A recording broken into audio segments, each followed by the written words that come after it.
Recruit 574-9890. How to spot playground perils and get them fixed tomorrow at 5. Spanning the globe to bring you the constant variety of sport. The man is incredible. The thrill of victory. The youngest champion. And the agony of defeat. Hey, look at him go! This is ABC's Wide World of Sports. Today at 3 Eastern, it's live final round action with the GTE Byron Nelson Classic. And we start the day live at the Brickyard as we continue the countdown to the greatest spectacle in auto racing with day 2 of the Indianapolis 500 time trials. Next on ABC's Wide World of Sports. One year ago, Arie Luyendyk was the king of Indianapolis. He sat on the pole. He took the lead on the very first lap of the Indianapolis 500. He led for 61 others and took the checkered flag for the second time in his career.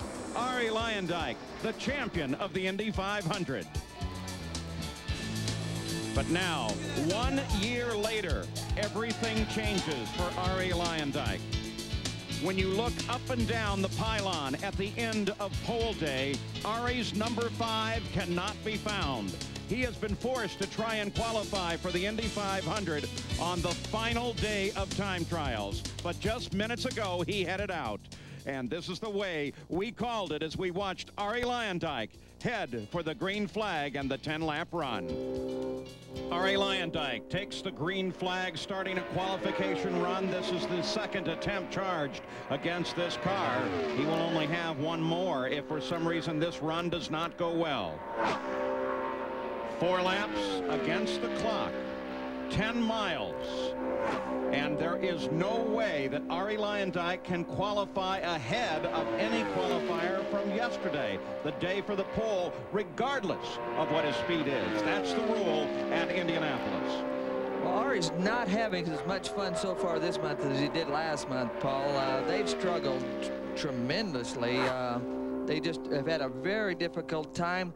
The tires may have changed a little bit. I know there's a little bit of a construction change, there's some compound change, but these guys just really haven't come to grips with this race car yet. That, of course, is compared with last year when he sat on the pole. First lap's a good one, 218.335 miles an hour.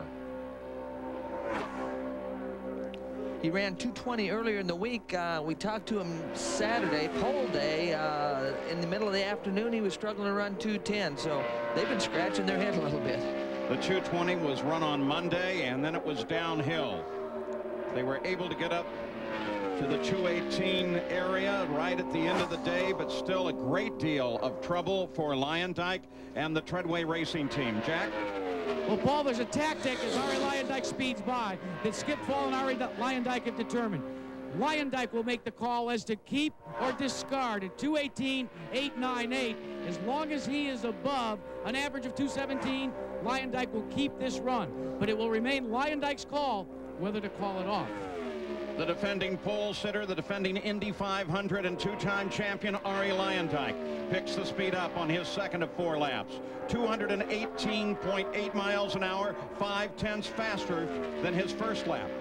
Well, that's a good sign. A lot of these guys have run a quick lap early, and then it's really fallen off as the laps go by. So the fact that he picked it up on the second lap indicates that he's probably smiling right now.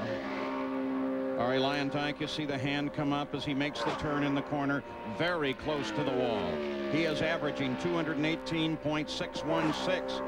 And now he goes to 219.159. That picks the average up to 218.79. Well, they've worked real hard, and obviously they've coped with the weather conditions and got the thing figured out. As mentioned, because everyone who qualified yesterday lines up ahead of today's qualifiers, the best that Arie Luyendyk can do is 27th spot, and he has just taken that position. Arie Luyendyk's 4th and final lap at 219.3. Total average for the 10 miles, 218.935 miles an hour. Gary Gerald, I suspect car owner Fred Treadway is now happy he's in. Fred Treadway, how much of a relief after all that you went through yesterday, having to constantly change engines? Oh, this is a real relief. This happened. The same thing happened to us in '96 where we lost 2 engines on pole day, but the team's a great team and Ari's a great driver, so I'm just glad to get it in the race, and hopefully the speed's going to last. And the kicker to this deal, I understand, 615 miles on that engine. I thought it was 685, but yeah, it's a tired motor, but we thought we were going to do a 225 here this month. It's just been a tough month for us. Well, congratulations, you're in the field. Well, thank you. So Arie Luyendyk has qualified in his 14th Indianapolis 500. Here's Jack. Well, Arie Luyendyk, as you said to your crew on the cool-down lap, not bad for a T-car. Well, it's not a matter of having the T-car. This is really our car that we wanted to race. It just happens to be the T-car. The car was beautiful. The handling was great. We just didn't have the horsepower. This is the last engine we had laying around somewhere, and it just came a little bit short. But the speed was good. The car is good. And we know that in these kind of conditions, if it's like this in the race, I feel a lot better about it than I did yesterday. So the car's working pretty good. Contrast the elation of last year, sitting on the pole and winning the 500, and the frustrations of this year preparing. Well, when you have a week like last year where you never have any mechanical problems, things just flow. Every time that flow gets interrupted by an engine problem, a gearbox problem, and what have you, you just can never get into doing the things you need to do to go fast. And yesterday was obviously a downer when we didn't practice in the morning, had a problem with the engine, and then in qualifying yesterday the same thing. Otherwise, I think yesterday we could have been looking at a 222 in the conditions we were out to go qualify in. What about race day? You've got to come up from the back of the field. Well, we've got to think about some good pit strategy because I don't want to work that hard.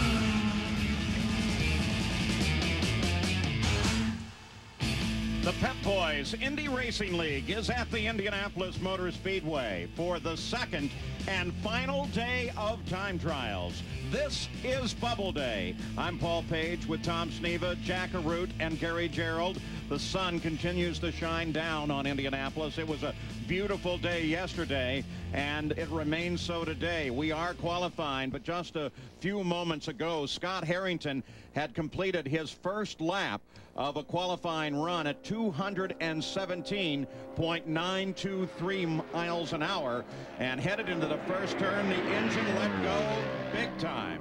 Oh, well, he has no chance there, Paul. The engine let go. The oil comes out of the back of the car onto the rear wheels. The thing snaps backwards, and Scott's into the wall. You can remember Scott Harrington's frustration from last year, even worse this year. His chance at Indianapolis. He tried it on the last day. Remember when he headed into the corner as the last qualifier here and had the same sort of thing go wrong? He was just too fast then. Well, the speed was plenty quick, almost 218 in the first lap, Paul. So, and he knew that. He knew he had a car that was going to have enough to get in the show. You can just see everything coming out of the back of the car. He's getting down in the corner, and the back end just jumped sideways. It just all the fluid out of the car. When the engine lets go like that. Smoke, left side first. See the bodywork just fly into the air.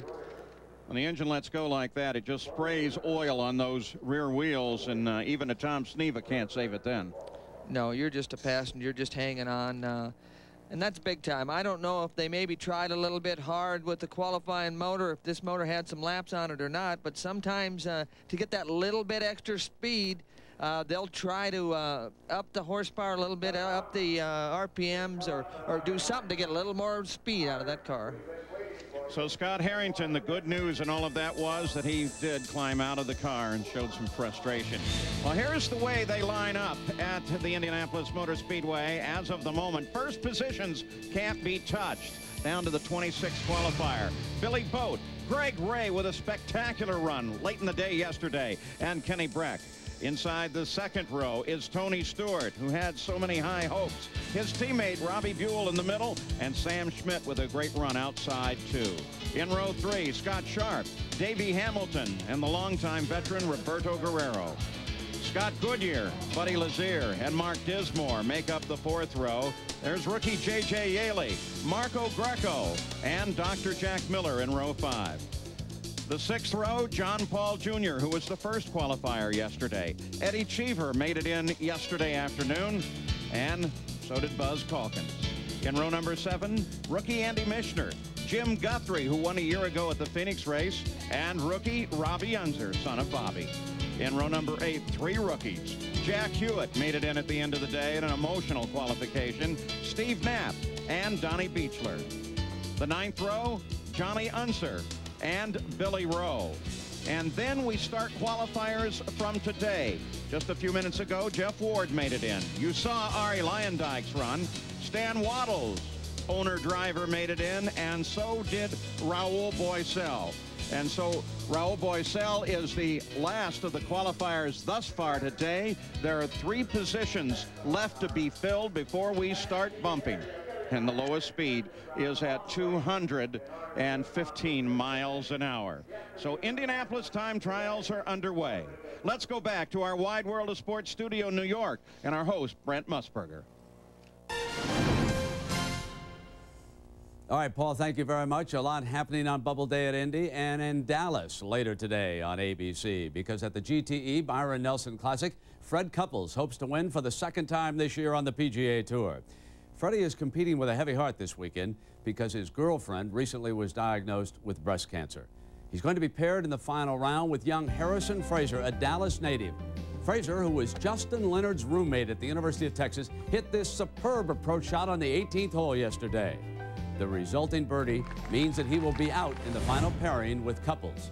Fred begins the day with a 2-stroke edge after his 29 on the back 9 yesterday, en route to his 63, and our coverage on ABC begins at 3 p.m. Eastern Time. Well, it was a discouraging result for the United States soccer team last night in San Jose. Shorthanded because of injuries, the U.S. in one of the final warm-ups for the World Cup next month settled for a scoreless tie with Macedonia, a former republic of Yugoslavia. Great scoring chance here, but Brian McBride fires high. Then it was Casey Keller of the U.S. who plays in the net in England, making a great save. Then later, McBride collided and suffered a concussion. Hopefully, he will be able to play next week against Kuwait. The final friendly against Scotland will be televised on ABC. And we're going to return with more qualifying action from the Brickyard in just a moment. You heard about the high endurance deodorant challenge from Old Spice? It's great at stopping odor. But what if you got to stop sweat? Well, now High Endurance makes a powerful new antiperspirant, a white solid that goes on clear. See? No white flakes. So you can stay dry without the white mess you get from some other antiperspirants. Guaranteed. Or call 1-800-PROVE-IT and Old Spice will buy you a stick of yours. So take the challenge. Because this is more than just an antiperspirant. This is the high endurance of antiperspirants. Come on, baby, let's see what you got. It's gonna be huge. This is gonna be huge. It's the bargain of the month from Coast to Coast, Superstar, and True Value. This month, there's lots to cheer about with a Rubbermaid Roughneck Push Broom, or Thor Weed Begone, or a Green Thumb Hose Nozzle. Go, baby, go, baby, go, baby. I told you it was gonna be a hose nozzle. You've got the gift. Thank you. Bargain of the month. It's a very, very big deal. Yes. Troy Aikman is back to pass. He's looking, look out. Oh, Aikman goes down. He had a man wide open. What was he thinking? Brute, it's all part of the game. All right, guys, same play. What you're seeing is amazing because this tire is flat. That's right. Moments ago, it was punctured and lost all air pressure. It's the new Goodyear Aqua Steel Run Flat. If it weren't, this is what could have happened. Instead, the new Aqua Steel drives you up to 50 miles at 55 miles per hour to safety. New Aqua Steel. Only from Goodyear. Goodyear, Goodyear. Enterprise High I'm at the repair shop. I need to rent a car. Enterprise will arrange to pick you up, This is great. drive you to our place, and get you on your way. Pick Enterprise. We'll pick you up. For a season of thrills, follow the Indy Racing League. The IRL is open wheel and wheel-to-wheel. Wide open oval track speed. Wide open team competition. The world's best drivers. The world's best performance machines. The Indy Racing League. Come to the track, because we come to race. The legend is going around. Follow the IRL to Indianapolis on May 24th. The Indianapolis 500 Time Trials on ABC Sports. Brought to you by Pep Boys, the official sponsor of the Indy Racing League. Goodyear, innovators of run-flat technology. Old Spice High Endurance Deodorant and Antiperspirant, powerful protection for men. And Brute, put it on and you're ready to play. Brute, it's all part of the game. So back at the Indianapolis Motor Speedway, it is another beautiful day. Paul Page with Tom Sneva. 3 positions left to fill in this 500 field, and consider that we are only in the first of 6 hours of this bubble day, the final chance to make it in. With a short format, just 1 weekend of qualifying, the pressure is building and building. Well, no question. This is the last day, and the pressure is just building. Fortunately, a lot of these guys like the fact that there's not another weekend where they have to go through another week, but there's no chance for mistakes. And before you can get a handle on your race car, you really have to get a handle on your emotions, and that's really the key for what we're going to see this afternoon. Now, what happened yesterday was qualifiers stopped going simply because the track temperature got way, way too warm. And then they waited until about 4:30 local time here in Indianapolis in the afternoon before they headed out. That created a very long day of waiting for Billy Boat, who early in the morning had, or early in the day actually, just past noon, put his car in the fastest qualifying position. But boy, that meant that he sat and sat and sat. Let's see what he thinks now. Well, Billy Boat, it gets to enjoy a giant-sized check because the sitting paid off. Billy, you're the front row, the pole man for the 82nd Indy 500. What did AJ say to you when it finally sunk in that he had a car on a pole? You know, he just looked at me and said, thank you. He was, you know, the whole AJ Foy Conseco team did a tremendous job of getting prepared for this race. We came here, we know what we had to do. Now we're just going to concentrate on our race day setups and try to get ready for the race. Now, this is your 3rd visit to the Indianapolis 500, but only your 2nd start. The first time you came, you kind of suffered the same indignity that we saw with Scott Harrington. But how about comparing last year and this year working for AJ Foy? You were a fill-in last year. Yeah, you know, last year I came without a ride, and so it was kind of jump in at the last minute, kind of get it up to speed, and then just go race and try to finish the race. This year, being the full-time driver, it's been much more consistent. I've gelled really well with the team. You know, this is a great bunch of guys. They work really hard, and, you know, we came here, and we think we have a great shot to win. Let's take a look at the run yesterday. 10 miles, and the track conditions, the temperature was 141 degrees. The green flag is coming out right now. Take us through it, Billy. You know, my thought was just to try to get through. You know, I tried to get the speed up on the first lap, and then going into turn 1, there was really windy conditions, and it catches the rear end of the car just a little bit there. You can't really see it. It actually felt a lot worse than it was, but just tried to run real smooth on the first lap. Usually, the Goodyear tires are usually right at their best right off the bat, so I knew I wanted to get a really good hot lap in right off the bat. So as we're coming down the back straightaway here into turn 3, you know, the car was working just fantastic. The Conseco car was just planted right against the ground, and I knew it was going to be a good lap. And so, you know, one of the things AJ stresses to us, as you're going down the straightaway, you can see the lap time on the dash, but he says never look at the dash down the front straightaway. He says if you do that, he's going to take the dash away if you're going to look at it. So I just, you know, there again through turn 1, it was a little bit windy. And here coming off of turn 2, got through there pretty well. And going down the back straightaway this time was really the first chance that I had to look and see how the car was performing. Looked down and saw that 224 lap and kind of took a double take, and then just, you know, I knew I had a good lap going. So now you know you're dealing with the wind. Do you begin to make mental adjustments and then transfer them to the car? Well, at this point, I'd made a couple sway bar adjustments already. I knew that at the first, in 3 and 4, the car was pushing the front end just a little bit, so I compensated for that a little bit with a sway bar adjustment, and then just tried to kind of drive the car through turn 1 in order that it didn't get away from me. Now, we also understand that A.J. was concerned about whether you would chat on the radio, so before you went out, he turned it off, so nobody was talking to you. Yeah, I'm not a real talker on the radio anyway, so I didn't even know it was off. I didn't make any difference to me.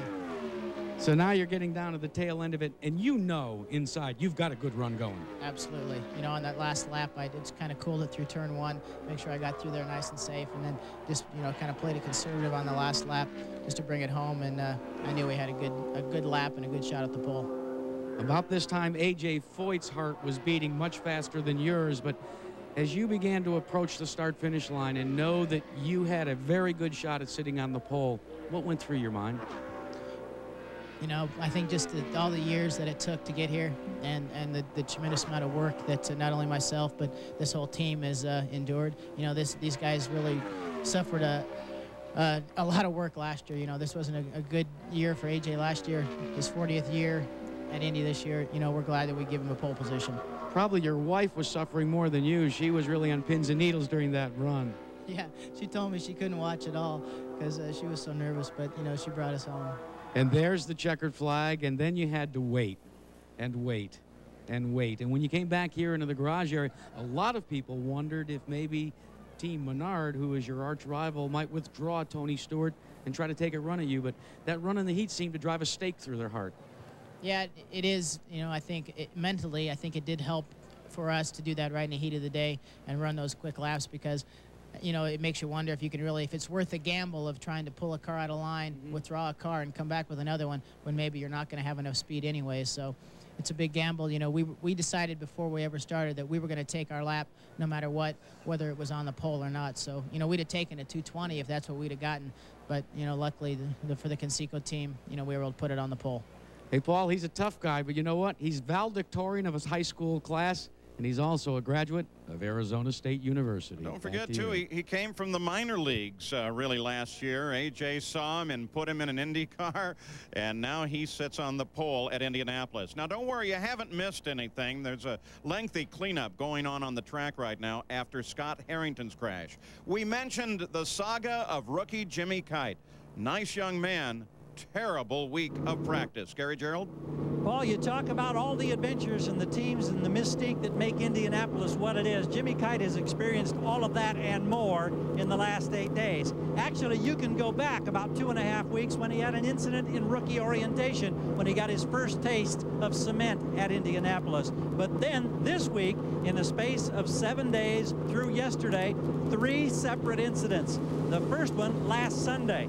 Just kind of lost control trying to squeeze out a little extra speed, and once again he was into the wall. Thursday certainly wasn't his fault. An oil fitting underneath broke. Oil on the tires, and bang, once again, extensive damage. And then yesterday, while he was out on the track in the morning, he wiped out another race car. So what have they done? Well, they took the crash from Thursday, starting yesterday afternoon late. They went to work on it. They have produced this specimen right now for Scandia team, car number 7. And Jimmy Kite was out this morning after the crew worked until midnight, got himself up to 212.5. Brad McCandless talks with Jimmy. Jimmy, can we get a word with you here now that the engine's off? What are you going to try to accomplish here this afternoon now, and will you immediately go for a qualifying attempt if the speed is there? If the speed's there, yeah. I mean, you know, if we can go out there and run 218s or 219s, no matter what the temperature, we're going to try to put it in. I mean, you know, these guys have worked so hard all week to give me a car to go out there and run. It's just they kind of need a break. We just need to get it in and give them a break. How hard is it after the incidents of this week to regain that focus and go out there and be able to really jump on that throttle and squeeze out all the speed you're going to need to make this field? It's not just because I know the car is going to be so good. I mean, these guys have given me such a good car every day, you know, this whole week. I mean, they've been working their butts off all week, but they still give me a good car every day. So, I mean, that gives me a lot of confidence to go out there. And then it's just, you know, I guess it's my hard-headedness or whatever you want to call it, but I don't want to go out there. You know, this is my first Indy 500, and I'm not going to watch it from in here. I want to be out there on the racetrack. That's the kind of determination it takes. They call this car now Fritz the Cat because they say it's got 9 lives. Don't use up any more, pal. Paul? Jimmy Kite, a most deserving young race driver. Well, he really is, but he's got a little deal with the team. Every time they have a shunt on the racetrack, he's got to bring donuts to the crew the next morning. They're getting to know him by first-name basis at the donut shot. The crew's gaining weight, and they're starting to look like police officers, so they're having a good time with it. We hope that he gets into this qualifying field before this day is over. Of those still to qualify, well, Harrington, it looks like that may be a done deal with the car damaged as badly as it is.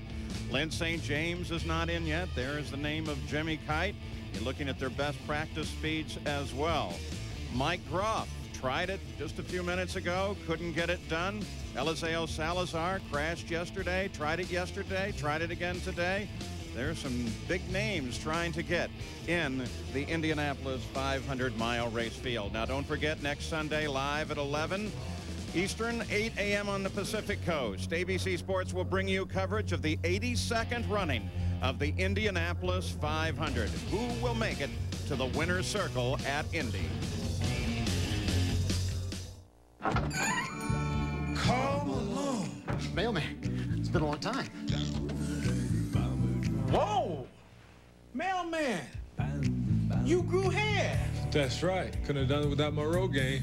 The new Rogaine Extra Strength for Men. It's concentrated. It gets more to the root to grow 45% more hair than the original. Nice rebound. Carl, sign my Rogaine. The new Rogaine. 45% more hair. It delivers for me. 4 tires, fuel, and out the door. We asked the hottest guys in the pits to switch antiperspirants. Ultra Dry Degree, body heat activated. When your body heat rises degrees, new Ultra Dry form releases extra protection. Work better than my old stick. It kept me dry. Ultra Dry. New from Degree. Ever need brake pads for your Beamer or a lamp for your Lamborghini? Looking for the best buy on boosters for your Bronco or calipers for your Camry? No matter what you need, Pep Boys has it. If you want it, you've got it. Virtually any part for any vehicle. Now, Pep Boys has new lower prices on our entire line of Raybestos Pro Stop brake pads and shoes. Starting at just $9.99, get premium Raybestos Pro Stop pads and shoes that are good for as long as you own your car. From as low as only $9.99. Pep Boys, everything but gas. If you can do this, you can make wood beautiful with Minwax. And if you can do this, you can give wood lasting protection. Turning a house into a beautiful home is as easy as turning to Minwax. That's a very ugly dandelion. If you're going to find a dandelion anywhere around here, it's going to be in the neighbor's yard, not mine. I can't stand weeds in my yard of any sort. I use the Scott's Turf Builder Plus 2. It's going to give you a strong root system like this to not allow any weeds to grow up in between it. The lawn is very thick and luxurious, and it's a lot of fun to just run around barefoot. I use Scott's Turf Builder Plus 2 to keep my lawn looking beautiful, and it really works. It's too bad my neighbor didn't. I beat the dandelions. In a time of war, the Germans are going to arrest all the Jews. Me and some of the other students are trying to find places for them to hide. a family must unite to save a world being torn apart. Acclaimed actor Sam Waterston, and in a rare television appearance, Mia Farrow. Their lives would be on our conscience. Miracle at Midnight, ABC tonight. Don't let your child be one of thousands injured on local playgrounds. 6 News shows you how to spot hidden hazards and how to get them fixed. Playground Perils, tomorrow at 5. This is Paul Page. We are back at Indianapolis. Our overhead shots, courtesy of the Goodyear Blimp Stars and Stripes, based in Pompano Beach, Florida. This is the 100th anniversary of Goodyear and the 73rd consecutive year that the blimp fleet has been in the sky. Well, Scott Harrington is the reason this track is yellow at the moment. Smashed the wall fairly hard, Jackaroot. Well, Paul, they brought the car back. They're going to continue to cover it. But, Scott, we're taking a look at the accident. Really, when you blow one up like that, you're just a passenger. Yep, there's not a whole lot you can do at that point. You know, it's, we got in, and the car was just, today, we've kind of been up and down. We're, one motor, one car. We had to watch our miles every day, and we ran out, ran a little every day, and just, basically haven't been in an Indy car since a year ago. And, it ended up that we went out this morning and found a bunch of speed, and things went really well, and the car was fantastic. In the first lap, we ran right at an 18 in qualifying. It was a little hotter than it was this morning, and I really didn't run a good lap. Wasn't happy with myself with the lap that I run, And I went into turn one, and as soon as I started turning the wheel, I could feel it starting to tighten up. And at that point, you're a passenger. And once again, we have a bit of bad luck. I mean, we can't seem to buy a brake around this place. What about the frustration, the emotional roller coaster? Now, first of all, your team has covered up the car. Are they going to try and repair it? Can you repair it in time? Well, we only have one engine. I mean, we came here, we work all year long to get back here. I mean, basically I've been in an Indy car 3 times in the last 3 years, and that's an Indy. Some guys were talking about, that it's tough when they've been out of the car for 30 days. Well, it's real tough when you've been out 365 days. And, I can guarantee you there's nobody around here that works any harder to be here every year than we do, and it just seems like we can't buy a break. One car, one engine. You saw the side pods were empty. We don't really have any sponsorship. We just put together everything we could to be here. Will you come back? Oh, it's what I do for, it's my life. I mean, I'll be back. I mean, it's really hard when you're out there, and again, this racing business is a costly business, and we were out there trying to raise the funding to do this, all year long. It just seems like our deals come together kind of late, and it just, it's hard to get the enthusiasm back up, but I'm sure, by the middle of the week, we'll be right back and knocking on doors trying to find some funding to do this. It's disappointing. I know I've got the ability to do it, and, proven we've got the ability to do it. It just seems like we can't buy a break and get an ongoing program and get a program where we've got enough budget to go out there and run and have spare parts and cars and things. Well, Paul, cruelty can come in all sorts of packages. Another 365 days for Scott Harrington to think about Indy. That's what makes this Bubble Day a most unusual day. There are so many people trying so hard and don't make it, and then there will be several who will actually make it despite the fact they didn't think they had a hope. Here is the way it is currently lined up at Indianapolis. The first 26 qualifiers qualified yesterday.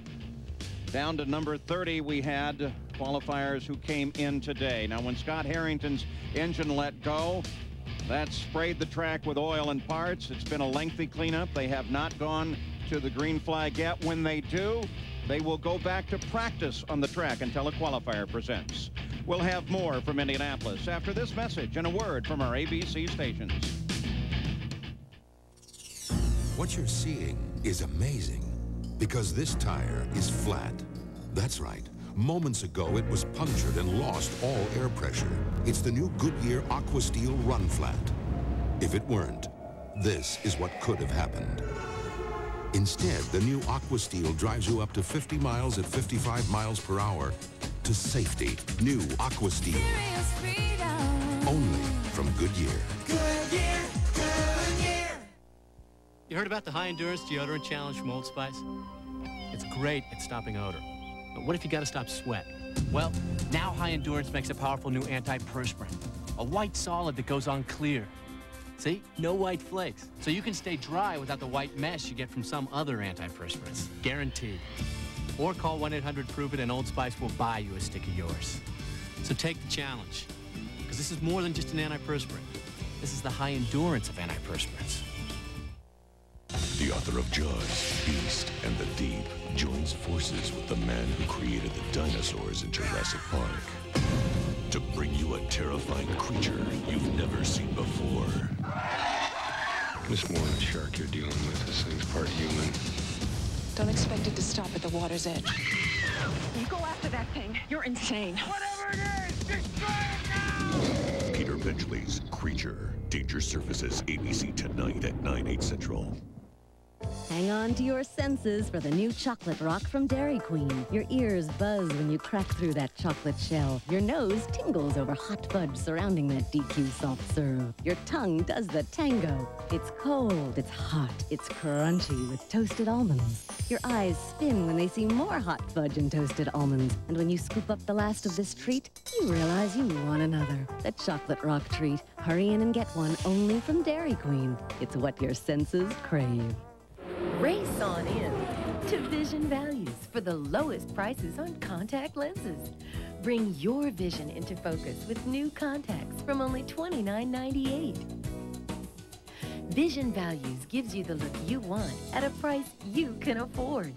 Start the summer off right. Look your best with new contacts from only $29.98. Great looks at a great price, only at Vision Values. How to spot playground perils and get them fixed tomorrow at 5. You're watching Auto Racing on ABC Sports. Back at Indianapolis, the Speedway just opened for practice or qualification. There were no cars in the qualifying line. Now, this man is just as much part of the 500 lore as A.J. Foyt and the Yard of Brick. Meet the Voice.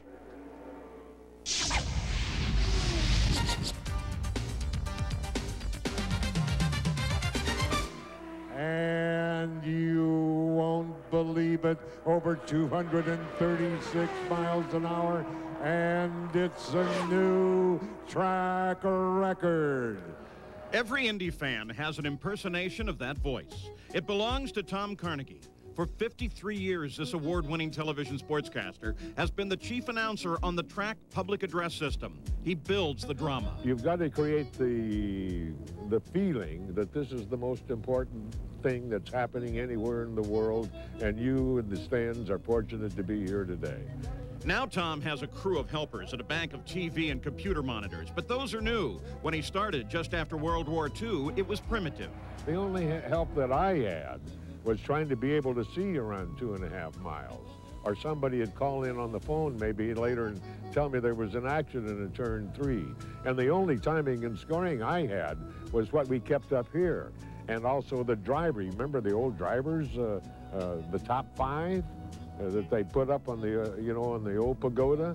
That's all I had. I winged it, my friend. The Carnegie style includes often repeated phrases, but his most famous helped build another Brickyard legend. Mario Andretti slowing down on the backstretch.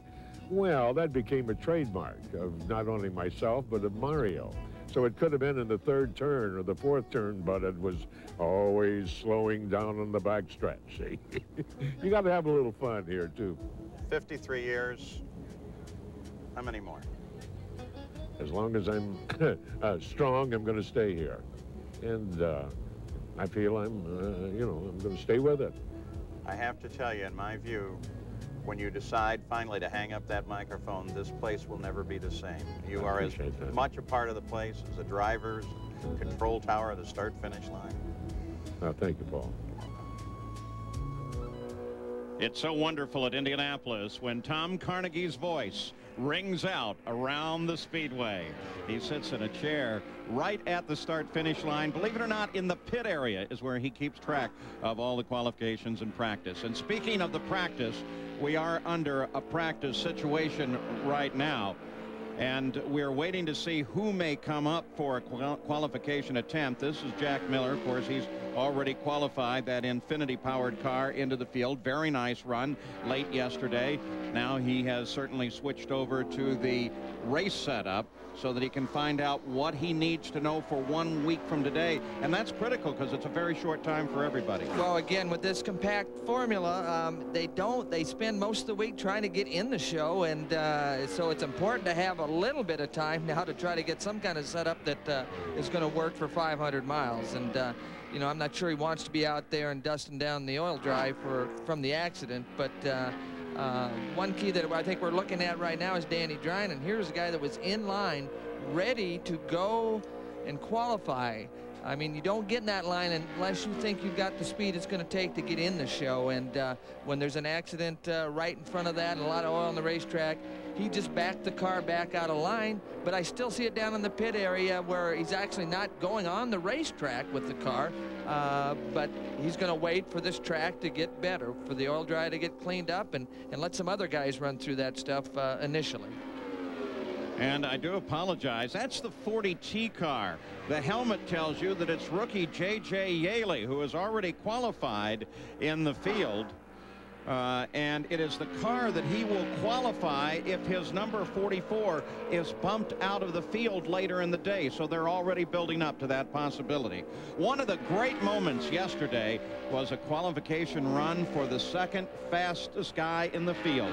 Car 97, still looking for a big sponsor. It belongs to Greg Ray. Gary? Paul, it is a great story because the well-funded teams of A.J. Foyt, John Menard, they were the ones that were kind of grabbing the spotlight in the week. But every time Greg Ray went on the racetrack, you went fast. And yet you're one of the underfunded teams. Did you surprise yourself that you could plant your car in the middle of that front row? Well, our goal coming into this was to be in the first 3 or 4 rows. We knew we had a very good handling car. we had a lot of question marks about our motors and some other things on the car that would allow us to go fast. This is a technical sport, and you know, you need to have the funding to get some of those things that allow you to go fast. So we were here doing a day of tire testing for Firestone a month ago, and we knew we had some shortcomings, but we just kept on working on the car handling, and the car handled very, very nicely. And then the first 2 days of practice here, we didn't run because we lost our sponsorship, and we just started working the car little by little, not risking the car. We ran 219, 220, and then 223. And you know, going into pole day, we knew we could qualify good, but we needed the conditions to be to suit our setup.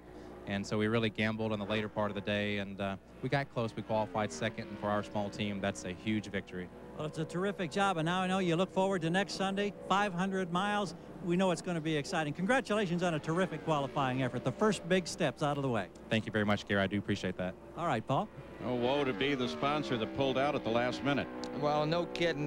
Greg Ray, Friday afternoon, they actually had some $20 bills taped to the side of the car, and I noticed they weren't there on Saturday. I asked the guys what happened. They said, hey, we had to go to dinner Friday night. Well, they needed the money, absolutely. So as J.J. Haley works on the racetrack, let's go back to our Wide World of Sports studio in New York and our host, Brent Musburger.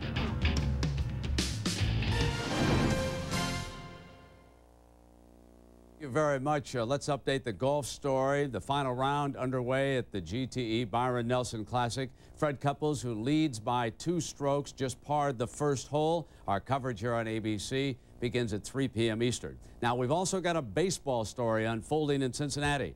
Kerry Wood, the strikeout sensation of the Chicago Cubs, is now within 11 of a new 3-game Major League record. 2 games ago, remember, he tied the mark with 20 strikeouts. In his last outing, he broke the 2-game mark with 13 more. Today, he has 4 after 3 innings. And in soccer, the United States has a first-round World Cup match against Yugoslavia next month in France. The encounter holds very special meaning for a naturalized American nicknamed Preki and the family he left behind in Belgrade. He has traveled a great distance from his childhood in Yugoslavia, earning an invitation to the World Cup through his adopted country. But from an early age, Preki exhibited great skill with the soccer ball, making his professional debut in Yugoslavia at age 16. But in 1985, Preki left his family to add another chapter to his scrapbook in America. When he tells me his plan to leave, I tell him he might as well kill me if that's what he intends to do. But later, when my wife and I really gave some thought to his decision to leave, we realized he was right. After 13 years in the U.S., Preki found himself on the bench with the national team. A late substitute versus world champion Brazil, Preki seized a World Cup roster spot with one stunning moment. There's Preki on his left foot, the shot! And what if Preki breaks Yugoslavia's heart with more heroics? I grew up in Yugoslavia, and I lived most of my life in Yugoslavia. But at the moment when I put your jersey on, there is no doubt in my mind who I'm representing in the World Cup.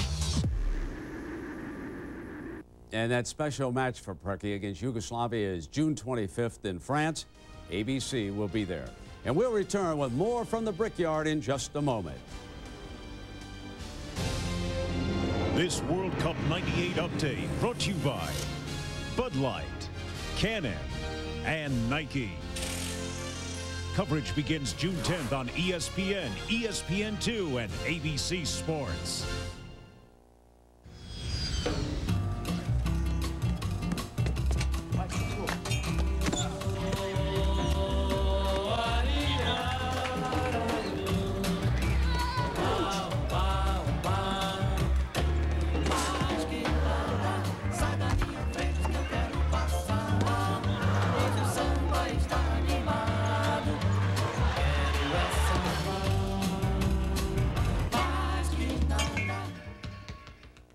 I wanna get close to you.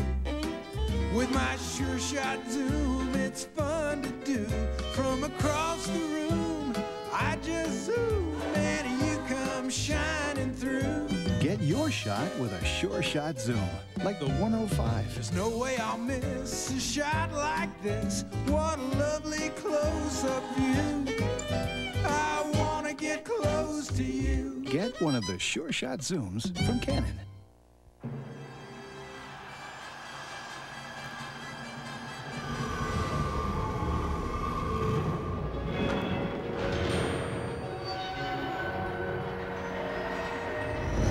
One world. One cup. One beer. Budweiser, the official beer of World Cup '98. Back at Indianapolis, Jimmy Kite was out practicing along with J.J. Yaley, and then just a moment ago they turned the yellow light on again. And Gary Gerald, the reason is that we probably have a qualifier. And it's a great story, Paul. There are always so many great stories here, but Dan Drine and the DB Man team certainly qualify. You know the background. Tuesday, they had a crash here that did significant damage to the cars that had young Jimmy Drine, the 23-year-old crew chief, virtually in tears. Danny Drine also having problems, and he was almost disconsolate. But other teams pitched in and helped them. There were contributions from the Foyt team, from the Howerton team, the Chitwood team. They were able to reassemble the car. They got a fresh engine in the car on Thursday. They went out and they had motor problems. And again, it looked like they were at the bottom of the well. Well, right now they've got an engine in here that's got 600 miles. They went out and they squeezed out 218 plus in practice this morning. And now they're ready to go out and see if it'll hold together for 10 precious qualifying miles to get in the field. It's a terrific story, and it's going to be interesting to see just what Danny Drine can do in a matter of moments. Fingers crossed down here as they await to fire the engine. And what a view of Indianapolis Danny has. Came here first as a mechanic with the Andretti family. Was Mario's mechanic for a while. Finally decided he wanted to give it a try himself. Owns Drine Racing Products, which is located just outside the Speedway on Gasoline Alley. Yeah, I can remember Danny when he was changing the right front for Michael Andretti, actually.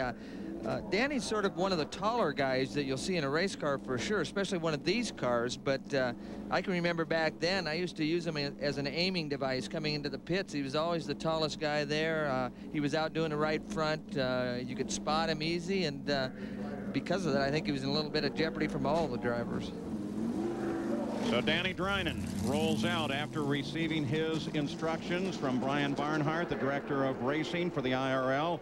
When the IRL took over out here, titles like the Chief Steward went away. So now it's the director of racing that gives the instructions just before they go out.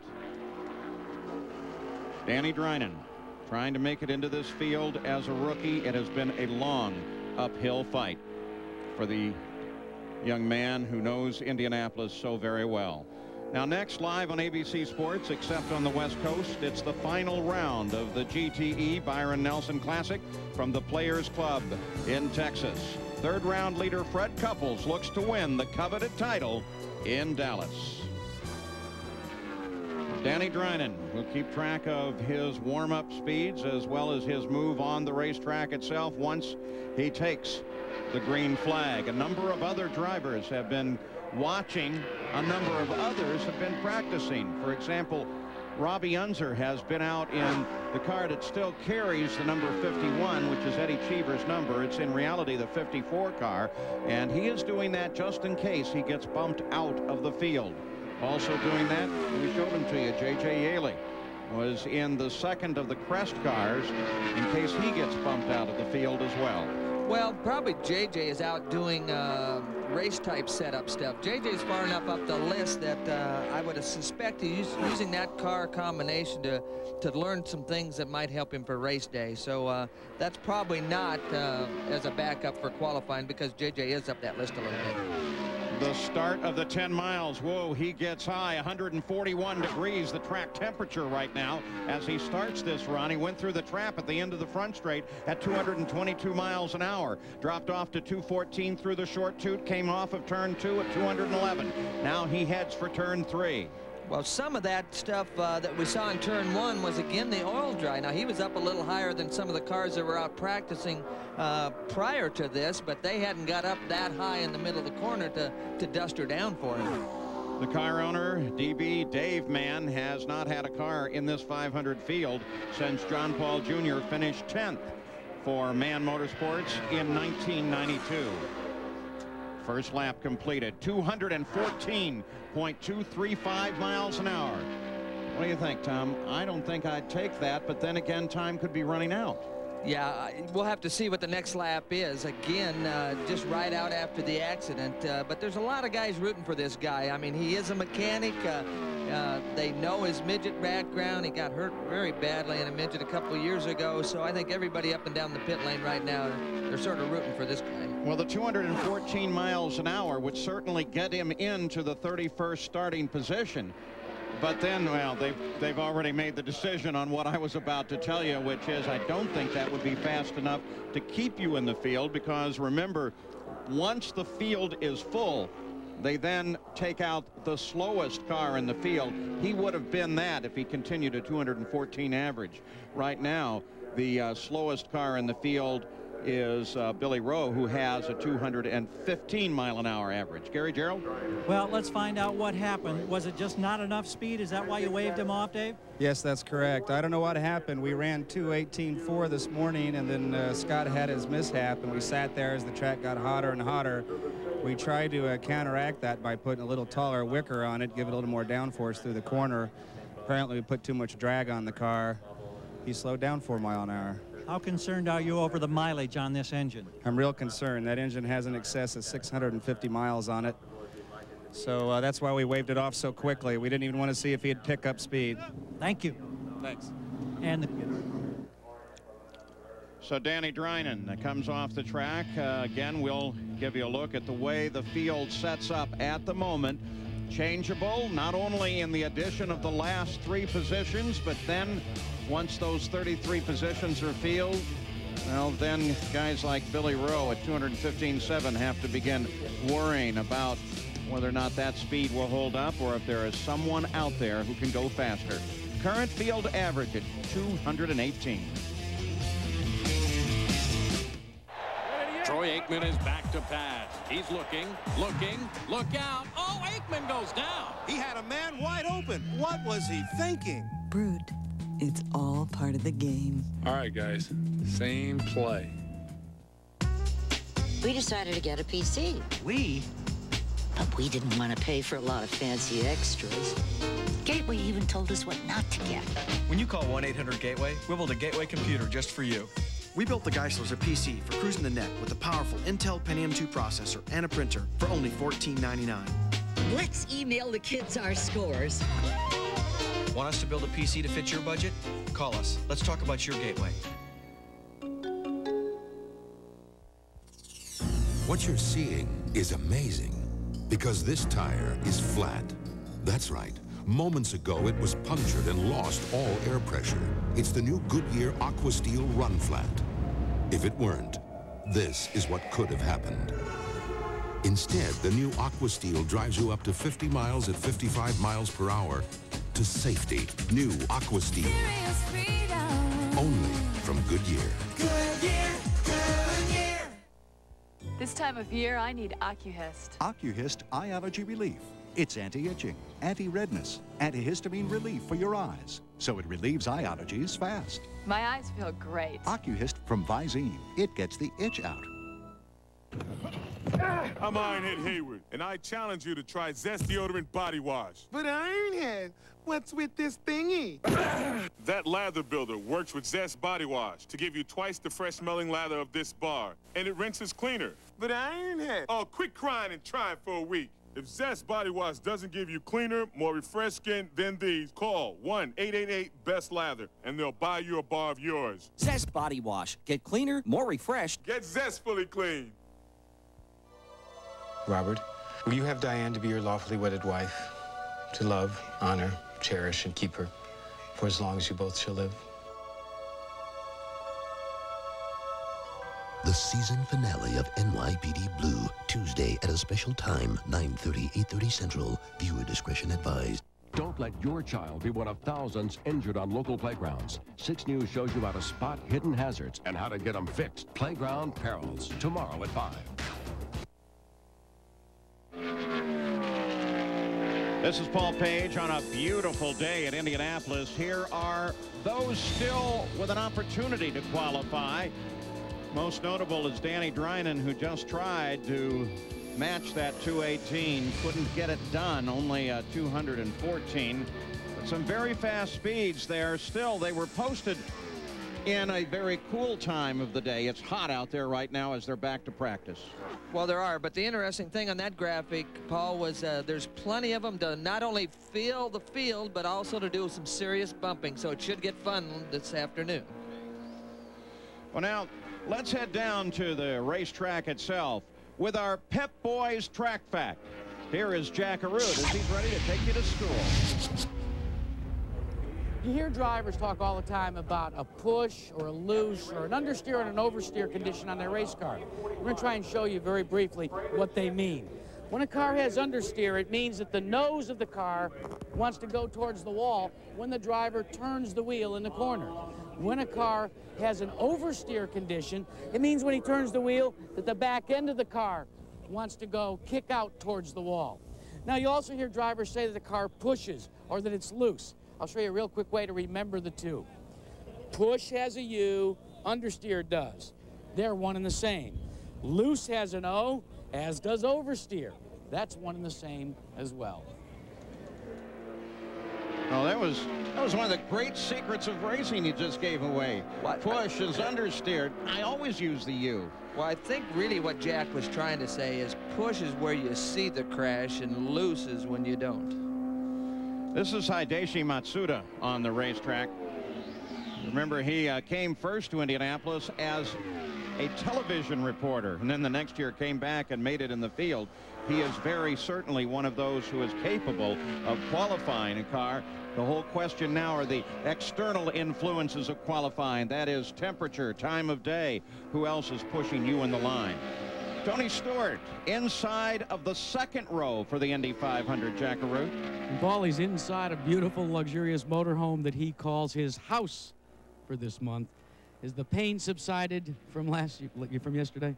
Well, last night we went out to Raceway Park and ran the USAC Silver Crown race, and you know, got there late and got there just in time to qualify, and ended up starting on the outside of the front row there and led the last 93 laps of the 100-lap feature, so it eats a little bit of the pain. And the irony to that is you drove for A.J. Foyt and George Snyder. Yeah, I'm making A.J. look way too good these days. You know, both A.J. and George, you know, we've had really good luck with the Silver Crown car. That's the third race in a row that I've won in that car, and you know, A.J. just had a great day yesterday. I mean, nobody can take anything away from him. He did real well out here at the Speedway, and then we went out and won in his car last night. So, you know, I need to go rub on the guy today and get some of my luck back. Let's talk about your run. And you actually had an accident that you just didn't realize. What happened? Well, we wrecked and didn't hit anything, basically. I mean, you know, last year when we qualified here, we, you know, left a little bit on the table, we felt like, and this year we didn't want to do that. You know, I wanted to make sure that, you know, we didn't leave any stone unturned, and I gambled a little bit. I told Larry Curry I wanted to try to make the front end a little more positive, and we went from making it a little positive to a lot positive real quick. Now, when it happens, as we come up to it, what goes through your mind? Well, if this is the lap I think it is, yeah, you turn right real quick and catch it. I mean, it's not something that I thought of. I just had to, you know, I'm coming through through one right there, and I feel the car start coming around, and you just have to back steer. I mean, that's what I had to do last night in the Silver Crown car when it got loose. You just back steer the car and, you know, just try to catch it. But, you know, it's qualifying. You can't just get out of the gas and say that's it. You had to finish the run out and hang on to it the best we could. For non-racers, how much of it is instinct? How much of it do you think about? Well, I mean, the time that it took to think about it, it had already happened, was over with, and I was through the next corner before I could really say, hey, this is really a bad deal right now. But it's just all instincts. I mean, as fast as everything is happening, and when you get the adrenaline going, I mean, your adrenaline takes over, and it makes your thought process speed up, and you just react. It's not something that you think about. Tony, if you win or don't win the Indianapolis 500, will it play any part in whether you will be back here next year? No, I want to be back here. I'm not going to let Foyt sit on the pole again next year. I'm bound to determine I'm going to get a pole before I quit running here. So, you know, if we win it this year and get lucky enough to do that, then I want to make it 2 in a row next year. Paul, a lot of guys say that this may be the only person that could ever become the next A.J. Foyt. Now, that's a scary concept. Tony Stewart. Well, here is Jimmy Kite. He just is coming in from turning several laps above 215 miles an hour. And at this time of the day with the heat, Tom, I think that might be a pretty good deal for him. Well, you just notice his head nodding yes. And we're hoping that indicates that he's happy with what he sees. Now, there are other drivers here at the track, not yet assigned to cars, but inside that garage area, a lot of conversations going on and some names who are most capable of making it into the field. Remember, Sosberry actually sat on the front row here. We'll return with more of the Indianapolis 500 time trials after this message and a word from our ABC stations. What you're seeing is amazing because this tire is flat. That's right. Moments ago, it was punctured and lost all air pressure. It's the new Goodyear Aqua Steel Run Flat. If it weren't, this is what could have happened. Instead, the new Aqua Steel drives you up to 50 miles at 55 miles per hour to safety. New Aqua Steel. Only from Goodyear. Goodyear, Goodyear. If your car's sluggish or you sometimes use a lower quality gasoline, pour a bottle of Techron Concentrate Fuel System Cleaner in your tank. Then fill it with gas. Get the performance you paid for with Techron Concentrate from Chevron. 4 tires fueling out the door. We asked the hottest guys in the pits to switch antiperspirants. Ultra dry degree, body heat activated. When your body heat rises degrees, new Ultra Dry form releases extra protection. Work better than my old stick. It kept me dry. Ultra Dry. New from Degree. Getting in the water this summer? Think again. We've got real footage of real attacks and those who live to tell about it. The world's deadliest sea creatures. ABC Monday, 8, 7 Central. Never has a season of home improvement ended like this. This will be the biggest thing in history of television. Tuesday on the season finale. I'm gonna be on television. Jill says the one thing about Tim. I didn't mean to talk about our private life on television. She can never take back. The season finale of Home Improvement, ABC Tuesday. As a harness driver, I rely on my partner. So it takes more than just a horse to be my teammate. It takes a friend.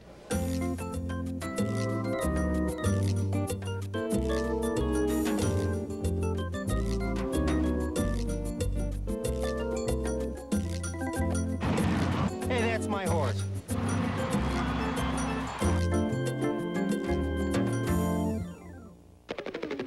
Because surfing the net ain't really surfing. Because there's nothing like chugging wave water. Because losing your board means losing your shorts. Need any more reasons to hang out at Paramount's Kings Island? That is, besides the all-new Wipeout Beach at Waterworks? Besides the new James Bond 007, A License to Thrill? Besides the Beast? How about because school dress codes do not apply? Paramount's Kings Island, the best part of summer. Save up to $10 off general admission with coupons from Kroger. Waterworks free with park admission. How to spot playground perils and get them fixed tomorrow at 5. You're watching Auto Racing on ABC Sports. There's a nice view of the Indianapolis Motor Speedway and the Brickyard Crossing golf links, part inside the Speedway, looking from the Goodyear blimp. And I'm sure the captain, Jim Maloney, and the entire crew having a nice ride today in Stars and Stripes. You want to learn more about the blimps? Try their internet site, www.goodyear.com. Out on the track, we are still practicing at the Indianapolis Motor Speedway until someone presents a car for qualification. From Quebec, Canada, this is Claude Bourbonnais. I first met while snowmobiling with Bobby Unser up at Valcourt, Canada. 202, his best speed. Time is very definitely running out for this young man. Well, they've been a lot faster on the racetrack in previous days, but today is the day where it's got to happen. Saturday at 1 Eastern and Pacific on ABC Sports, it's the CART Motorola 300. Alex Zanardi chases points leader Greg Moore at the Gateway International Speedway. Kart racing from America's heartland. Well, Danny Drynan has been out practicing. He is part of the story of the incidents throughout this month of, actually this week. So many of us have tripped up saying month when it's in fact a week now with the new format. We'll go back and review some of them. First wall banger was Jack Hewitt, a rookie. Got into the wall hard, and this car they rebuilt. They were short on funds. They got a lot of help from everybody else. Then the saga of Jimmy Kite started last Sunday. He'd already crashed once before during an April test here and got the wall again. Danny Ungaius, that was a very hard hit. Sent him to the hospital overnight. He has not been cleared to drive. Then Danny Drynan.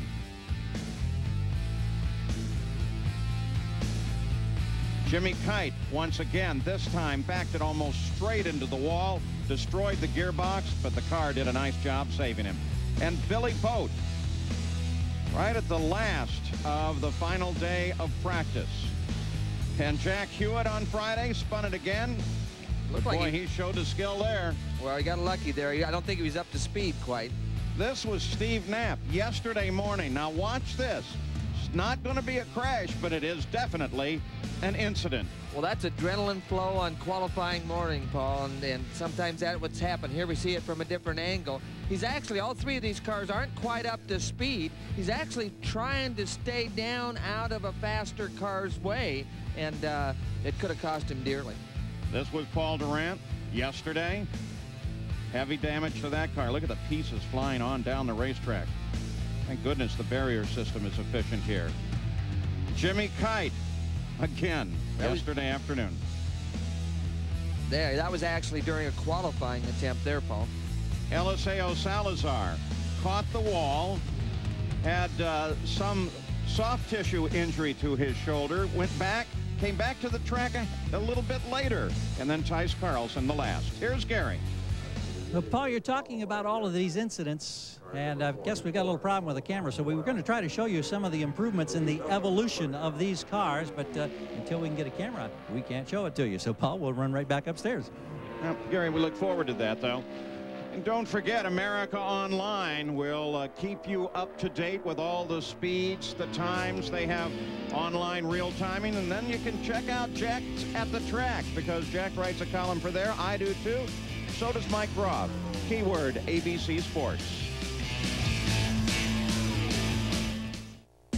Looking for a filter for your Ferrari or a bulb joint for your Blazer? Can't find that half shaft for your Honda or a rack and pinion for your Probe? No matter what you need, Pep Boys has it. Virtually any part for any vehicle. And now get Gabriel Pro Rider Premium Gas Shocks for only $12.99. High-quality Pro Rider shocks for your car, sport utility, or truck at a low price of $12.99. That's savings up to $28 on a set of truck shocks. Need struts? We have them too for only $39.99. Pep Boys, everything but gas. Troy Aikman is back to pass. He's looking, look out. Oh, Aikman goes down. He had a man wide open. What was he thinking? Brute, it's all part of the game. All right, guys, same play. If you can do this, you can make wood beautiful with Minwax. And if you can do this, you can give wood lasting protection. Turning a house into a beautiful home is as easy as turning to Minwax.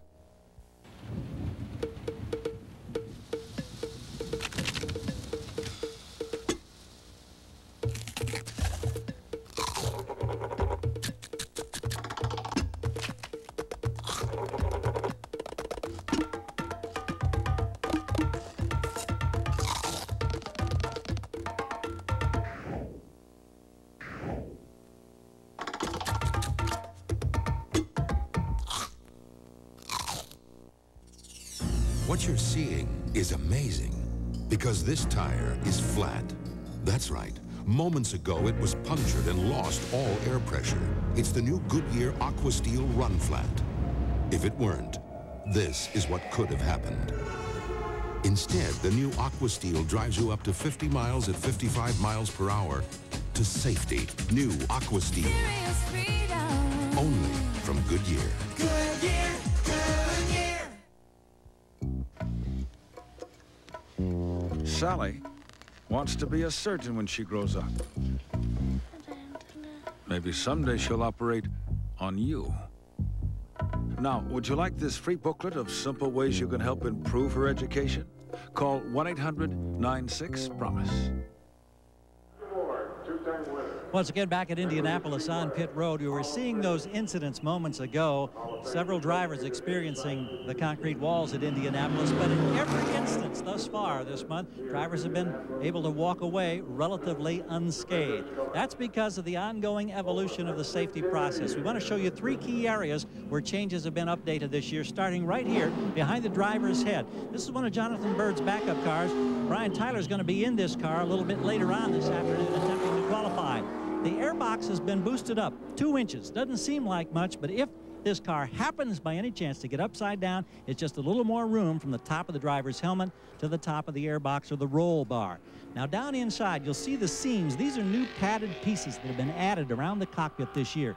Many of the teams cover this padded foam with either a Kevlar or a carbon fiber. It helps stabilize the driver's head. If there is an impact, it just gives him a little more protection. Down in here, the seat, which is very difficult to see, not only molded to the driver, it's now mandatory to use this beaded seat, as they call it, and it's molded to the tub itself so that there are no seams, no braces that could transfer energy in the case of an impact and possibly injure a driver, particularly in his lower back. The 3rd key area is at the back of the car, and it's underneath the wing. As you come back here and you look down around the gearbox, you'll see what they call an attenuator. In the past, it was only 5 inches long. But this year, they add 3 more inches. This is crushable material. The car backs into the wall and has an impact. It helps absorb energy. But perhaps more importantly, what you can't really see is in the housing, the bell housing, the transmission, the gearbox, they've milled this down. They've made it so that it breaks and crumbles actually on impact easier than it did a year ago. And that way, the energy can't be driven forward so that it ends up transferring the energy, hitting the driver in the back, and creating a back problem. So 3 key areas where they continue to test at Wayne State University, where they crush gearboxes and bell housings and transmissions, trying to make sure that the driver has everything working for him as possible from a safety standpoint. Paul?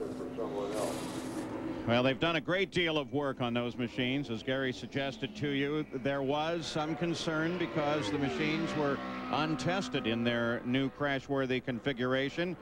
But then, during this last week, they certainly have tested that configuration more than once, and in each case, it has done the job it was requested. Now, we've been out on the practice format during the past few minutes. These are the drivers that have been out and the speeds that they have turned. Danny Drynan and Scott Harrington on that list, but remember, Harrington, if he's going to do it now, is going to have to find another car and a number team. And Danny Drynan, well, I would think if you're running 218, despite the heat of the day, I'd gamble for speed and away from the crunch of time and try and get that car into the field. Now, at Indianapolis, the speeds are so lightning fast that everything has to be measured down to a 100th, even occasionally a 1,000th of a second. And several years back, we examined that whole concept of 1/100th of a second. Jack Arute goes back and looks at it again.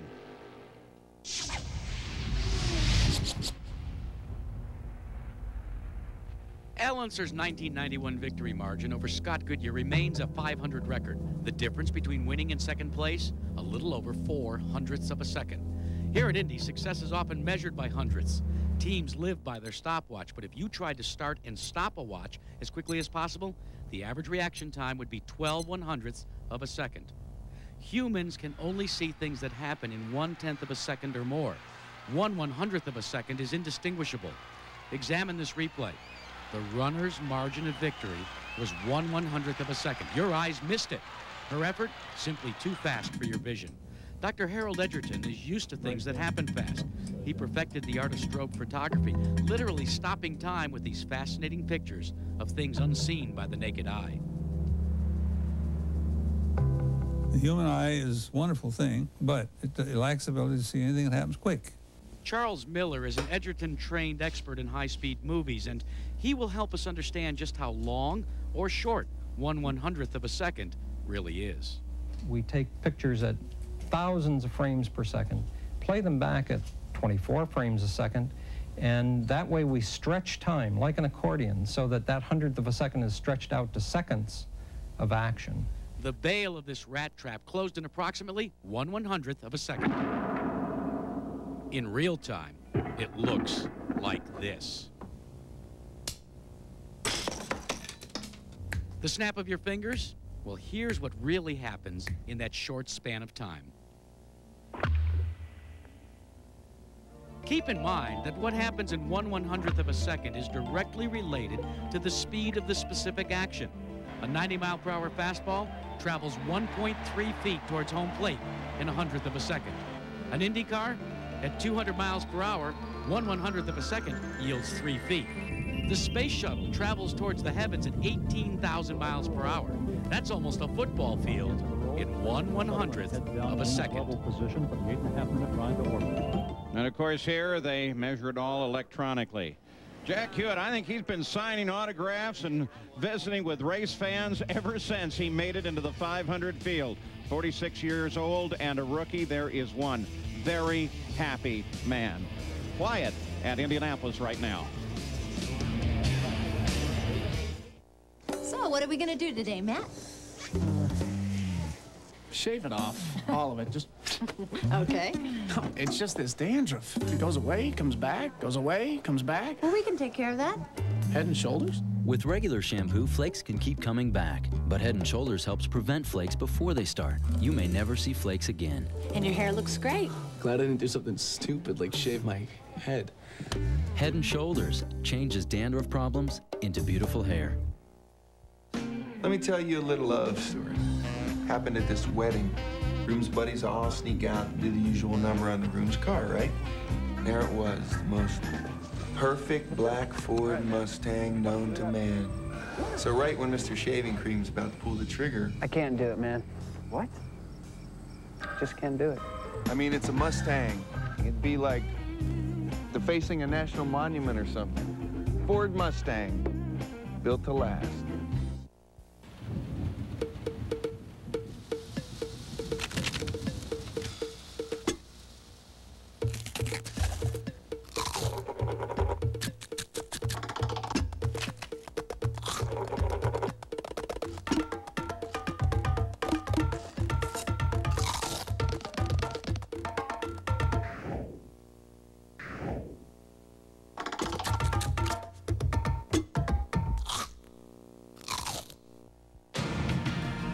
Enterprise? Hi, I'm at the repair shop. I need to rent a car.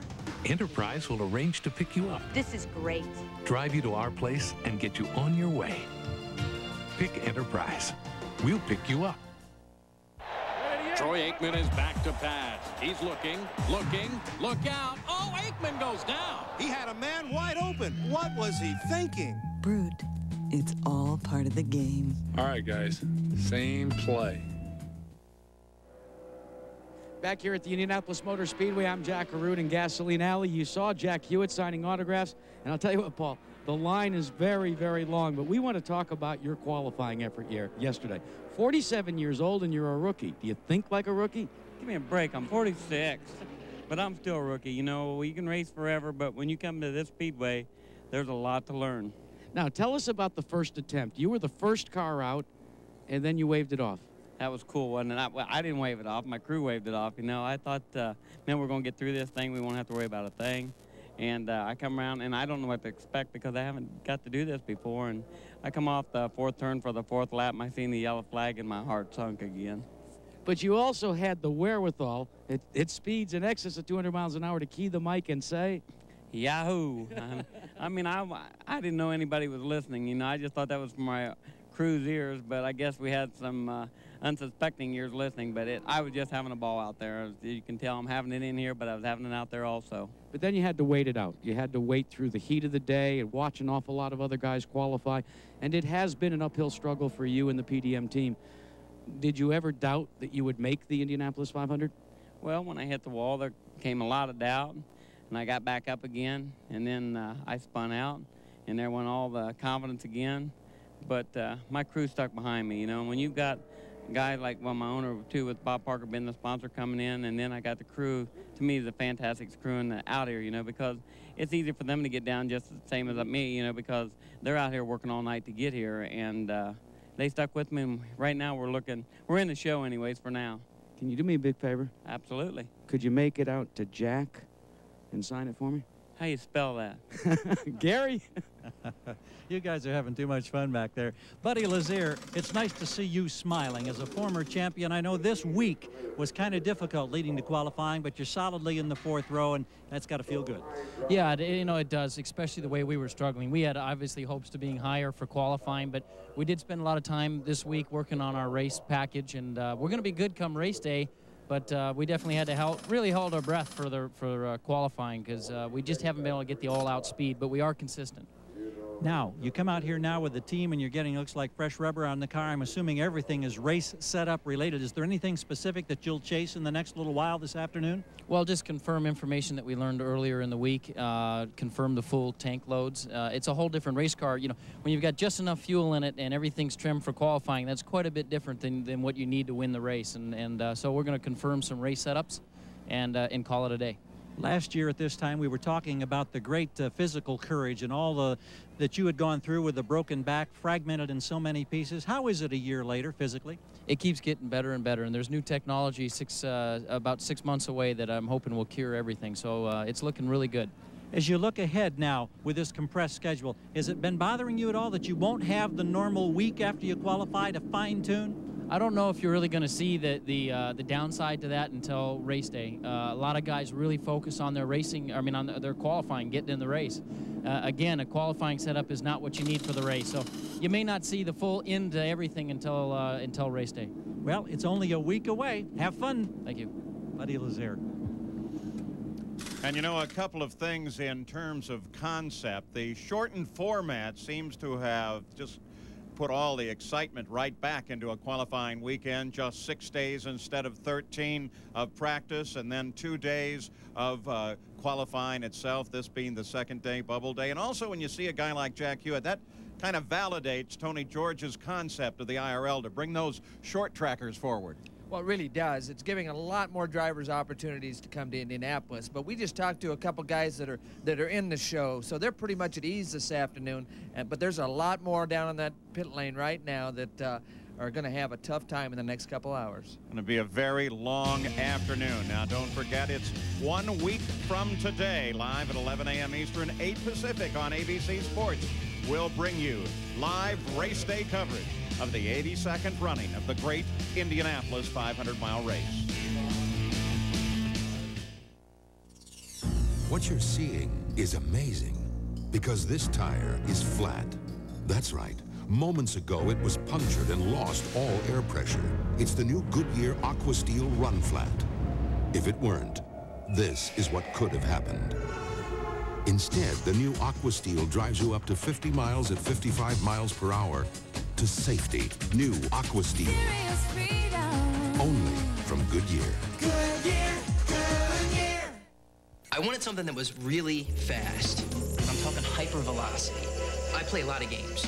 The graphics defy physical reality. I'm like, you mean I get to build my own computer? And they're like, yeah, that's how we do it. I'm like, sweet. When you call 1-800-GATEWAY, we'll build a gateway computer just for you.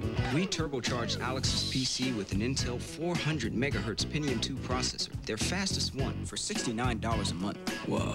Want us to build you a rocket? Call us and let's talk about your gateway.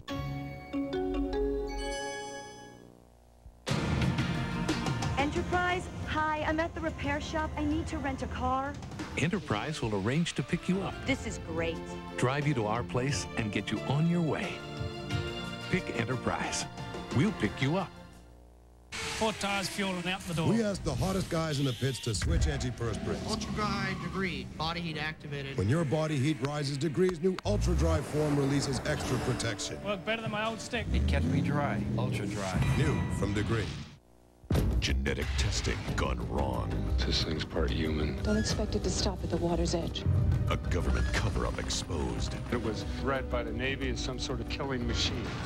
One man that will stop at nothing to save us all. I'm gonna put an end to it. Peter Benchley's Creature. Danger Services, ABC tonight at 9/8 Central. Don't let your child be one of thousands injured on local playgrounds. 6 News shows you how to spot hidden hazards and how to get them fixed. Playground Perils, tomorrow at 5. The Indianapolis 500 Time Trials on ABC Sports. Brought to you by Goodyear, innovators of run-flat technology. Zest Body Wash, get zestfully clean. And Gateway, let's talk about your Gateway.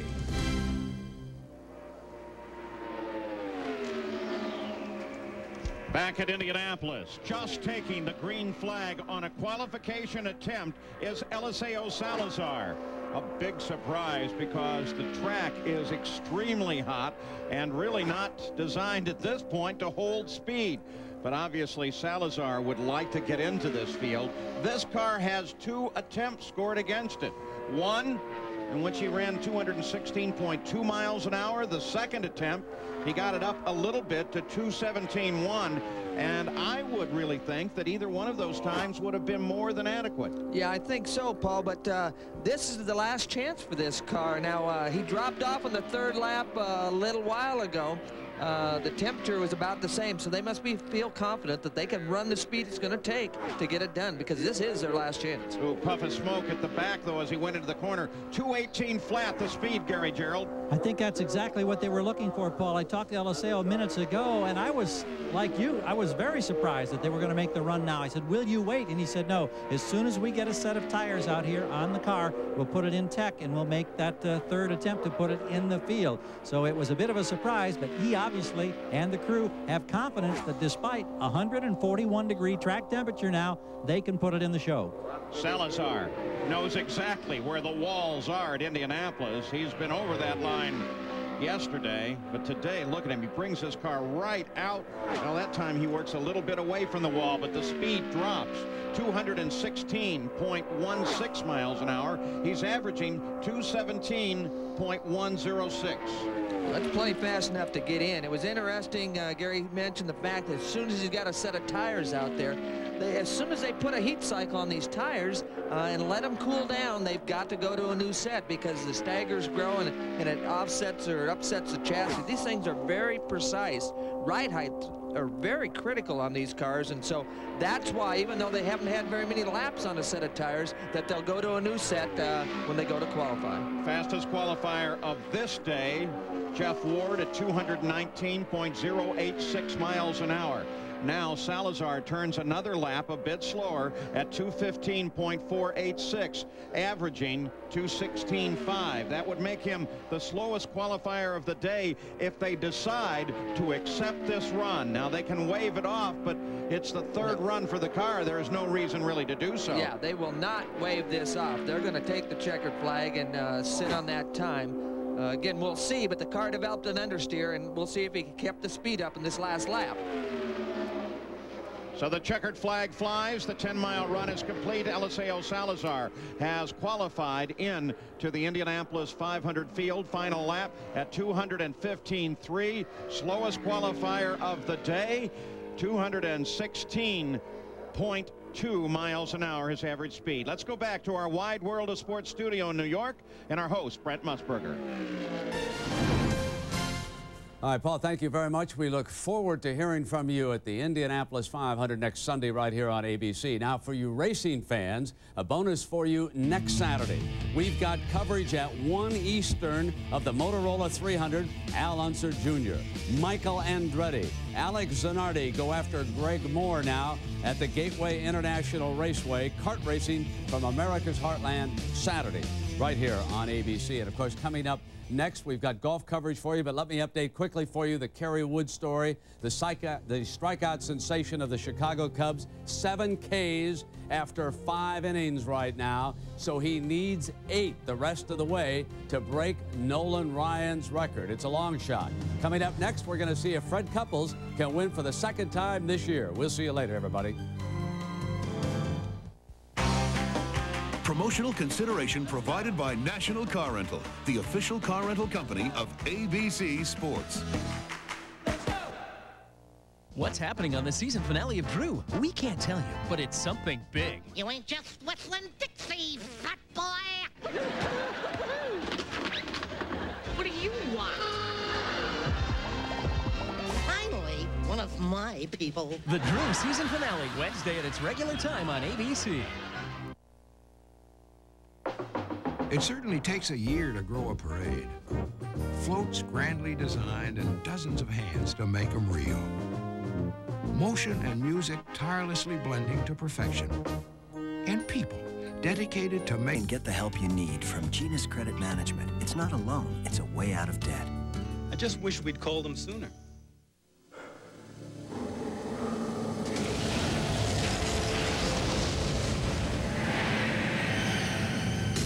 From the most prescribed name in the history of pain relief comes non-prescription Motrin IV. Motrin IV, spoken here, here, here, and here. Nothing speaks to pain better than the prescription-proven power of the medicine in Motrin IV. Motrin IV, spoken here.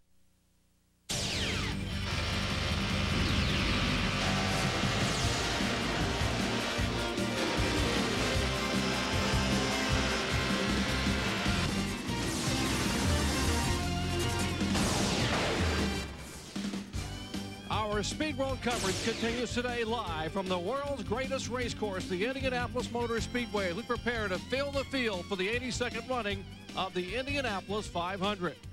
Hello, everyone. I'm Jerry Punch, and I'll be joined by Paul Page, Jan Beekes, and Gary Gerald as we continue our coverage of second and final day qualifying. You know it as Bubble Day. But yesterday, history was made here on pole day as 42 cars, a record in Indianapolis Motor Speedway history in first day qualifying, presented to try to qualify.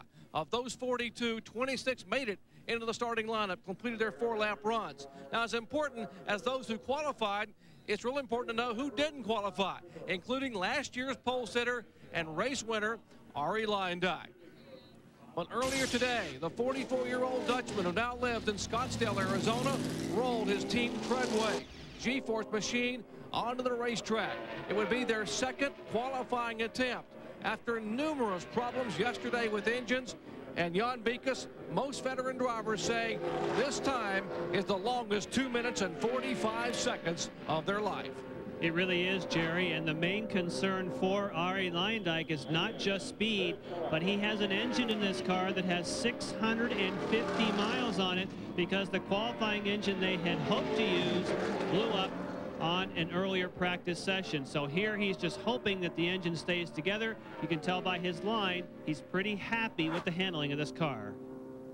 Yesterday morning, they tried to come out with a qualifying engine. They got 3 laps on it, didn't get up to speed, and they had a problem with 2 different fuel injectors. They changed that engine, came out late yesterday afternoon, ran a lap at 2:14 plus, and the engine simply lost power in the second lap yesterday. This is the only engine they had left, and lap 1, 218.335 miles per hour. So in the heat of midday, last year's winner is getting up to speed. And that is the speed that will put you solidly in the field. But again, you've got to do 4 laps here at Indianapolis to qualify. And even if he runs the fastest speed of anyone, he will still be considered a second-day qualifier, meaning that he will slot in behind everyone who qualified yesterday. It's unique here at the Speedway, but right now he's just trying to keep consistent laps, and you can see by those 2, he's doing so. The 5T car, the T indicated this is the car he ran last year, the 1997 G-Force, updated to 1998 specs. This car won the Indianapolis 500 a year ago. They had a brand new 98 car. They thought this car would actually be better on the racetrack as Luyendyk trying to complete 3 of 4 consecutive laps of qualifying. You got to believe, Jan, as composed as Arie Luyendyk is, his heart was pounding knowing that they've had so many engine problems and trying to get the car consistently up to speed. Yes, his chief engineer, Tim Wardrop, said that we took 2 things for granted last year, and that was engine reliability and the consistency of the Firestone tires. And he's had all kinds of problems with both throughout this week. Consistent lap speeds, going faster on lap 3, 219.159. Things are looking good at this point for Luyendyk. After a flawless month of May in 1997, as you heard Jan Bika say, they have had nothing but trouble in 1998.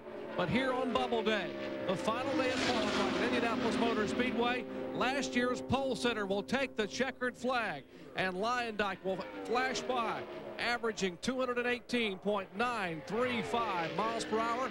Had he done that yesterday, that would have been good enough for inside of row 4, 10th overall in qualifying.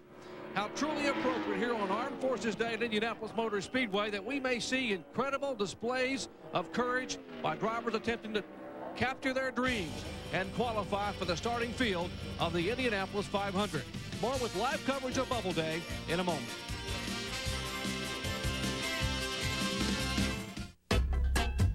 At Pennzoil, we've discovered that it's not the kind of engine you drive that matters most in motor oil. It's the way you drive. You stop, you go. You stop, you go. You stop, you go. Imagine how your engine feels. The next time you change your oil, ask for Pennzoil, specially formulated to protect your engine from stop-and-go driving. You okay, boy? Stop, go. Pennzoil. Come along. Mailman, it's been a long time. Whoa! Mailman! You grew hair! That's right. Couldn't have done it without my Rogaine. The new Rogaine Extra Strength for Men. It's concentrated. It gets more to the root to grow 45% more hair than the original. Nice rebound. Carl, sign my Rogaine. The new Rogaine. 45% more hair. It delivers for me. Well, back at Indianapolis, that windsock is exactly what you would want it to be, though the temperatures continue to climb at the Indianapolis Motor Speedway. On the second day, the final day of time trials with the new shortened format, this is bump day. We're still looking to fill the field, and once we do, then everybody has to really tighten up because you can get bumped out very quickly. Temperature right now up to 83 degrees, track temperature 141. Despite those light winds, the real key is that track temperature at 141 degrees. The heat just ripples off of that surface, and that makes it very difficult to qualify. Here's the starting field as they sit now. Boat, Ray, Breck, the front row. These all established yesterday. Stewart, Buell, Sam Schmidt in row number 2. In the third row, Scott Sharp, Davey Hamilton, Roberto Guerrero, Scott Goodyear, Buddy Lazier, and Mark Dismore make up row number 4.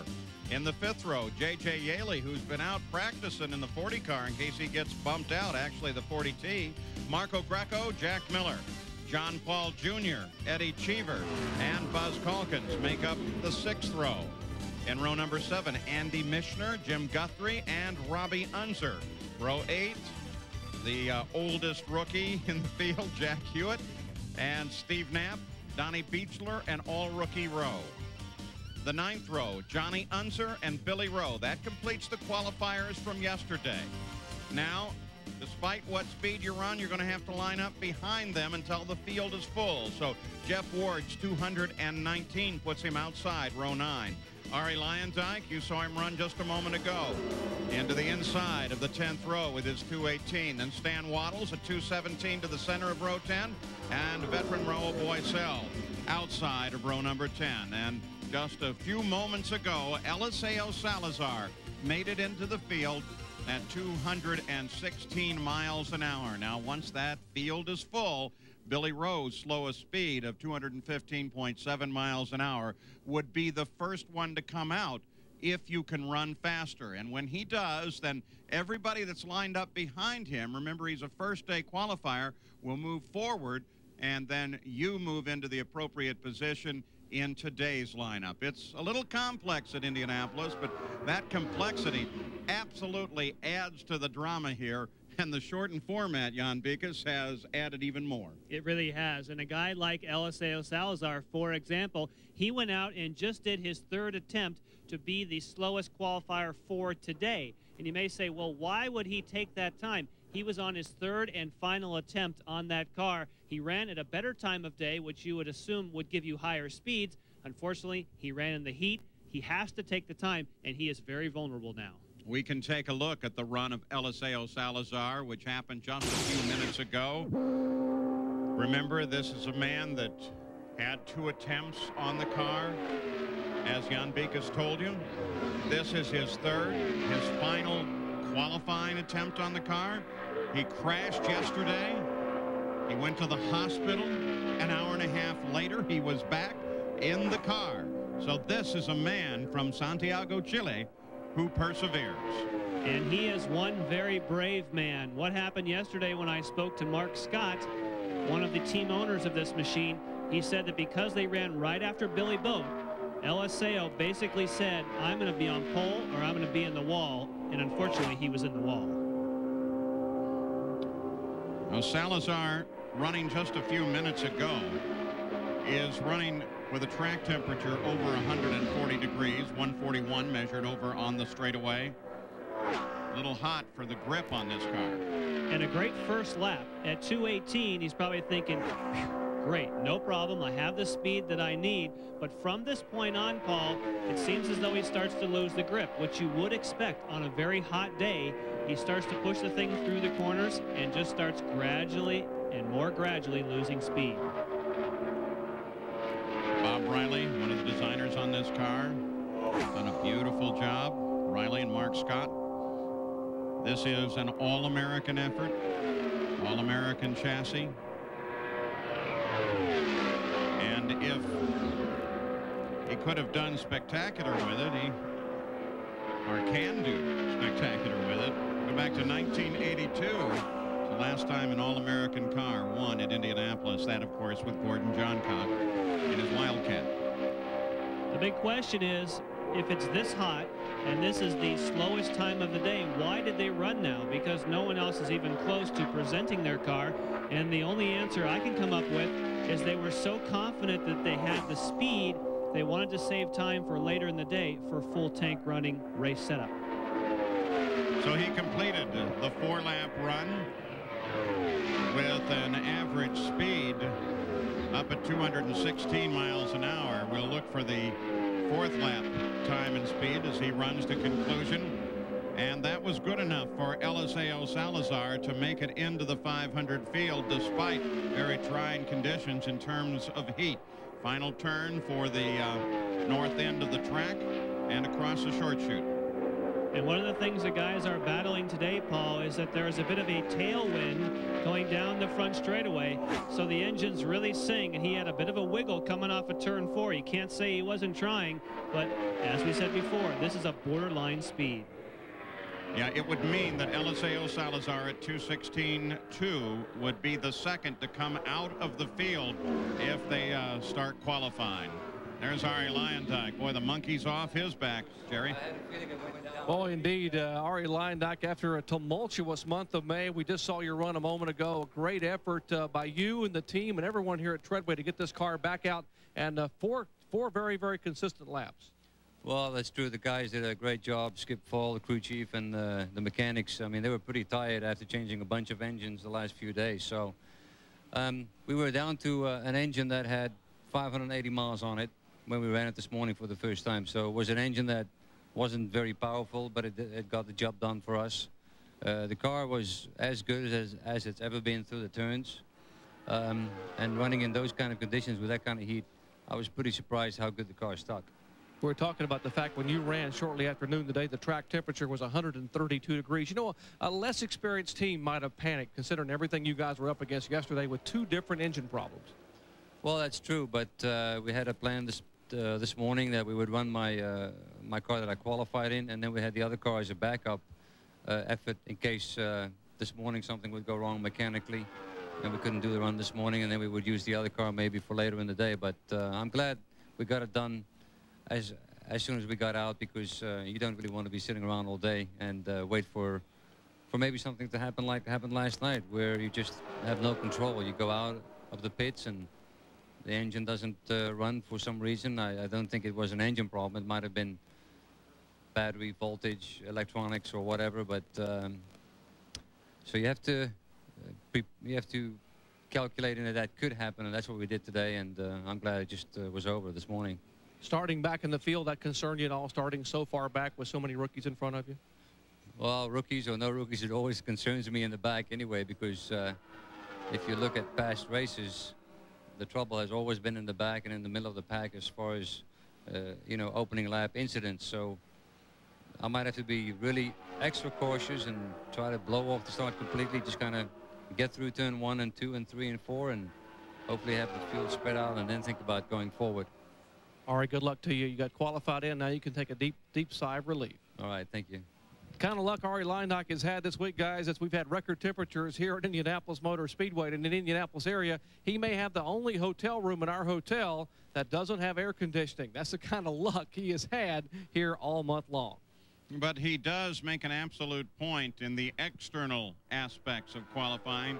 Can't just be a fast driver, fast car anymore. There's so many other factors that affect whether or not you can qualify for the Indianapolis 500, and certainly speaks to the team aspect of this sport. There's the pole sitter, Billy Boat, and the ceremony in which he was handed a spare $100,000. Got himself a new Harley Davidson. What a guy.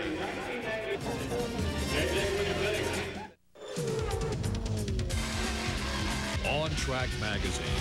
Whether it's Formula One or the Indy 500, On Track gives you the latest and most complete coverage. Each issue puts you on the lead lap with great photography, detailed race coverage, plus insightful commentary and analysis. If you want to keep up with auto racing from around the world, read On Track.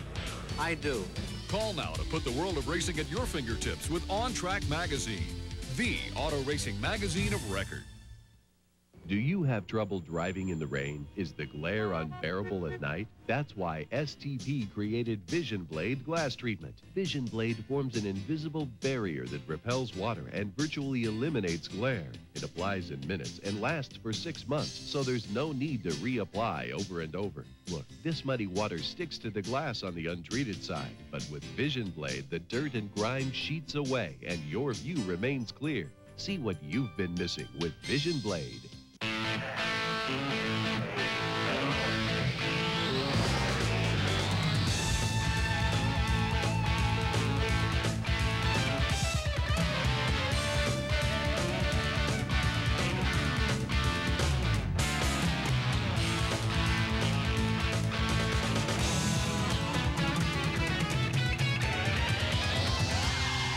RPM tonight, Monday through Saturday at 7 and Sunday at 12 and 8, only on ESPN2. Back in Indianapolis, a beautiful day. I'm Paul Page, and there's a group of drivers who are here at the track. They need to try and qualify. This is that list. Jimmy Kite, remember, 3 different accidents within the past week. Tice Carlson, well, they found another car for him. They're going to give him a shot. Danny Drynen's out, took a look at it. Claude Bourbonnais has not been anywhere near the kind of speed that he needed, so we hope for him as well as for Joe Gosick, see how he will do through the afternoon. Hideki Matsuda, well, he can do it if he will find the time. And Scott Harrington, he's going to have to find another team if he is going to find that qualifying position. Stefan Gregoire, Lynn St. James, big question marks, and it really makes you wonder what this afternoon holds in store and when they will make the decision. I know 4:30, that's all I could hear yesterday. 4:30 Indianapolis time. I'm telling you, it's not that simple, because it's not just getting in line, it's getting to line. Yeah, you have to get to the line, and obviously there will be a few less cars today than what we saw yesterday trying to get in that line, but it's going to be tough. You don't want to wait too late. Obviously the conditions get faster for these cars. The later that you wait in the day, that's what makes Bubble Day fun. You never know. Scott Harrington has had some terrible luck in Indianapolis. Remember last year, he could have put the car in the show on the final minutes of qualifying. And today, the engine lets go, and boy, it let go big time. He didn't realize it till he had already turned the wheel down to the apex of turn number 1, and of course, when the engine blows, oil comes out of the engine and onto the rear tire. So there was nothing Scott Harrington could do, but he really walloped the wall. From this angle, you can just see the incredible impact that he has here. Not much time to slow it down. Slaps it hard, but the good news is he is okay, even though his dreams are shattered. Yeah, and he was so frustrated after this car rolled to a stop. The good news was that he was okay. In fact, he was okay enough to be really angry. And The reason that he is angry, of course, is they had one car, one engine. His first lap was fast enough to qualify him easily for the starting field of the Indy 500. He's on his second lap. Nothing he did. The wind was blowing in a direction that the engine's revving high down here at the end of the front straightaway. It blows up, and his effort is over. Well, at least the team effort is over. Now, there are plenty of cars back there. The question is whether or not an owner is going to release it, car to Scott Harrington. But I've got to tell you, Scott is a very popular race driver here at the Speedway, and there just may be an owner that will step up to that situation. Eliseo Salazar in the field. Let's go down to Dr. Jerry Punch. Well, Eliseo, we saw what happened yesterday, and you bounced back with a backup car. Let me ask you first, how was the shoulder feeling this morning when you tried to get in the car? I felt better, you know. It's a bit sore, but not as bad as I thought. I took some pills and I slept well, so it's better than I expected. You went out with one attempt, which would be your second attempt on the backup car this morning, and ran a first lap at 2:17.3, a second lap at almost 2:17 flat, and then the car quit. What happened? You know, I was adjusting the bars, and I hit the kill switch, you know, the on-off switch, trying to adjust the bar, and the car quit. But by that time, when I put it on, again, I had lost a couple of seconds, and I decided to wave off. We had still one more attempt. So you had the one attempt left, which you ran this a little bit ago. Now, the question is, you ran this 4-lap attempt about 45 minutes ago, and the track temperature was 141 degrees. Did you contemplate waiting later in the day, maybe running at 4 or 5 o'clock? Yeah, it was a decision we took with the team because we have another option. We have another chassis, another Riley Scott that belonged to an in-house team. And if we hadn't taken, you know, the third attempt, we would have been waiting with this car, and we wanted to get it out of the way. It was a calculated risk that might or might not pay off, but we decided to do it, and now we'll concentrate on trying to get this other car up to speed. So now the people know you did indeed have a backup plan. So they were questioning that you guys had lost your mind, but you had a backup plan. Anyway, 4 laps for Eliseo Salazar, the average 2:16.259. Congratulations on joining those that have qualified. Okay, I don't know if we're still there, but we'll have to sweat it a little bit more. All right, Eliseo Salazar, we check in with Jan Bikas. And, Jerry, that answers a lot of our questions because it did not seem to make very good sense to accept that run in the heat of the day. But, of course, what he just told us, they have the opportunity to go to another chassis to go out and possibly re-qualify if they get bumped out of the field. So maybe that is good strategy. Go ahead and get a solid time, and if you get bumped, you have another car to use. We assume that was his last car because he crashed the primary. That was his T car, but thankfully Riley and Scott Paul has got another one for him. Again, you have a little over 3.5 hours to qualify here, and timing has been said time and time again is in fact everything, and figuring out how to get that car back in line would make a difference. Earlier today, Armed Forces Day at Indianapolis, and so the Armed Forces are present and doing the ceremonies. With AT&T One Rate, it costs $1.35 to make a 9-minute call from New York to LA. With 10321, it's $2.51. Surprised? Most calls from home cost less with One Rate. So give us a call today.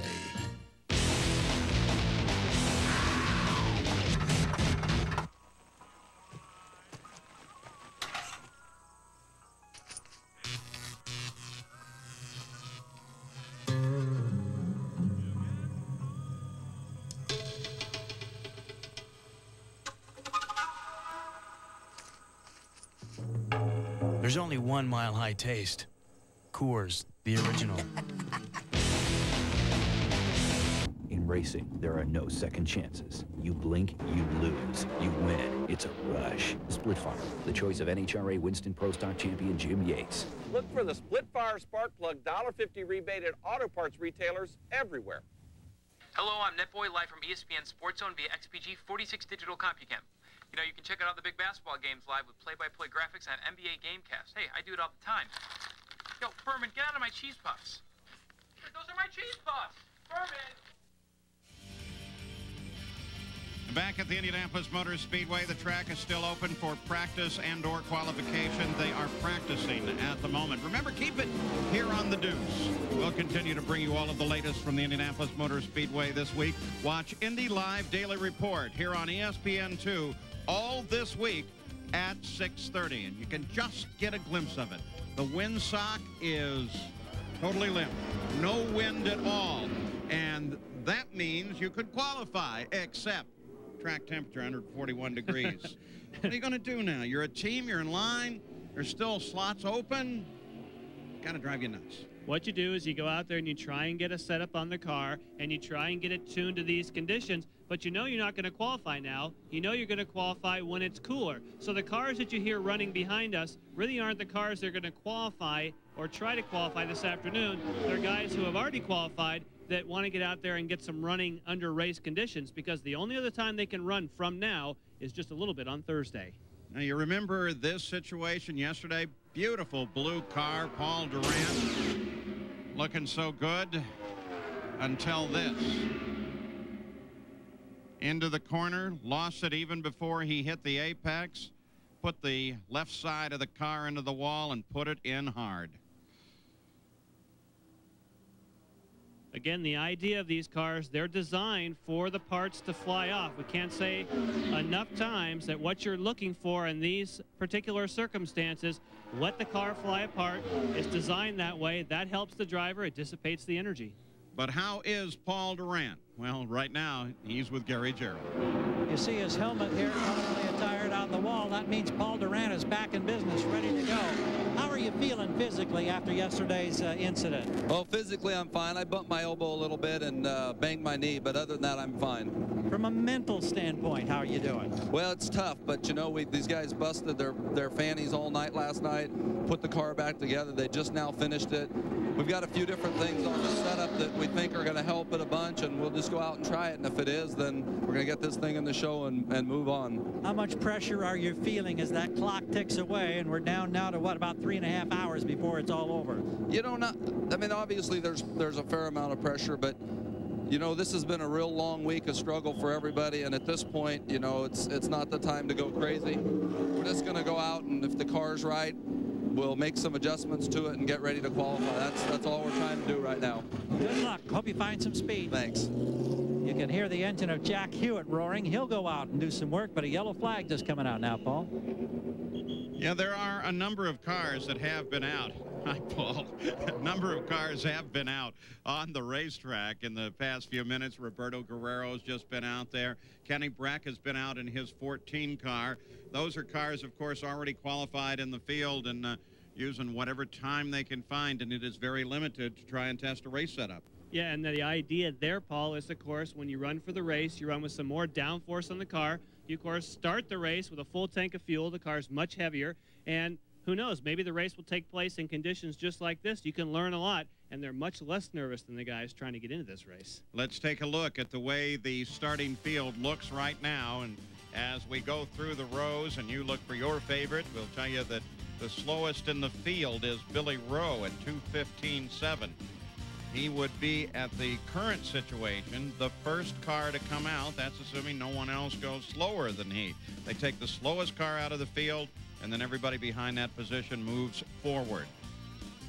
Roberto Guerrero and Kenny Brack, as we've mentioned, have been out.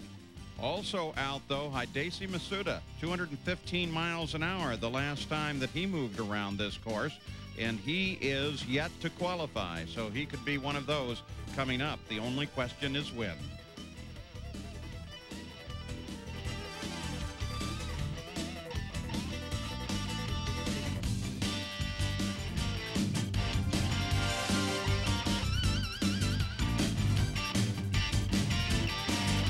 $100 billion, or the X Games will be destroyed. Wake up, Lugenstein. Sorry, baby. Daddy's got to go to work. The name's Stein.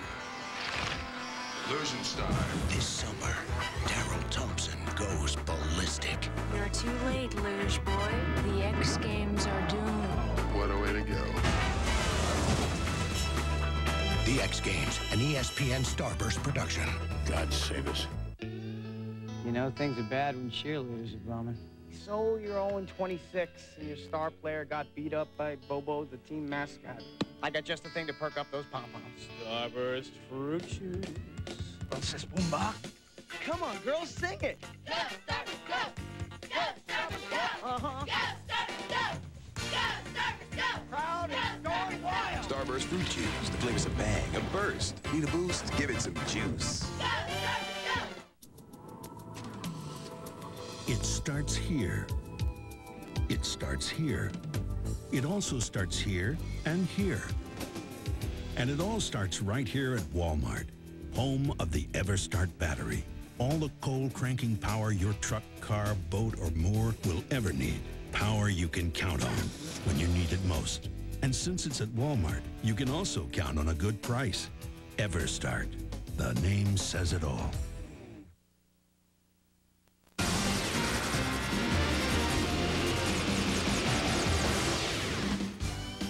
Back at the Indianapolis Motor Speedway, the yellow is on. Assumption is a track inspection. No qualifier in the line. It's empty. And certainly no incident on the race course. We expect qualifiers at any time. We anticipate that greatly. The question, again, will be a matter of time. When do you head out onto the racetrack? It's got to be driving some guys back in Gasoline Alley crazy trying to figure out how to do that. Certainly not helping our mental attitude, though we've seen plenty of good action here today. Ari Lyondike finally makes it into the field, and the guys who are already in the field can relax a little bit and try and work on their race setups. For Billy Boat, the pole sitter, what a great story he is.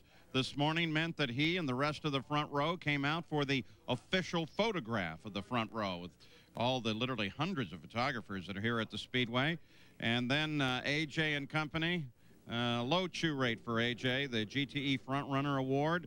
And then he peels and sticks on that new PPG logo on the car. There's Greg Ray. Of course, he's picking up sponsors as things go along. Could still do with a few more bucks. And with his wife, Andrea, Billy Boat, and the family of 4 kids are enjoying some time at the Indianapolis Motor Speedway on this Armed Forces Day with all the static displays of equipment and helicopters back inside Turn 4. This is a day where at the track you can watch some racing, hit the Indy Fan Fest, hit the military displays, hit the concession stand, then head back to any seat in the house because there are no reserve seats on time trials at Indianapolis. Boy, it's got to be the best ticket, not just in North America, but in the world. And I think if we step back to that front row, Paul, I think in particular, don't lose sight of the fact that Billy Boat's speed that he posted, people talk about Billy Boat being on pole, but he just wiped everybody out, but especially with that 2:24 opening lap. So certainly hats off to Billy Boat, AJ Foyt, Canseco. That was an incredible effort. There is that static display over on the infield of the track and fans going over there. You saw the U.S. Navy brought a submarine. I really tried to talk him into landing a Hornet on the backstretch, but nobody would stretch the wire. I'm sure some of my buddies could have done that. It's been a good day at Indianapolis. It's going to be much better. We'll be back with more from the Speedway. Are you tired of waiting for monthly car magazines? Stop waiting. Get Auto Week. Start Auto Week racing to you every week. For a true car lover, once a month is not enough. Stop waiting for the fastest racing coverage. Auto Week covers it all. NASCAR, kart, Formula One, sports cars, and the IRL. Behind the scenes as well as on the track. Stop waiting for the fastest road tests. Auto Week drives every new car, truck, SUV, and van and tells you about them fast. For a true car lover, once a month is not enough. Stop waiting for auto shows, trends and insights, personalities, and special features. Call 1-800-232-1502 for 52 weeks of Auto Week at this special TV price of just $24.95. Save over $100 off the cover price. Call 1-800-232-1502 now for Auto Week. Stop waiting for monthly car magazines. Get Auto Week every week. Once a month is not enough.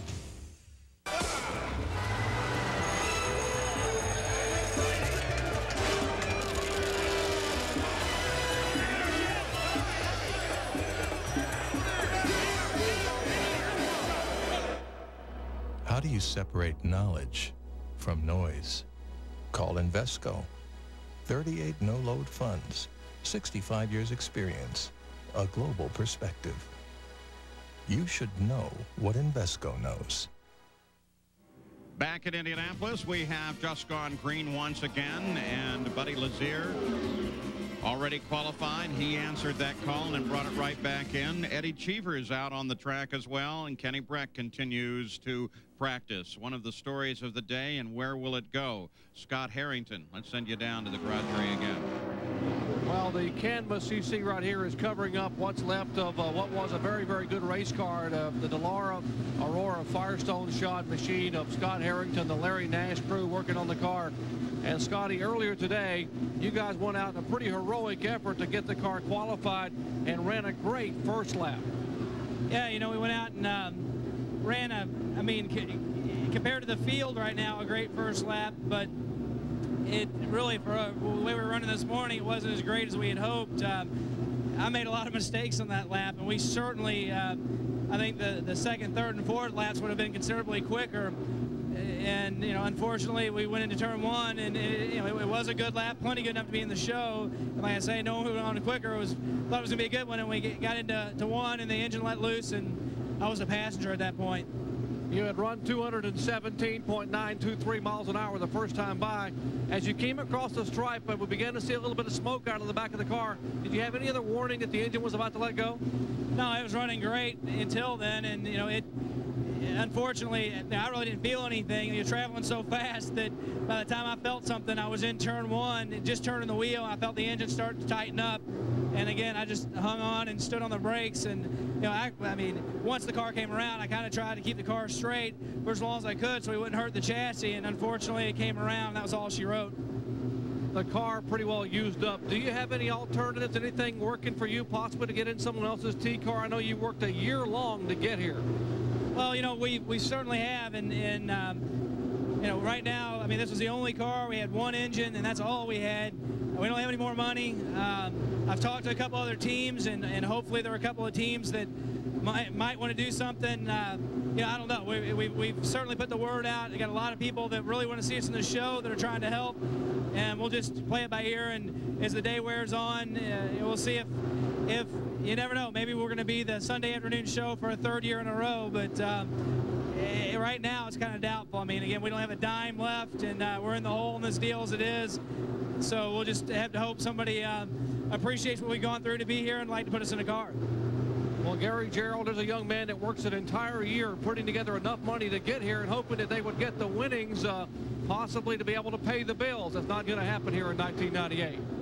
Well, Jerry, unfortunately, there are other similar stories, not so much relating to a man trying to generate the funds to run the team, but for Jimmy Kite, he and his crew have had an adventure that nobody would want to have over the past 8 days here at Indianapolis. Starting a week ago today on Sunday, he found the concrete crash walls. It is actually the second time he'd hit the walls in the span of a couple of weeks, because in rookie orientation, he'd also had a problem. As it turned out, they were able to survive and walk away from this one, getting into a backup car, which he put on the racetrack then later in the week. On Thursday, however, an oil fitting broke underneath the engine. It dropped oil on the rear tires, and you know what happens when that happens. And the consequence is never good. Fortunately for Jimmy Kite, once again, he was able to walk away without injury. But then came yesterday and another opportunity, and still another adventure as he got into the cement crash walls. So what was left for Jimmy Kite? It looked very, very bleak yesterday, but Luke Wellington and the team got together last night, and they said, we can repair the tub that was damaged on Thursday. His teammate Billy Rowe qualified yesterday. They repaired the tub. They took some of the key elements off of Billy Rowe's car, put it on this car, working up until midnight or shortly after last night. This is the end result. They came out and tested this morning. In the open practice, they found 212.5. And then as the temperatures soared, they continued to work this afternoon. And within the last hour, they found 216 plus miles per hour. So now the car is trimmed. The car is ready. Brad McCandless, sitting on the wall, told us moments ago, we're looking for a drop of temperature of about 10 degrees. Right now, the last report had dropped from 141 to 138. If they get it down in the 120s, then it's going to be time to go and try and qualify again. So another adventure for another young driver trying to make his first Indy 500 start. His name is Jimmy Kite. A couple of things to comment on there. First, with the reference to Scott Harrington. I would think the smart move would be to go over to John Menard's garage and put on the longest possible face you can and hope that a guy like John sees that you're there and sees that you can do it. And then the Jimmy Kite situation, there's a couple of good stories about it because Jimmy's got to be the most likable driver in this racetrack. Comes here as a rookie with the greatest spirit that I think we've ever seen. Every time he wrecks a car, he's got to bring the crew donuts. And Tom Stevens said it a few minutes ago. The crew's getting fat. Yeah, obviously, that is one of the things that you do to keep the morale nice between your crew and yourself, because those guys are working hard. And when you look at that car, Paul, when you see the orange parts and then you see the yellow, both the day glow colors, that's because they took the parts off, like Gary had said, from the qualified car of Billy Rowe. So they have gone and stripped a car that already made this race so they can try and get their other car in the show. So the team has been robbing parts from one car to another while they have to get Billy Rowe up to speed because he could get bumped. He might have to run the spare car. So it's going to be a Scandia day today for sure. And it brings you to one of the interesting questions at the Indianapolis Motor Speedway. This is always so amusing to me. What is a race car? Now, that's real important because if you have an accident, you know, the rule says it's got to be the car you qualified. And now here they're taking parts off a qualified car, putting it on another car. That doesn't break the rule to the best of my knowledge because the real definition is tub and engine combination. And look at the serial numbers on both and make sure that's what goes to the line along with the tires that you used for qualifying. But at times they have really stretched that out to try and help a guy here. You know, there has been a time when maybe only the radiator cap was the same because there was a crash during the final practice day, what they call carb day here. And boy, it's been really an unbelievable situation to try and figure out what is a race car. Frankie Delroy, the old tech director here, passed away back in 1977. He used to put his own little marks on the cars so he could tell even if they moved the serial number plate. Now, what about the situation of Stéphane Gregoire? Jerry Punch, can you get us up to speed there? Well, Paul, the fortunes of the 29-year-old Frenchman, as you said, Stéphane Gregoire, lie primarily in the hands of the veteran engineer and team manager Darrell Soppe here for Tom Chastain Motorsports. And Darrell, you guys this morning went out and ran laps over 216. The question is, how long do you wait to make an attempt? We're thinking around 4:30, somewhere around there. We're going to let the track cool down a little bit, and then we're going to go out and do it. He thinks he can run a 216 or 217, so that's what we're hoping for. You've been here a lot of years. You were with Al Unser Sr., Tommy Sneva, of course, Rick Mears, a successful venture here with Mears and others. Do you feel that how much speed can you gain later in the day? Can that 216 go to 217 and a half when the track cools down considerably? Well, we're hoping so. It's always a little bit faster, so I think we might be able to do something like that. Got to ask you, you guys ran so well. The underfinanced team of Tom Chastain Motorsports, you finished 4th at Orlando, backed it up with another 4th place finish at Phoenix, but you've struggled here in the month of May. What has been the problem? Has it been engines? Has it been chassis, a combination? Well, earlier in the week, we were running fairly decent. We were real conservative with the RPM and the engine, and then late in the week, we had some mechanical problems in the chassis, and we chased it for about 3 days, and it really got us behind. So we finally figured it out what it was, and now we're starting to get back on target, but it's getting a little late. Oh, that's Darrell Soppe, and this is the Blue Star battery machine of Stéphane Gregoire. As you heard him say, they will be one of the cars we will be following this afternoon, probably in the last hour and a half, as they will attempt to qualify. They have enough speed. The question is, do they have to pick the right time to go out and make sure they can keep the speed consistent for 4 laps? Let's check in with Gary Gerald. Way up in the north pits, Jerry, we're looking at the familiar yellow and black colors of the Pennzoil Nortel Special. Scott Goodyear qualified this car yesterday and is getting out here to do a little last-minute work, getting ready for next Sunday's race. Scott, you're telling me that this car, really, you haven't changed a thing from yesterday because you qualified in full race trim, not a qualifying setup. Well, we want to have some more time to make the car work, but we had so many problems throughout the week, we just didn't get that opportunity. So essentially what we did is we didn't get a chance to aero the car out all that much, and we basically brought the car out today as we qualified it, and that's probably going to be close to the race. What is your comfort zone in the car now? Well, I'm very comfortable with the speed that we ran yesterday, and we had 4 of those laps very close together, and I think this race pace will probably be a little slower than obviously, but my concern right now is that with the G-force that we can go the speed that the Delaras can when we have to go racing for those last 15 or 20 laps of the event.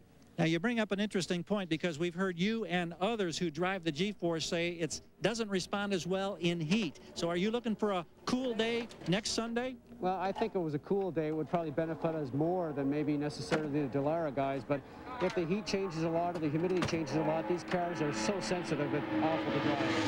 Hey, that's Scott Goodyear. He'll be on the track shortly, Paul.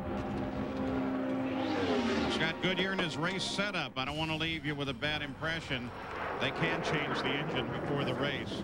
U.S. Air Force providing the flyby today at the Indianapolis Motor Speedway. Armed Forces Day. With AT&T One Rate International, it's $7.08 for a 12-minute call from the U.S. to Mexico. With 10321, it's $10.56. Surprised? 9 out of 10 calls from home cost less with One Rate International. So give us a call today. Introducing Kiwi car caring products. Washes and waxes with Rust Guard. Protectants with Endust for that one-of-a-kind Kiwi shine. Kiwi car caring products from the most trusted name in protection and shine. Chef Paul of Bowman's makes the best steaks in town, the Herald. Chef Paul is the maestro of marinade, the Herald. Chef Paul's reputation is built on his marinade alone, the Herald. Chef Paul's secret ingredient is actually A1. Chef Paul questioned about missing assistant, the Herald. The secret to great steak isn't just for great steakhouses anymore. A1, a marinade, a seasoning, a 136-year-old secret. Discover timeless styling that goes beyond fashion. Discover superior quality and attention to detail that's backed by more than mere words. Discover the finest cruiser that delivers an extraordinary experience unmatched by any other. Discover yourself on a Royal Star by Yamaha. Wait! Wait!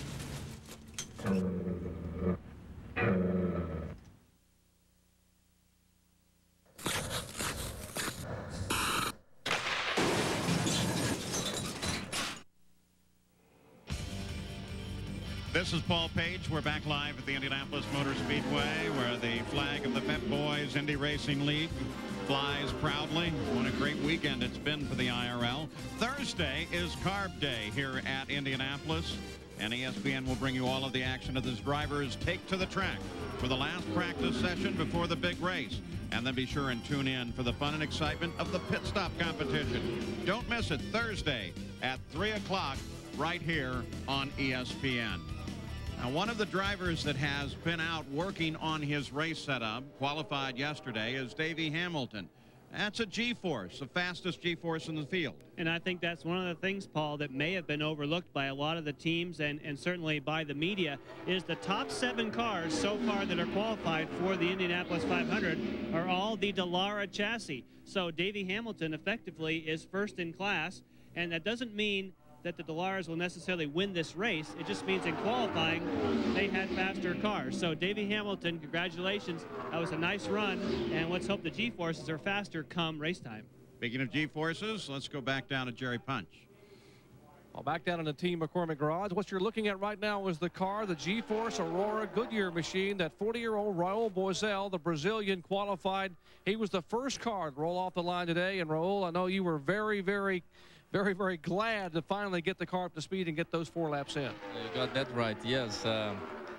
We kind of have a difficult week, and we couldn't get going until late Friday to have a direction to get some speeds and to get a good balance on the car. But finally we did, and we missed on time to go on the track yesterday afternoon. So was first in line to do this morning. The car felt comfortable in practice, and we just, put in line and went. We're going to watch your last 2 laps of qualifying, Raul. The first time by, you ran a 2:18.441, and then backed it up with a 2:16.894. Now we're watching lap 3. Why the big drop between the first and second laps? Normally pretty consistent, but the car felt pretty good in the first lap, and the second lap even surprised me when mid-to-exit of 1, I have quite a good push, so I need to get out of the throttle, and that's what dropped the speed. So I need to check the other corners if what the car go to react, if that push will increase or just stay the same. So when I saw the lap is 16.9 or 16.8, I felt that I can, you know, maintain that, and was good enough to qualify. Well, you picked it up here as you complete lap number 3, coming off turn 4 to take across the stripe. You picked the speed back up to 217.024 miles an hour. Were they talking to you on the radio as you were beginning lap number 4, knowing that you had speeds comfortable to get in the field? Well, I have in my dash every lap, and you know, I figured that was a good average. You know, we studied pretty much what it would take to be in the field, and I knew that the way I was driving, I would be doing another high 16 or low 17s, and then, you know, be an average of 217 something. That I felt comfortable about, and we just, you know, complete the run. Well, the 4-lap average for the Brazilian Raul Boesel, 217.303 miles an hour. Twice he has started on the front row. It's his 10th Indianapolis 500. And Raul, the fact that as you take the checkered flag here and get the car qualified, the fact that you're in the field with your experience, that should help you now that you've gotten the car so comfortable. Yeah, I think so. You know, it's a long race, a lot of strategy going on, and you know, a lot of pit stops. I think I have 7 or 8.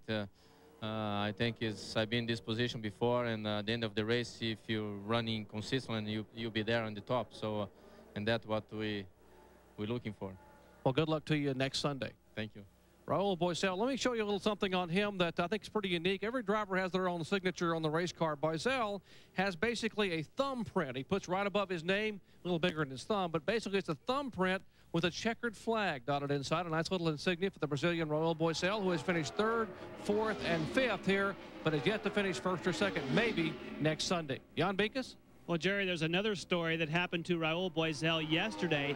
He was in line behind Dr. Jack Miller, and he hoped to go out and do the qualifying run very late in the day yesterday. Dr. Jack Miller's car would not start.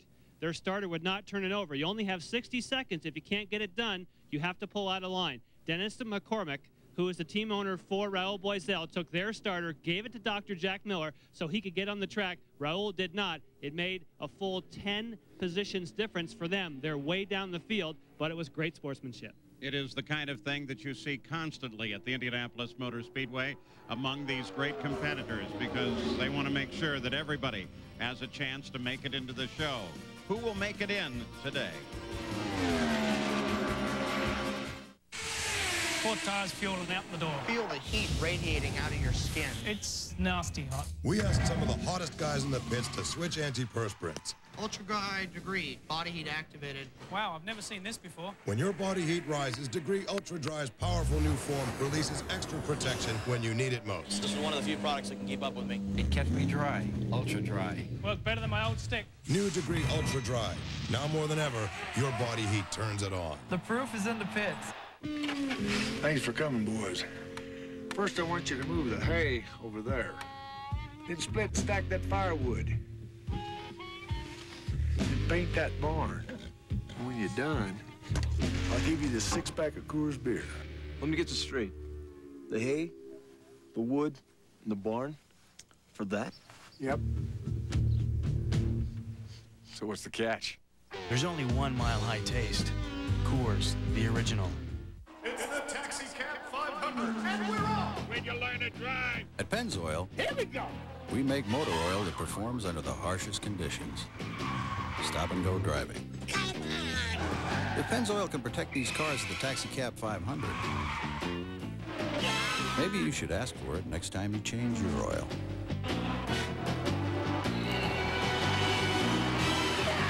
Stop, go.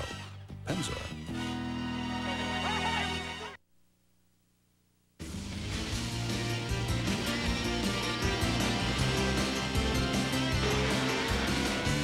Today's coverage of Bubble Day is being brought to you by Pennzoil, specially formulated for today's stop-and-go driving. Stop. Go Pennzoil. Another one of the big questions at Indianapolis is Danny Drinan, a former mechanic, and then went into the racing game himself, had a serious accident in a midget, but has been at Indianapolis, trying to get into this field, right on the edge of getting in. Gary Gerald? Quite a story, of course, Paul, in the DB man entry, number 24, Danny Drynan had himself an adventure on Tuesday, and it wasn't the kind of adventure that anybody ever wants to have in Indianapolis. Danny, unfortunately, has had a couple of these in his career, but he was able to come away from a very violent hits with a damaged race car, some certainly injured pride, and but he was basically intact, and that is the good news. As we look at that particular crash, and you can see just how violent it was. But that meant that the team had a tremendous amount of work to do. But other teams pitched in, including the Foyt team, the Howerton group, the Chitwood team, the gearbox shed. They gave him a brand new gearbox. They put this car back together. They took their available power plant. It was a brand new engine, came out on Thursday. Only got 2 laps, however, and it went away. And so it was back into the doldrums for this team. So they got out the engine that was in the car after they crashed it. Nanny, you came out here this morning. You went the fastest you've gone at any time this month. You had a solid 218 plus. And then tell me what happened as you went out this afternoon and lost a lot of straightaway speed. Well, we ran yesterday and we were still a little slow. Ronnie Doss from the Helmelgarn team came over and helped us out, changed some setup stuff around, and Dennis Lacava from Helmelgarns, they came over and worked with us this morning. We ran a mid 18 this morning. Very pleased with that. Thought we'd put it in line and go make an attempt. Went out to qualify, and it was running funny just coming out of the pits. Ran 2 laps. We were only running 2:14s. We lost almost 10 miles an hour down the straightaway, and come to find out that air temperature sensor had failed, and it was making the engine go dead rich. So they've replaced that, started up. I mean, you can hear the difference in the tone itself. So we're going to go out and run a couple laps and make sure we've got our straightaway speed again, and hopefully put her back in line. Now there's another concern, however. We mentioned that this was the old tried and true race engine. It's got 670 miles on it now. Typically they don't want you to run over 500 miles, and we didn't have any choice. We had the 2 engines we came here with for a low budget deal, but we're trying to make it all happen. So we were very hesitant to even take and run some practice laps, but it's what we have to do right now. So hopefully if they can squeeze out another 25 or 30 miles out of this engine, they'll be in the field. All of that yet to unfold this afternoon. Wish you well. Thank you very much. Jerry Punch. Gary, we caught up with Al Spire, who's the motorsports director for Firestone Racing, and yesterday we talked to Stu Grant from Goodyear. And Al, you guys didn't get the pole this year, but after winning back-to-back Indianapolis 500s, you've got to be pleased and surprised a little bit about having Greg Ray in the middle of row 1. Well, yeah, I think Greg had run pretty well all week long. You know, he had been in the top 5, I think, most of the week, and I really think if he had run right at the end of the day, he might have even done a little bit better. But to have Greg on the front row and all 3 cars in the second row on Firestones, we had 4 of the top 6, and we're quite pleased with that. Al, we're going to look at the last 2 laps of Greg Ray's run, an impressive run because of when it came. And not only didn't come late in the day, it came with a lot of heat, and that certainly has to give your guys, the Firestone engineers that have worked so hard, Dwayne Joyner and the other guys, a lot of confidence about what could happen on race day. Yeah, you know, our engineers have been here back starting probably in March, doing a lot of testing, both when it's been cold out and when it's been hot. And Greg Ray's first lap was his fastest lap, and he got pretty close to the wall a couple times and had to back it down a little bit, but a good strong run. And he had run strong on Thursday afternoon in the heat, and I think that's the most important thing, that you're going to have to run well when it's hot out during race day, and we think we've got a lot of cars that are well prepared to do that. As we watch the end of his 2 laps of running, when he came here, Thomas Knapp, Greg Ray's owner, said he came here with 1 car, 2 engines, and really no sponsorship. All they had was a little bit of help from Firestone, and said Firestone could be our savior, and indeed, they may be your savior, putting that car in the front row. Well, yeah, I mean, they really buoyed our spirits yesterday. They were our 1 car up front, and a little bit unexpected, I think, for a lot of people, but we've been trying to help them out as we've tried to help all of our teams here at Indianapolis, and certainly come race day, we think we are very well prepared. Well, he's in the backstretch of lap 4. We just saw Greg Ray get a little bit squirrely just a moment ago, coming out through the corners there. So, but he did indeed put the car solidly in the field. The Genoa Racing car number 97 yesterday in qualifying, a total elapsed time of 2 minutes 42 seconds 0.8 and the average speed of 221.125 miles per hour. He gets a checkered flag. I got to ask you, you know, Greg Ray was a surprise. I know everybody was talking about Team Menard and Team Treadway with Firestones, but the guy's garage you're standing in front of here, Sam Smith, also a pleasant surprise for you guys. Yeah, Sam's, you know, on the outside of the second row, an excellent run for qualifying. I think it's another car that's extremely well prepared for the race. And another factor, I think you'll think about Greg Ray's run, where he did get a little bit out of shape a couple times, but was able to catch the car and return it. And Tony Stewart had the same thing on his qualifying run. He got into a four-wheel slide drift there. He was able to catch it. And I think that's the type of tire performance and handling you're going to have on race day to race with other cars. All right, that's Al Spire, who is the motorsports director for Firestone Racing, trying to make it 3 in a row for Firestone. They didn't get the pole, but they want the big one come next Sunday. Let's go to Jan Beekes. Well, Jerry, obviously winning the race is what's key for Firestone or Goodyear, but Firestone has done something different come race time. When you bring 2 sets of tires to the Indianapolis Motor Speedway, you bring a primary and an option. Generally, all the option tires go together, and so does the primary set. What Firestone has done, the right side of the option set are more durable, and the left side are softer for higher grip.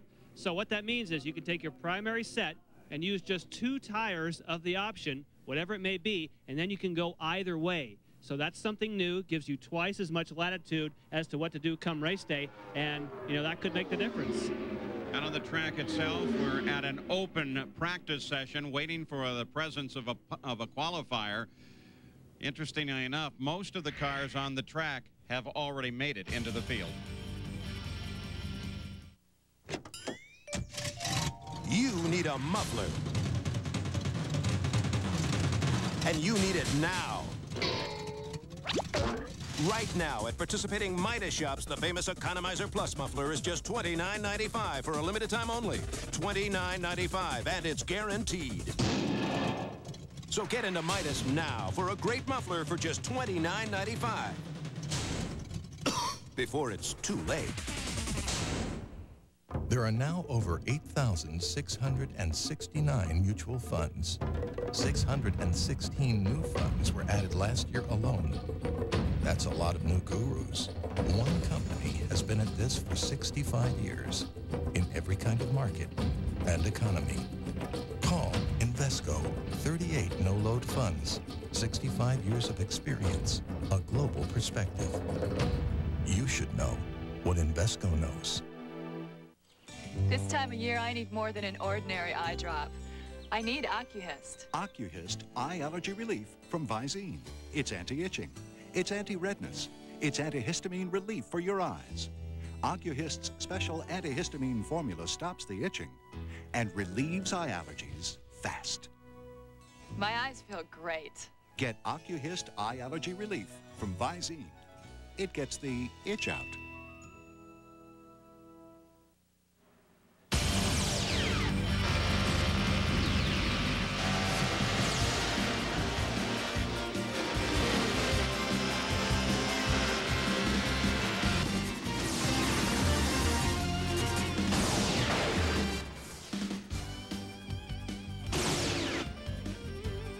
Well, the clock is ticking here on Bubble Day. Will Claude Bourbonnais be the next car to enter the Indianapolis 500? They're putting last-minute touches on the car in hopes of getting a qualifying run coming up over the next hour or two. 31 of 33 spots are filled. 2 open positions and 2 candidates, 2 drivers who've had big crashes this past week. But the Herculean efforts of their teams have given them a new opportunity. They'll try to qualify in the next 3 hours. 3 hours and counting at Indianapolis. 2 slots left in the field. On the track, for the most part, are cars that have been qualified, as we're in practice right now. But should a car want to make an attempt at qualification, they will shut down the practice instantly and let him out. There is a car on the tech pad right now, and that is Stefan Gregoire, though we don't know if it's a qualification or not, because many teams will come over and check their car again and again to make sure that it's legal. And that's, of course, what you want to make sure. If you keep it until the last moments of qualifying, you don't want to get kicked out of the tech line. You got to make sure that, in fact, you can go make that run. There is Stefan Gregoire's car, and they're actually backing it back off of the tech stand. So I guess the assumption is that this was another check for legality before they try to put that car out. But Daryl Soppy and the crew want to think about it just a little bit longer. We're going to show you the way the field is lined up as of the moment. The 30 1 positions that are now occupied, and we're just going to go through the starting field for you so you can find and refresh yourself on how your favorite is done. And as you do look down through the field, you will want to note the speed of Billy Rowe at 2:15.7. That's the slowest thus far. 2 positions to go, and then the bumping will start, and the entire process is a product of who has the courage to put a car in the qualifying line and trying to put it on the track in the heat of the day. But you heard moments ago the temperatures are dropping on the track surface. In fact, they've dropped about 10 degrees. And as a result of that, the questions begin, the pulses begin to quicken a little bit. When will they go at Indianapolis? There is a large group available to try and qualify in to the Indianapolis 500-mile race field. Second quick in the field, of course, our second slowest in the field is Eliseo Salazar. So those are the 2 guys who are the most nervous at the moment.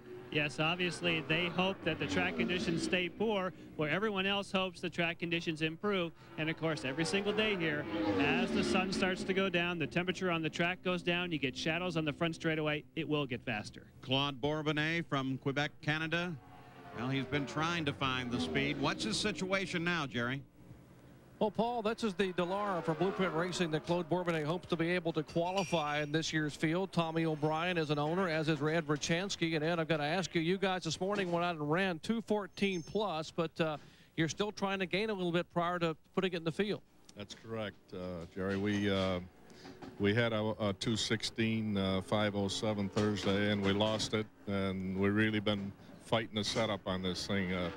Track conditions are very hot, but it's that way for everyone. So hopefully we're making a final change, and sure hope we can do it.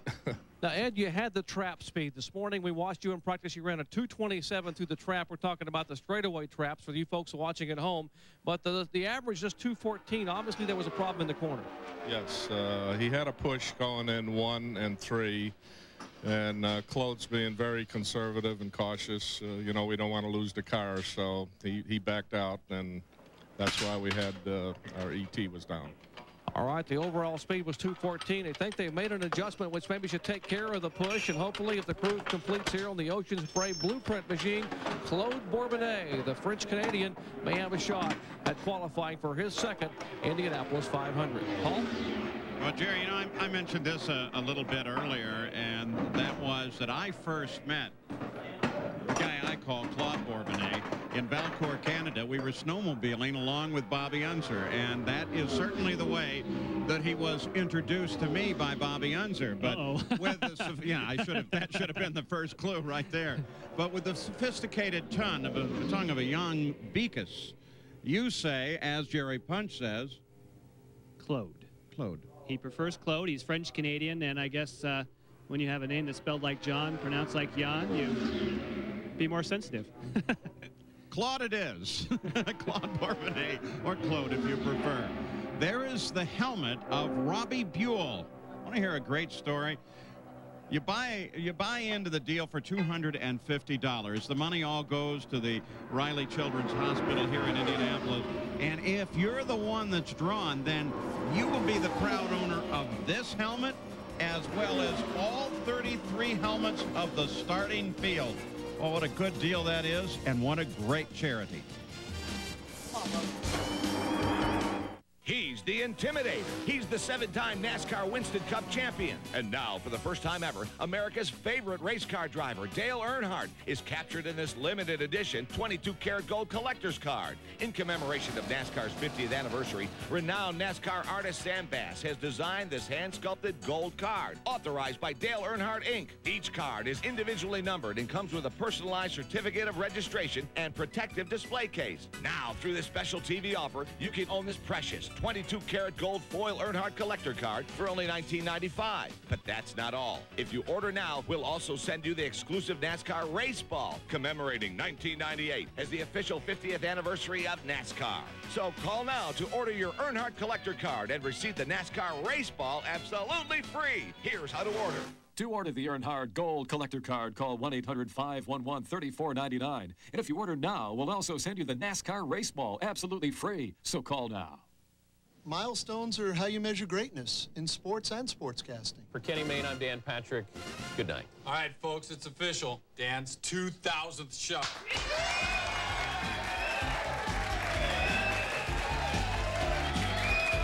It was a big night. Everybody wanted a piece of history.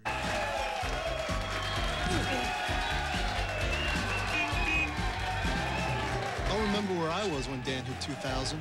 Everybody will.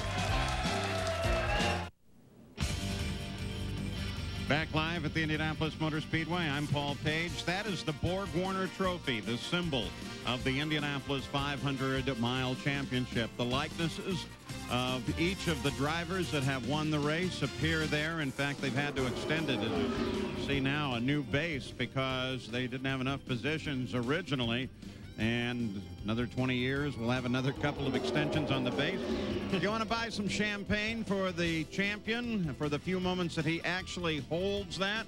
Because they put it in the museum right away. 6 gallons of champagne is what you would need. Brian Tyler is a name we haven't talked about much. Yes, that is Mike Groff's car, his backup car, the 10T.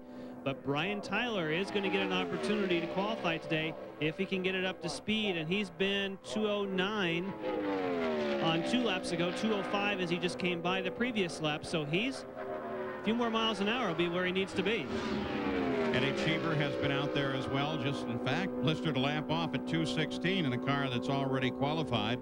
As we continue to watch Ryan Tyler in the Visionaire Bryant Heating and Cooling car. This car is owned, of course, by Jonathan Bird, a longtime car owner here at Indianapolis, and Mike Groff would be the other driver of the car. Mike has been very frustrated. I mean, the whole crew has been having difficulty making Mike Groff comfortable in the car. And although Brian Tyler is a rookie, having another driver there so that they can bounce information back and forth hopefully will give them both confidence. The ideal situation would be to have a very experienced driver that could help Mike bounce some setup stuff off, but certainly he's very experienced in sprint cars, very experienced driver in his own right, and hopefully he'll be able to get up to speed and make a qualifying attempt. Look at that helmet too. It's great looking. In fact, the paint jobs on each and every helmet so very special. And once again, I think I mentioned to make myself clear, if you win that charity deal, the $250 buy-in, it's a helmet that they actually wore in qualifying, not the race helmet, and we will not permit any driver to go out without his helmet, so don't worry, you're not going to short a guy on a helmet deal. Jerry Punch, you're looking at helmets too. We're down in the Simpson garage, Paul. I want to tell you that this is what a helmet looks like prior to being painted. They're basically, you buy them from Simpson or from Bell or whatever. They're basically white, but this is the Bill Simpson helmet. Let me show you what Bill has done. He's tried to work on some problems over the years with when a driver is impacted in a crash, what happens is the visor will flip open. Now, in previous years, they had a little pin right here that this visor would slip over, but as the helmet would hit with the impact and the G-force, the helmet actually in the visor would flex, allowing it to pop open. Well, this year, Bill Simpson decided he would fix the problem with this little posit lock. And basically, you have 3 different detents. You can raise the visor 3 different positions and come back down. And so during a caution flag, a driver can get air, and all he does is take his hand and just pop the front of it shut, and it's locked. There's what's called a posit lock. It cannot come open.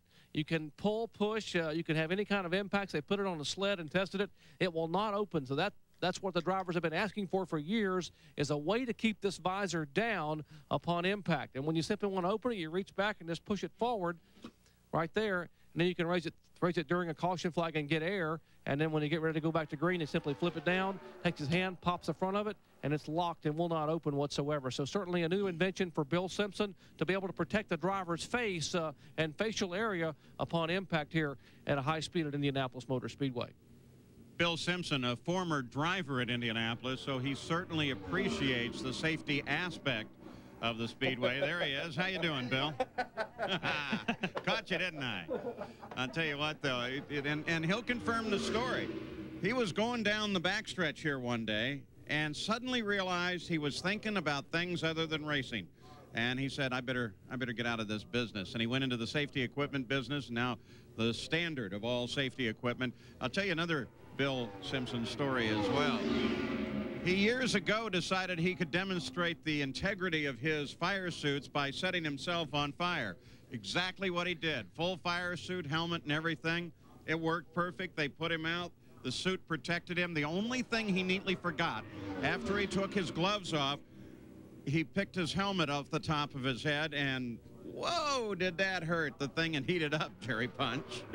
Well, indeed. I mean, he has done so much for racers. And we're back down here in the Bill Simpson garage. Bill, I got to tell you, we promised we wouldn't comment on some of the newer things that are coming out. But one thing you mentioned was the fact that you've got a new fabric from DuPont that actually has air inside the fabric itself, has an air layer. And you've made a couple of I guess, underwear is what you call them, I guess, for a number of drivers. And they said this air basically absorbs the perspiration and keeps the driver cool. Yeah, it's like they make a material.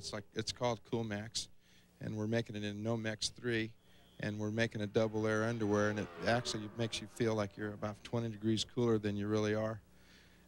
What it does, it wicks off your sweat, and when it wicks off the sweat, the air passing over your body it cools you off like an automatic air conditioner.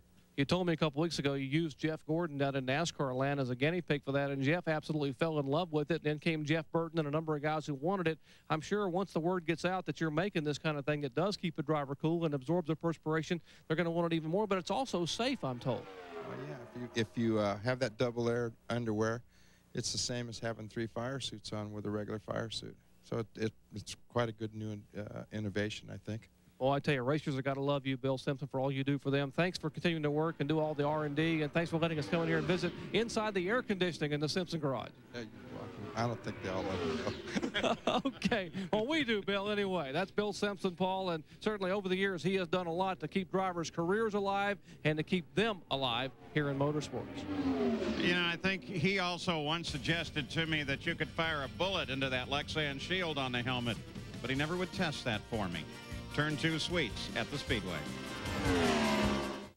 I started with the original Rogaine. I wanted to fix this, and Rogaine was starting to work. But they said, Mike, switch over to the new Rogaine. That's when my hair coach started noticing.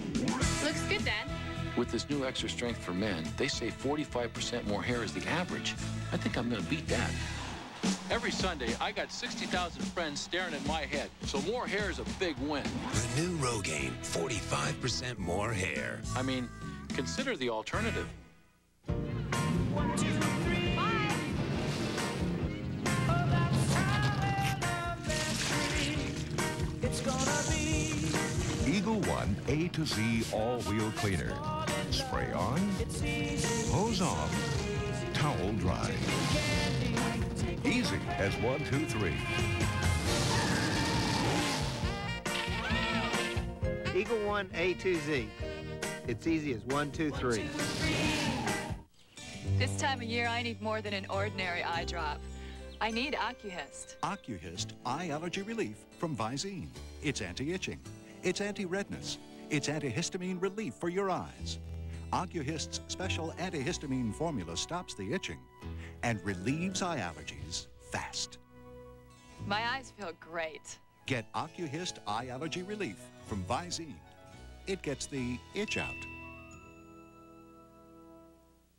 The art of tennis, as played by the masters.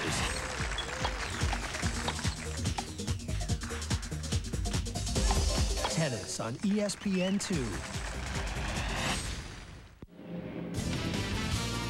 Back at Indianapolis, this is Paul Page with Jan Bikas. It continues to be an unlimited practice, meaning qualified cars, as well as those who want to make it out into the qualifying field can use the race course. Don't forget to tune in for RPM tonight here on The Deuce. Host Reese Davis will have a complete wrap-up of today's activities here at the Speedway. Highlights from the First Union 200 and the NHRA Mopar Parts National in Englishtown tonight at 7 o'clock here on ESPN2. Now let's go to Jerry Punch. Paul, back in the garage in Gasoline Alley, we happened to catch 00 Joe Gosick on his way back out to get in the car and practice a little bit. Joe, this morning in practice earlier today, we saw some laps at 213 to 214 range. What are you hoping you'll be able to do? Have you made some changes on the car? Yeah, we have.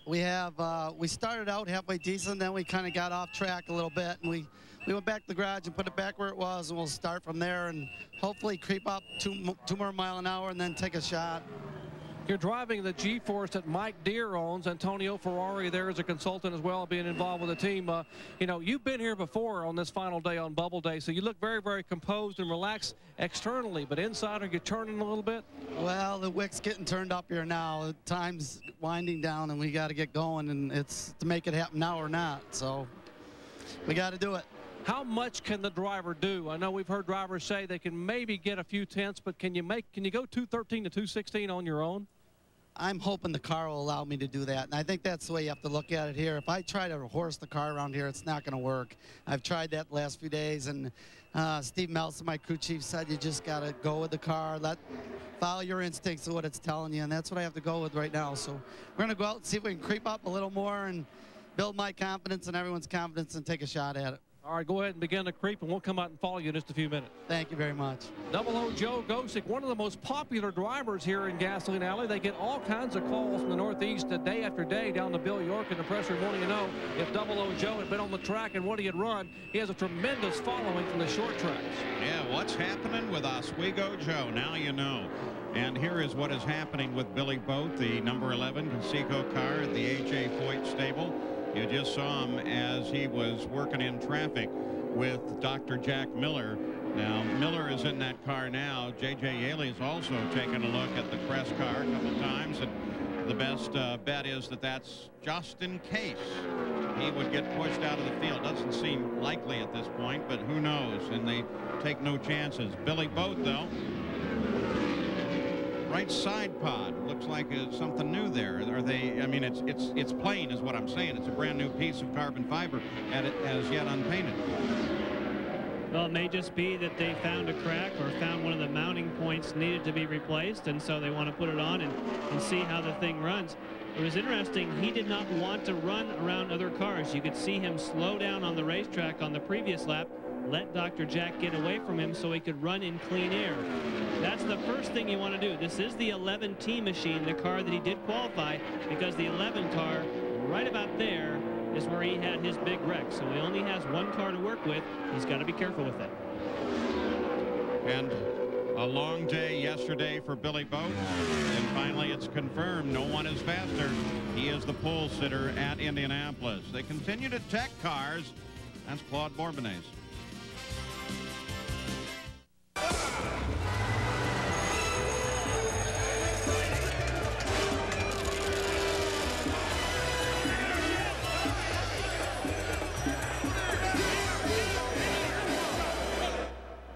How do you separate knowledge from noise?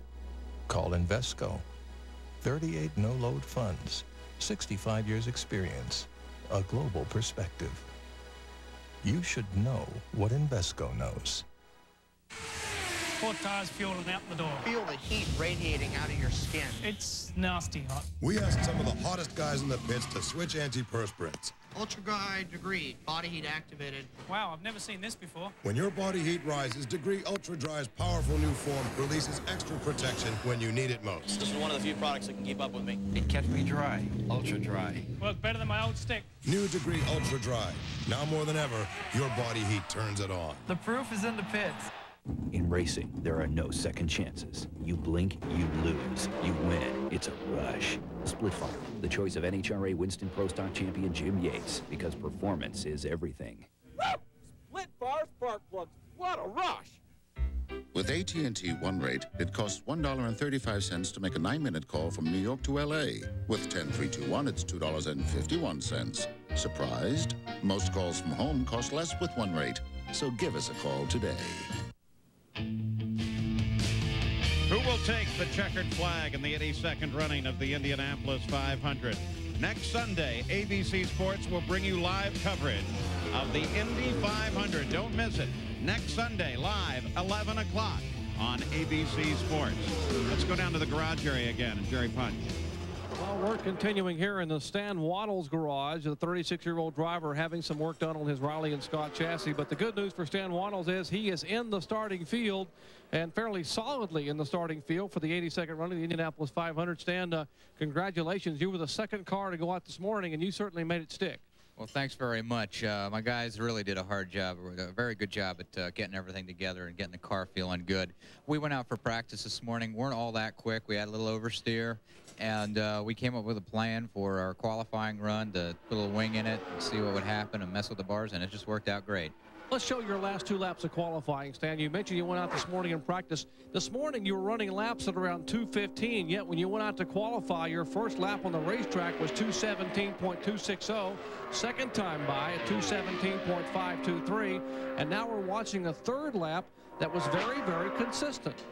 Yeah, the car was just really great. As I said, I had a plan, actually. When I went out, I was going to do my 2 warm-up laps. If I didn't like it, I was going to wave them off and just come in and not accept an attempt. If it felt good, I was just going to go through with the run. First 2 laps were really, really good. Just held my foot down, adjusted my bar, whether the car needed it or not, for the next 2 laps, and the car was just so consistent, so on rails. It was really, really exciting. You take the white flag, completing lap number 3 to 2:17.517 mile-per-hour lap. And then obviously you got to know from looking at the display on the dash that you're basically, if you don't make a mistake on this 4th and final lap, you're in the field. What's going through your mind right now?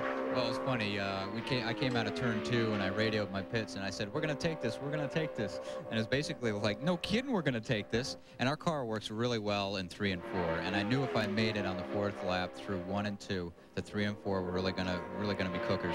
And sure enough, came flying in. 3 and 4 were cookers, and my heart was in my throat.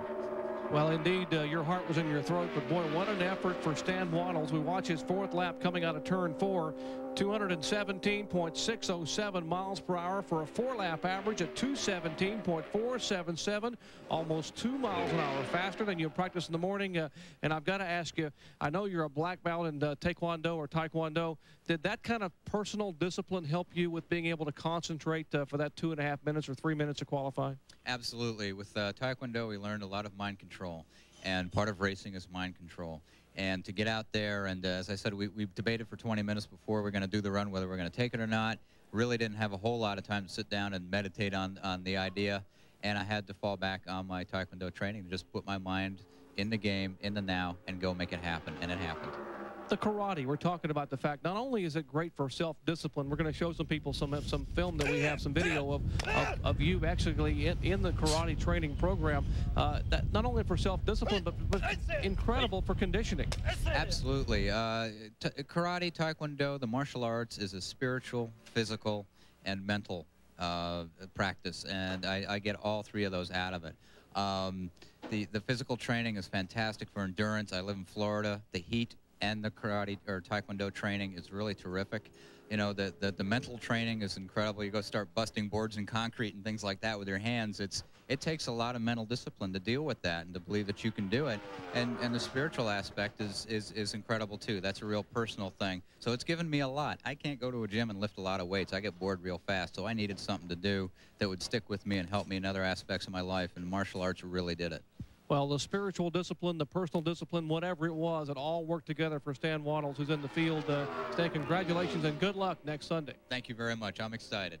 Paul? Yeah, Stan, go back and put your fist through that concrete wall back there for me one time. Wait a minute, that was stupid, wasn't it? That was really dumb. You know, here's an interesting thing, too. When A.J. Foyt owns the race car, he decides when the wave-off will occur. But Stan alluded to back-and-forth conversation because he's an owner-operator. Yeah, and I really think that's something that Stan needs not to do. He said that he came off of turn 4 saying, we're going to take this, we're going to take this. And I really think, Stan, you need to let John Whalen, your team manager, make that decision. Because I went down to pit road today to tease him because he used to be my team manager. He said, why'd you wave that off yesterday? He says, hey, forget it. We have an owner-driver, and he makes the calls. And even with Taekwondo, I think when you're out there driving, Paul, you got to be concentrating on making those corners, not on whether you're going to keep the lap or not. And again, the Bill Simpson example is a good example of great concentration. And that was one of not great concentration. So Stan Waddles, beautiful, beautiful black car number 19, trimmed in yellow. $100 billion, or the X Games will be destroyed. Wake up, Lugenstein. Sorry, baby. Daddy's got to go to work. The name's Stein. Lugenstein. This summer, Daryl Thompson goes ballistic. You're a X Games are doomed. What a way to go. The X Games, an ESPN Snickers production. God save us. Hi, I'm George Morrison, reminding you to give all you can. And score one for the kids. And score one for the kids. For the kids. And score one for the kids. Not going anywhere for a while? Notice the line. And score one for the kids. Grab a Snickers, because nothing handles your hunger better. No! Hey, don't look at me. Hungry? Why wait? Back live at the Indianapolis Motor Speedway as the winds pick up a little bit. You can see the American flag on top of the master control tower here. We still wait for the first decision to move out into the qualifying line. Great qualification run today by the missing man of yesterday, Jeff Ward. Gary Gerald? Well, we have tracked him down. He's been very busy since he posted a 2:19 plus today. You're the fastest qualifier of the day, and I'm sure a big load has been lifted off your shoulders. It's a big relief for the ISM team, Tabasco. I mean, we weren't ready for went out ready for qualifying, and we had problems with two motors, so we never really got out yesterday, and I didn't want to come into this day and having to just take what we could get. But we had a real good race car. We've had a good race car all week, setup-wise, and we never got to really trim it out, so I was real happy with that run that we did with the downforce we had in the car.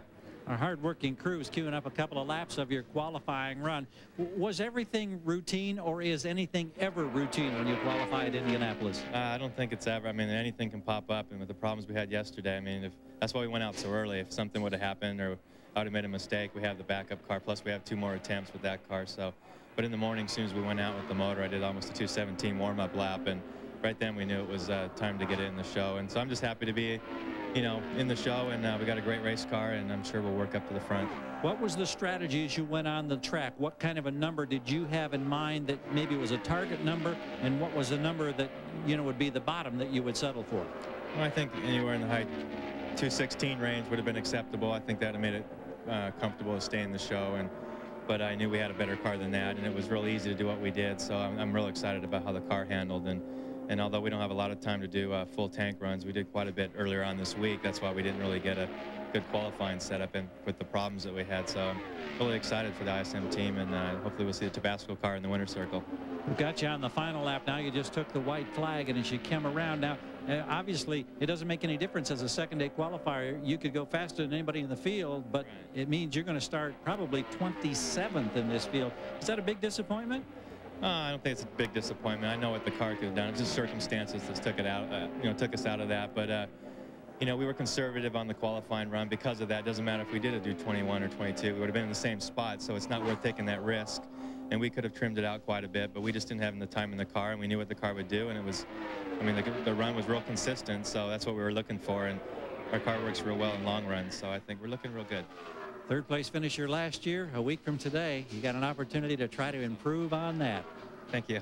We wish him well. Before we get away from this particular garage, Gus, we're going to swing down here and show you some artwork of a teammate to Jeff Ward. This is Jim Guthrie, you may recognize. The unique artwork is provided by Jason Laird, who comes from Denver, Colorado. And Jason, we were just looking and admiring some of the stuff. This is the most unusual technique. Can you quickly tell us what you've done here? Yes, thank you. It's a technique that only 2 people in the world do. It starts out with a photograph, and then I blow it up, and I hand paint the end product. And I've done a lot of things for professional athletes, celebrities. I was in Kyle Petty's pit for the Daytona 500 a couple years ago, and I just really, it's been a neat experience to do this Indianapolis race because you know, I've been treated very well, and you know, the artwork that I do is one of a kind, and people just, you know, happen to love it. We got Jim Guthrie standing over here, and you saw the photo. Here's the real thing now, and you can tell, I mean, it's amazing the quality of this work. This is a great addition to your den, family room, whatever, Jim. Yeah, I'm looking forward to it. I think I'm going to surprise my mom and dad and give it to them. Oh, that's terrific. Thanks so much for your time. Just an interesting little sidebar. You find all kinds of neat things, not only race cars back here in the garage area, Paul. Yeah, racing tends to inspire a great deal of art. Ron Burton, for my money, one of the best that does all of the hangings that are over in the Brickyard Crossing Resort and the lounge there. And there's some great art by a number of great artists done on motorsports. Back to Jeff Ward for a second. again at G-Force. Great run. It really was. It was in the heat of the day, and he did a time that was nearly as fast as what we saw from Davey Hamilton, who currently is first in class as far as this G-Force competition. Now, you say, well, who cares? I mean, the top 7 cars are Dallara's. Well, come race day, the Dallara may be in a more equal playing field to the G-Force, and you look at those numbers, because if you want to predict who wins the race, those are important things to look at. And how would you like to be a mid-pack car now, the way it's set up, and have a guy like Jeff Ward or Arie Luyendyk that you know in the first couple of laps is going to come just screaming past you with the other cars on the track at Indianapolis. Now, over at Indy Fan Fest, which is inside the second turn here at Indianapolis, they had a little contest. Billy Boat, the pole sitter, pulled out 4 different names and handed them over to, well, eventually Manny Moe and Jack, the Pep Boys, and it was for an expense-paid trip and seat at the Indy 500. This simple-looking device is the key to unlock your body's hidden potential. It can change the look and shape of every line and curve on your body. Because it's the weight, the challenge, and the secret behind one of the most effective fitness machines in the world. Introducing the Bowflex Power Pro. Bowflex uses patented power rod resistance to give you an incredibly smooth, natural feel for over 60 different health club quality exercises. With features like a built-in aerobic rowing exercise, convertible grips, and convenient folding capabilities, it's easy to see why a Bowflex was selected by Fitness Magazine as the best home gym for 1997 and was awarded a Consumer's Digest Best Buy. It's time to get the body you want with no money down and payments as low as $33 a month. Call right now for your free video and brochure. Discover the body you've always wanted with the Bowflex Power Pro.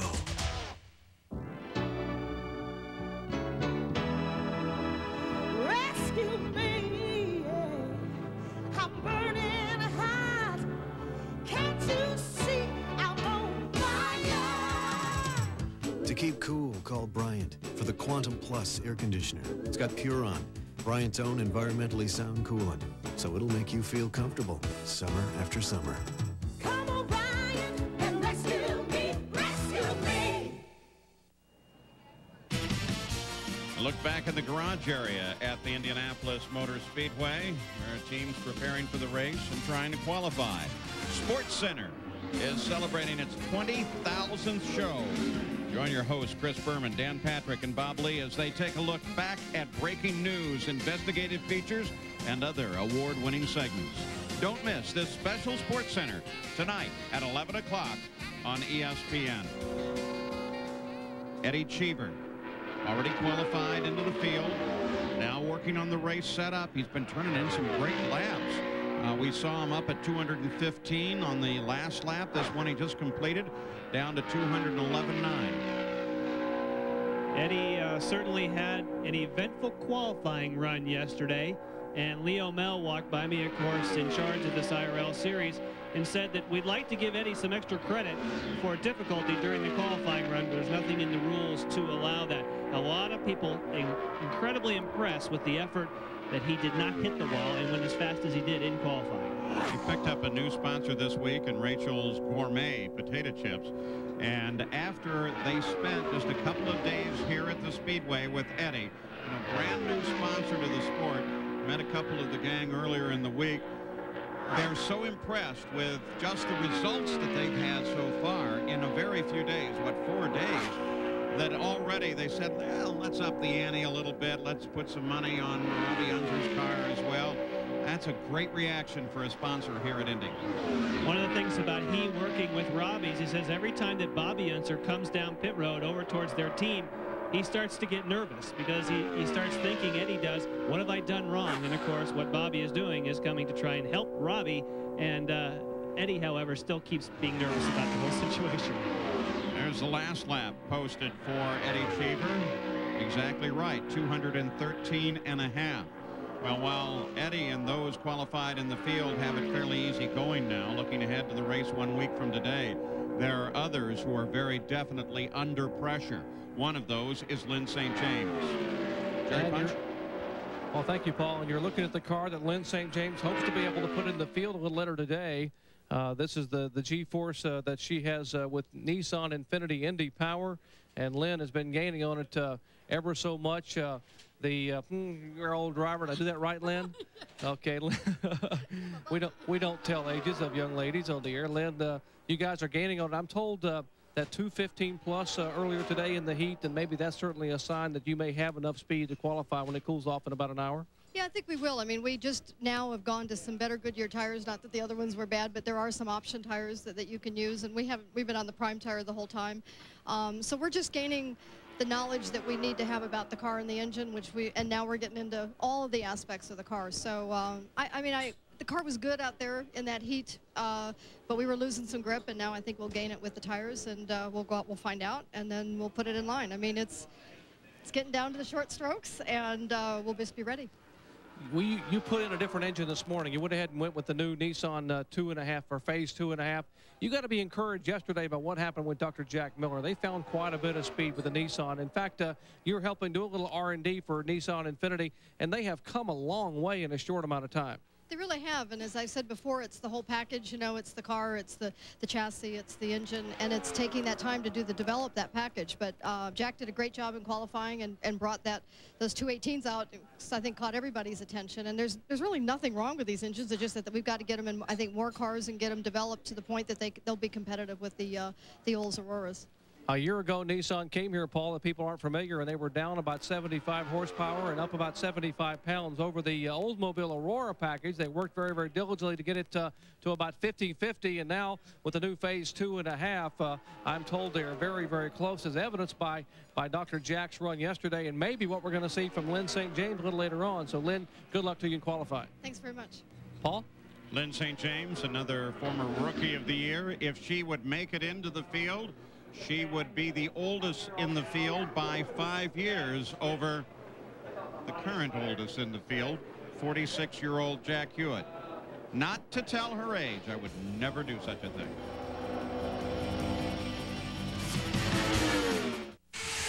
Four tires fueling out the door. Feel the heat radiating out of your skin. It's nasty hot. We asked some of the hottest guys in the pits to switch antiperspirants. Ultra dry Degree, body heat activated. Wow, I've never seen this before. When your body heat rises, Degree Ultra Dry's powerful new form releases extra protection when you need it most. This is one of the few products that can keep up with me. It kept me dry, ultra dry. Worked better than my old stick. New Degree Ultra Dry. Now more than ever, your body heat turns it on. The proof is in the pits. Being a good car cleaner takes dedication, hard work. It's not some happy holiday. The name is Everett. I go searching for the grime and the dirt and the sap, the gook. Just use some WD-40, that'll come right off. I majored in automotive hygienics. It's a 3-year program, but I did it in 2. My dream would be to clean the space shuttle. Do they have people that clean that already? You need a muffler. And you need it now. Right now, at participating Midas shops, the famous Economizer Plus muffler is just $29.95 for a limited time only. $29.95, and it's guaranteed. So get into Midas now for a great muffler for just $29.95. Before it's too late.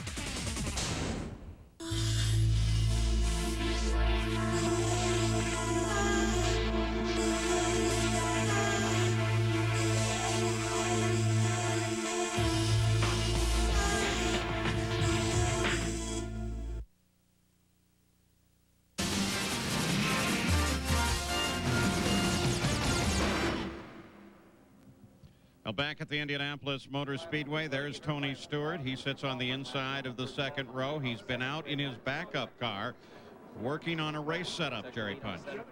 And, Paul, what do you do after you've qualified for the Indianapolis 500? Do you go home and relax, maybe put a movie in, have a nice meal? No. Tony Stewart headed out to Indianapolis Raceway Park. And, Tony, I'm told you put on one whale of a show out there last night. Tell us, you didn't get any practice at all in the car?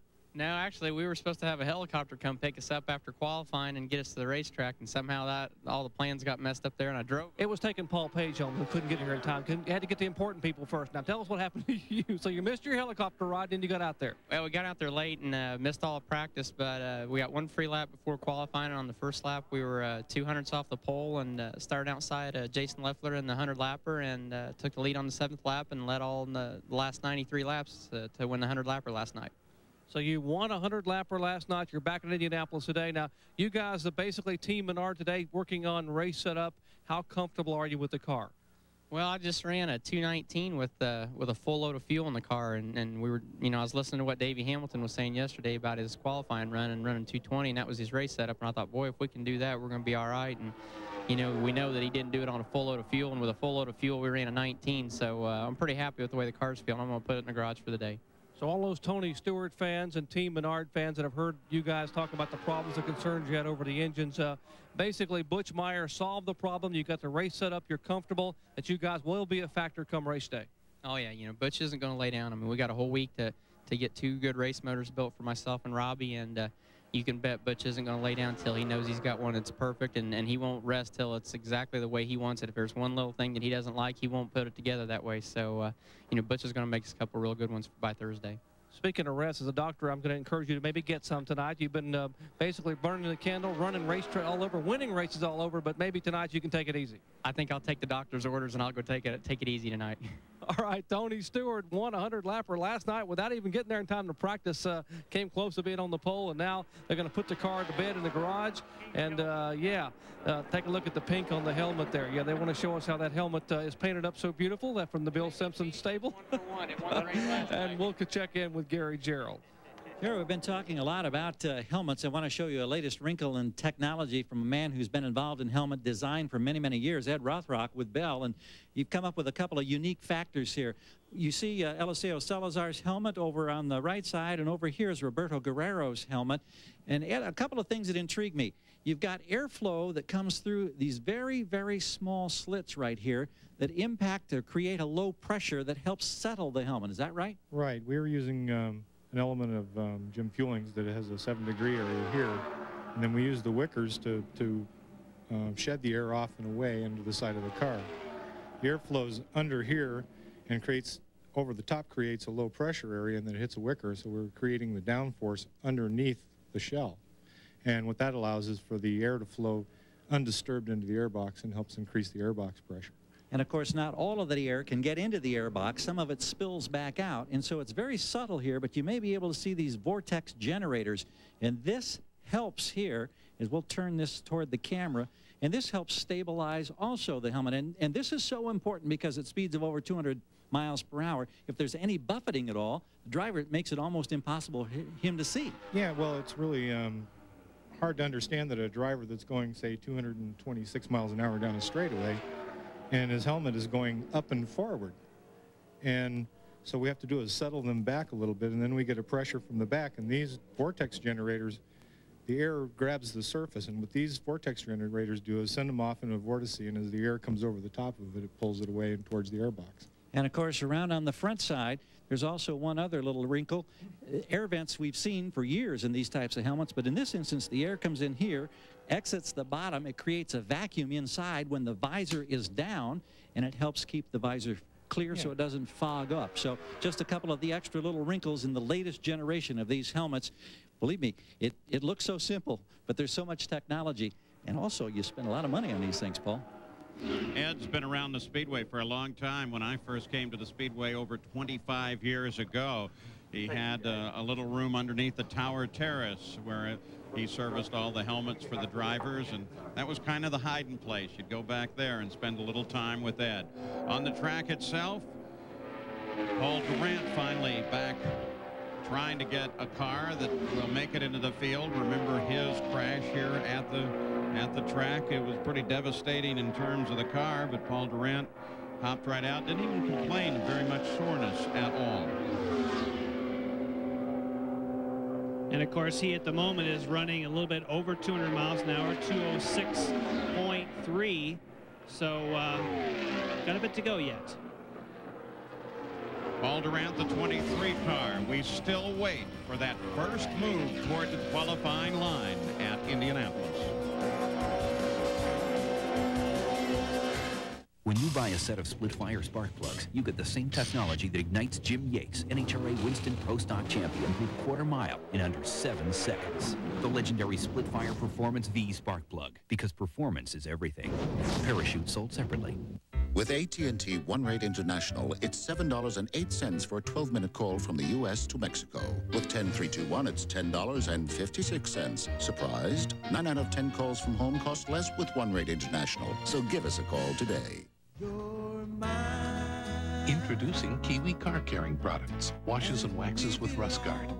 Protectants with N-Dust for that one-of-a-kind Kiwi shine. Kiwi car caring products from the most trusted name in protection and shine. One day, science will create a pill for men's hair loss. That day is today.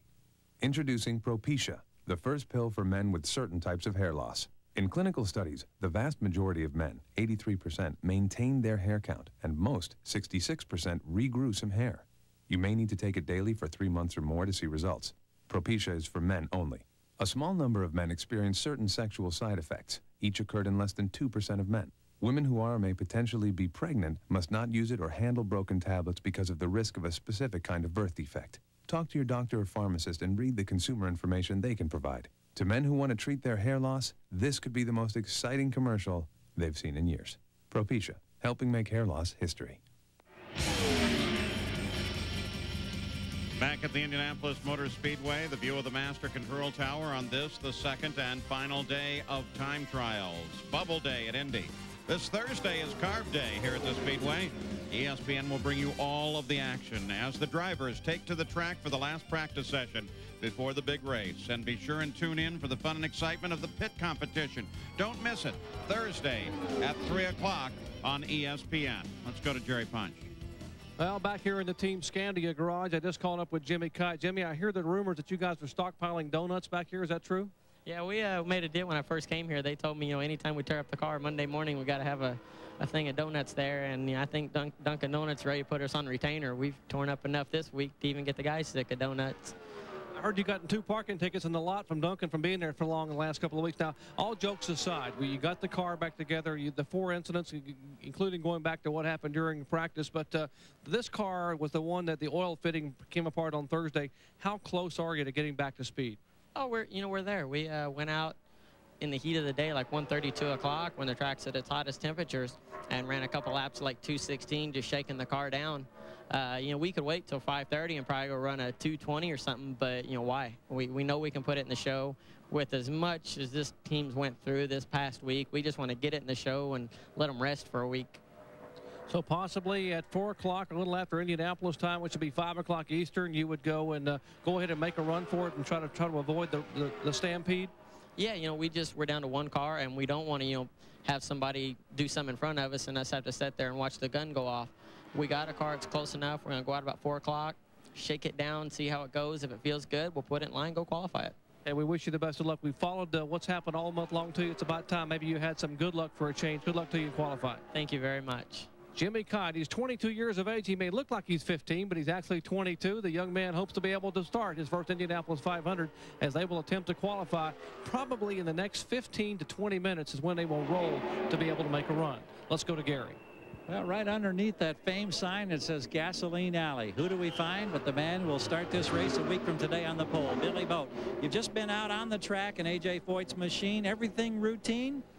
Yeah, you know, the A.J. Foyt Conseco car, you know, we're just doing some race day setups today, trying to run some full load of fuel stops. Car felt real good. Not trying to run real fast right now, just trying to run consistent. That's going to be the key in the race is consistency, and as long as we can stay near the front, I think we'll have a shot at it. What has the last 24 hours been like for you and your family? Kind of a whirlwind, you know. It's, you know, to think 3 years ago, if you'd have asked me if I'd have been on the pole this race, I would have said you were crazy. But you know, it's a real. This place is steeped in tradition. It's a real honor to be on the pole here, and you know, just try to do a good job. Any idea how many interviews you've done in the last 24 hours? You know, probably 100 or more. You know, it's just like one after another. But you know, that's all part of the job, and it's. You know, I just want to, you know, thank the whole team because they did a great job for me. And you know you're probably going to do several hundred more before you get a chance to actually go race it a week from today. Yeah, you know, sometimes you wish that now it's only a week shorter than it used to be. You know, 2 weeks would be even longer. So, but it's you know, it's a great honor to be on the front row. Well, it's a great job you did yesterday at 2:23 plus to put it in that coveted spot. Great job. All right, thank you very much. That's Billy Boat. There was actually some research done several years ago to indicate that the pole sitter at Indianapolis got more exposure than the winner, just because of what Billy just mentioned, 2 weeks between pole day and the race. Now there's only one. Still, his exposure will be truly excellent. Those not yet qualified and who have machines and theoretically at least the opportunity to go out and qualify, but that theory will be tested by the clock as time is quickly running out.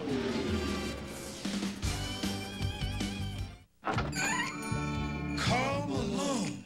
Mailman. It's been a long time. Whoa! Mailman! You grew hair! That's right. Couldn't have done it without my Rogaine. The new Rogaine Extra Strength for Men. It's concentrated. It gets more to the root to grow 45% more hair than the original. Nice rebound. Carl, sign my Rogaine? The new Rogaine. 45% more hair. It delivers for me. It starts here. It starts here. It also starts here and here. And it all starts right here at Walmart, home of the EverStart battery. All the coal cranking power your truck, car, boat, or more will ever need. Power you can count on when you need it most. And since it's at Walmart, you can also count on a good price. EverStart. The name says it all. Already qualified, Scott Goodyear driving for Panther Racing, working the race setup as many of the qualified cars are, and we wait to see who will make the first move and go into the qualifying line to fill the remaining 2 positions. But let's take a look at the way they line up for the moment, remembering the first 26 on the grid are from yesterday and therefore locked in their positions. Though within that group is the car that is currently the slowest in the field and could come out. The Conseco car, Billy Boat sits on the pole, and then Greg Ray with a great run alongside. The Power Team car, Kenny Breck on the outside of the front row. In the second row, the Glidden Menard car of Tony Stewart. The Johns Manville teammate Menard car of Robbie Buell, and Sam Schmidt in the Best Western Gold Crown Racing Special. In row number 3, the Delphi Automotive car of Scott Sharp, the Niehaus Motorsports G-Force of Davey Hamilton, and Roberto Guerrero's Pagan Racing Dallara Oldsmobile.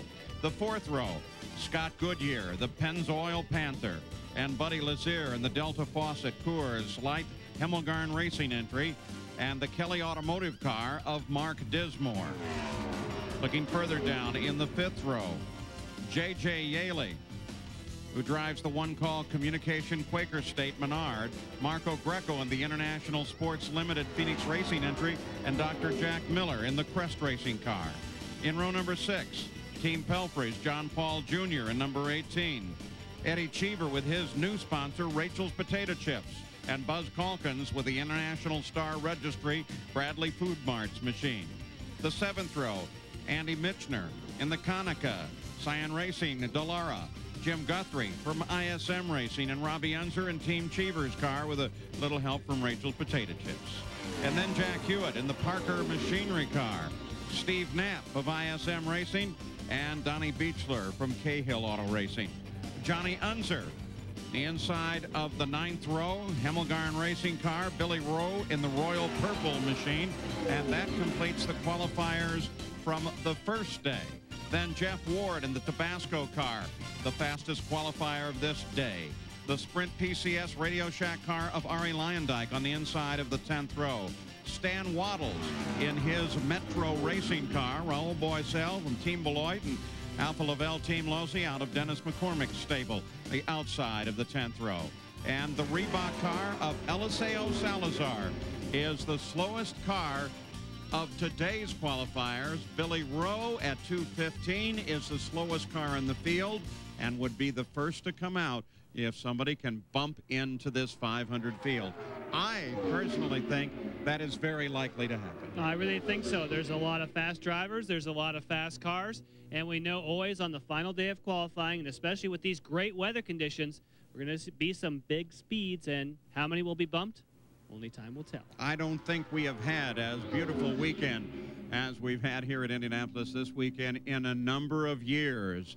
The shadows now, as the sun starts to go down, creep over the main straightaway and the first turn, and that makes a world of difference to the temperatures. You can actually cool your tires running through those shadows. Jerry Punch? Well, Jack Hewitt qualified yesterday, but after 25 years of waiting to get here, he is indeed in the Indianapolis 500 starting field, and he continues to sign autographs for fans. And Jack, you've had 24 hours for it to sink in. Do you believe you're going to start your first Indianapolis 500? Well, not yet. 6 o'clock, I'll know to be official. You know, I don't count my chickens before they hatch, but I'm trying not to get too excited until, like I say, 6 o'clock. All right, a 46-year-old rookie had to mention Mom when he qualified, and he certainly hasn't forgotten where he came from. Gary? Jerry, we continue this countdown. It's always such great anticipation on Bubble Day. This year, everything has been compressed because it was 24 hours ago. The pole was still somewhat in question. Billy Boat secured that, and of course, 25 other men got into the race yesterday. Today, we've still got 2 spots vacant as we go to the final 2 hours. And we got a lot of candidates, just like Jan and Paul were saying, ready to challenge. Conditions couldn't be better. And as the shadows will soon encompass this entire front straightaway, those speeds are going to creep upward. And there's a couple of dramatic stories. Guys who've had tough luck are going to get one final opportunity to try to crack this 33-car field. Going to be a lot of fun. So the clock now counting. We're coming up on just at 2 hours until the end of qualifications on the new shortened format. 2 days of qualifications, time trials at Indianapolis. Only 6 days of practice. Previously they had 13, 2 days of time trials. Previously they had 4.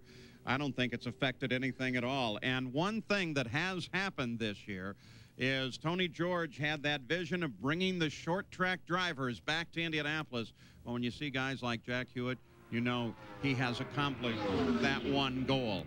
We've also seen a lot of interest from other drivers outside of the sport, a number of them here today, but the most notable would be Kart's Al Unser Jr., and he's here on a family mission because he has been helping every member of his family. That means Johnny Unser and Robbie Unser. And I think part of that help is Shu and Bobby Unser. Get away from him. Let him alone. He can do it.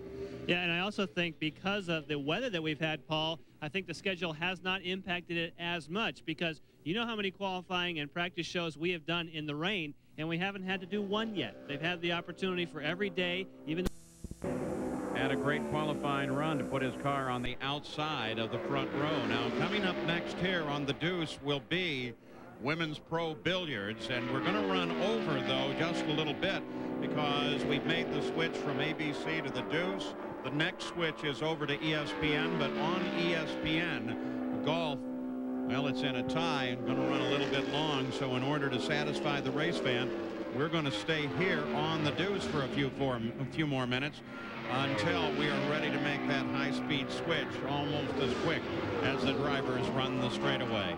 The question of the day, one of the many, Jimmy Kite. Gary Gerald? And another man, Paul, who also has a lot on his mind, Tice Carlson. Jimmy Kite, we've seen him in the rebuilt car up to 216 miles per hour. Tice, you had a problem yesterday that damaged your race car. I understand a deal was in the works, that you got a new opportunity, but they're just running out of time to get the car assembled? Yeah, you know, my guys, they've been working since 6 o'clock last night, and it's just, you know, it's wearing them out. We're still looking for a couple small parts, so we're still 2.5 hours away from the car being to where it needs to be out there to be safe and competitive, and then you have to roll through tech to get it approved. And we're looking at a 7 o'clock before it's ready to go, and as everyone knows, 7 o'clock tonight, we're all done. So what do you do? Well, we're in the process of trying to make some deals with some of the other teams that still have backup cars. That's what I'm out here doing right now. All right. We'll let you get to work, and we hope that you have some success. Thank you very much. Tice Carlson looking. Jerry? A moment ago, we talked to Jack Hewitt. We didn't want to interrupt. He was signing so many autographs for fans back here. But this 46-year-old driver, who is the winningest Silver Crown driver in USAC history, after 25 years of trying to get to Indianapolis, did indeed qualify. And, Jack, we know that was emotional yesterday when we talked to you. And as you climbed out of the car, you looked in the camera and said, "Thanks, Mom." But the emotion really flowed late last night.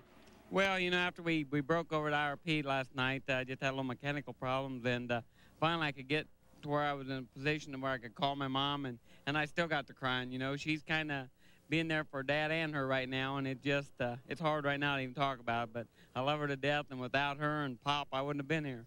I know your dad's no longer with us, and he probably has the best seat in the house watching from above, but when you're able to get here and to know that you could you share a dream with your father of getting to Indianapolis Motor Speedway, and you call your mom and she was watching as she saw you qualify, what was going through her mind? My mom and my mother-in-law both fell asleep during qualifications. They both woke up in time for the interview, and so they didn't get a chance to get nervous or anything. They got to enjoy the good part instead of the scary part. So indeed, Jack, congratulations, and continue to sign the autographs. They're lining up outside your garage here to be able to get Jack Hewitt's autographs, and best of luck next Sunday. Thank you. Jack Hewitt, he said it got very, very emotional last night, Paul. When he called his mom, she began to cry. He began to cry. She said, "Your dad's got to be awfully proud." And he said, "I'm awfully proud to do it for you and for Dad." You know, and there's a lot of credit that has to be given to the team there as we look at the magnificent Corvette pace car. You know, when they first said it was going to be yellow and purple, a lot of people said, "Oh, you're kidding." But, you know, that's just perfect. A livery for a pace car at Indianapolis. It is very flashy, loaded with electronics. I just happen to be lucky enough to occasionally get to drive one of those things, and it is unbelievable. I was going to say that Jack Hewitt's team, that's PDM, I went by this morning to hear guys that have burned the midnight oil all week, and yet they are still pleasant. They're happy they're in the field. They always have a nice smile ready for you. It's great to see those kind of folks here at Indianapolis. It really is, and of course those sort of folks are going to get the opportunity. Guys that have had crashes, crews that have been helped by other teams that have bolted those cars back together, their cars still have an opportunity to qualify today. Well, we're going to leave you here on the Deuce. Women's Pro Billiards coming up next from Alpine, California. And we will pick up coverage over on ESPN. We'll do that as soon as the golf is over. But right now, it's fairly quiet here at Indianapolis. They continue to practice, and we wait to see who will be the first to make that move toward the head of the qualifying line, tech the car, and move it on down. One would guess that may come as long as about 20 minutes from now. It may come sooner than that. Who knows? Maybe everybody takes a chance and they actually go longer. But in Gasoline Alley at the Speedway, that's the garage area, decisions are now being made, and they are some very tough decisions that cost millions of dollars.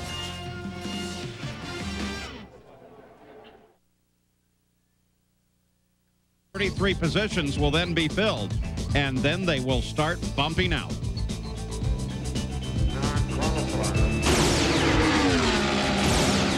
Bubble day. Whose bubble will burst? Which one of these will beat the clock behind me? A lot of hopefuls hoping to stampede toward the line and get a car qualified. We'll tell you who qualifies and who don't coming up next.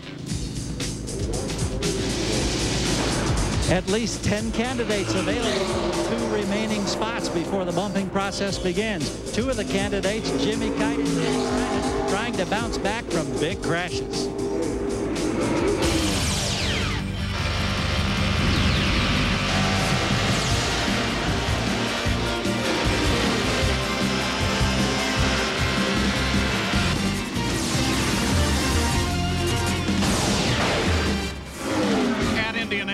We move to the pressure moments. Indy 500 Bubble Day.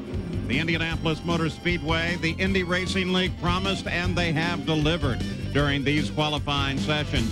Temperatures are the big important factor here right now. 83 degrees the air temperature. The track has dropped considerably over the past several hours to 130 degrees on the track surface.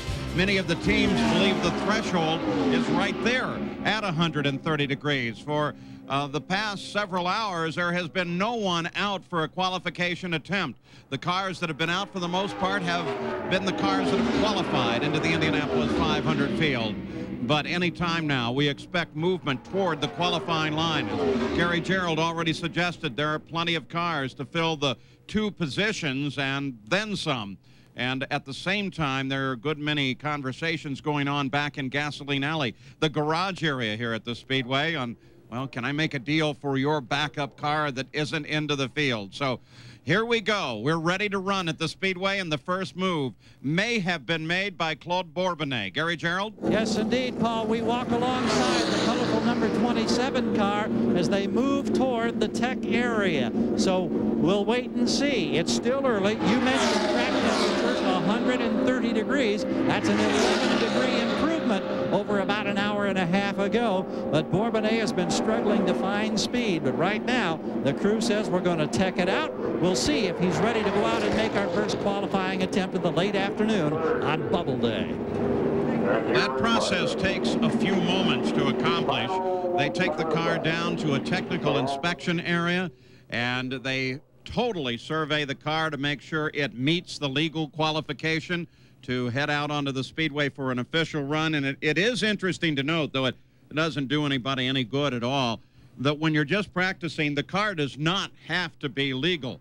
That made a big difference in the years of the turbocharger, and one of the reasons many people are happy they're gone, because you could put a gasket underneath the turbocharger, seal off the pop-off valve entirely, and run all the horsepower you want so you could go off and show off all you wanted. Well, they don't do that anymore here. Now, will this be the break in the dam, Jan Beekes? Well, I'm not sure if it'll be the initial break in the dam. Certainly, it'll be the first presented car that we have for qualifying this afternoon. But remember, Claude Bourbonnais can put his car through tech and then choose not to present it. What you can do is run through tech, get it checked out, and then take it out of line and still be first in line come the time to present it. So first it has to be declared legal, and even though you don't have turbochargers, there are ways to cheat. So thankfully they do have a very stringent tech inspection before these cars do hit the course. The other guy, Paul, Jimmy Kite. I think we'll see him soon. Yeah, there are many questions to be answered in the next 2 hours, actually less than that now here at the Indianapolis Motor Speedway. We'll be right back with more. Today's coverage of Bubble Day is being brought to you by Wagner. Not just a better way to paint, a better way to paint better. At Indianapolis now, we are waiting to see what will happen with the qualifying lineup. But first, let's go to Jerry Punch. Paul, one of the new names appearing out here that may get a chance to qualify is the 2-time USAC Sprint Car champion, Brian Tyler. And Brian got in a car this morning, haven't had a lot of time. How have you done speed-wise? We're running about 208, 209 right now. You know, we're struggling a little bit, and I got to thank Jonathan Bird and, you know, Bryant for letting me get in the car. You know, we're trying to do in a couple hours what everybody else has had a couple weeks to do. So, you know, we're struggling a little bit, but hopefully we can get up to speed. This 29-year-old driver from Parma, Michigan was the leading rookie finisher in both events this year thus far in IRL, so maybe he'll get a shot to qualify here in Indianapolis. That would be justice. Let's go to Gary Gerald. And it is starting to happen, as Paul indicated, breaking through that first one of Bourbonnais getting into the first line. Now the blue colors of Chastain Motorsports number 77, Stephane Gregoire. No stranger to Indianapolis. He is going to get into line. And right behind him, Lynn St. James at age 51, trying to make another appearance in the Indy 500. So things are starting to happen. It's going to get interesting, Paul. All of the waiting of the day, Lynn St. James sitting in the cockpit of her car.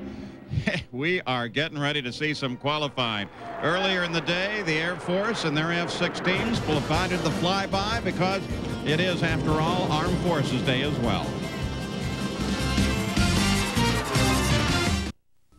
Back in Indianapolis at the Indianapolis Motor Speedway, we're waiting for the tech to be completed, and then we expect some qualification runs. So let's set the grid the way it sits at the moment at Indianapolis, and with the note subject to change. The pole sitter, of course, is Billy Boat, driving for A.J. Foyt.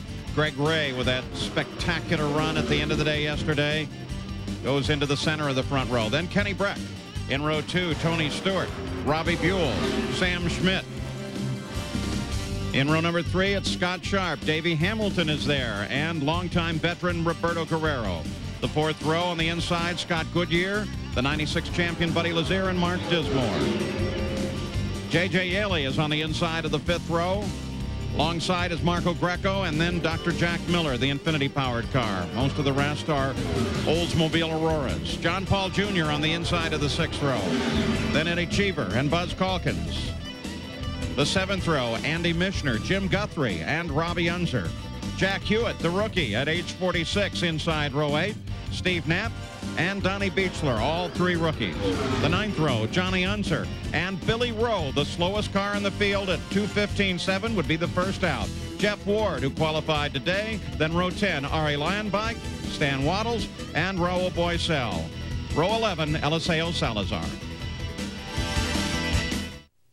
For a season of thrills, follow the Indy Racing League.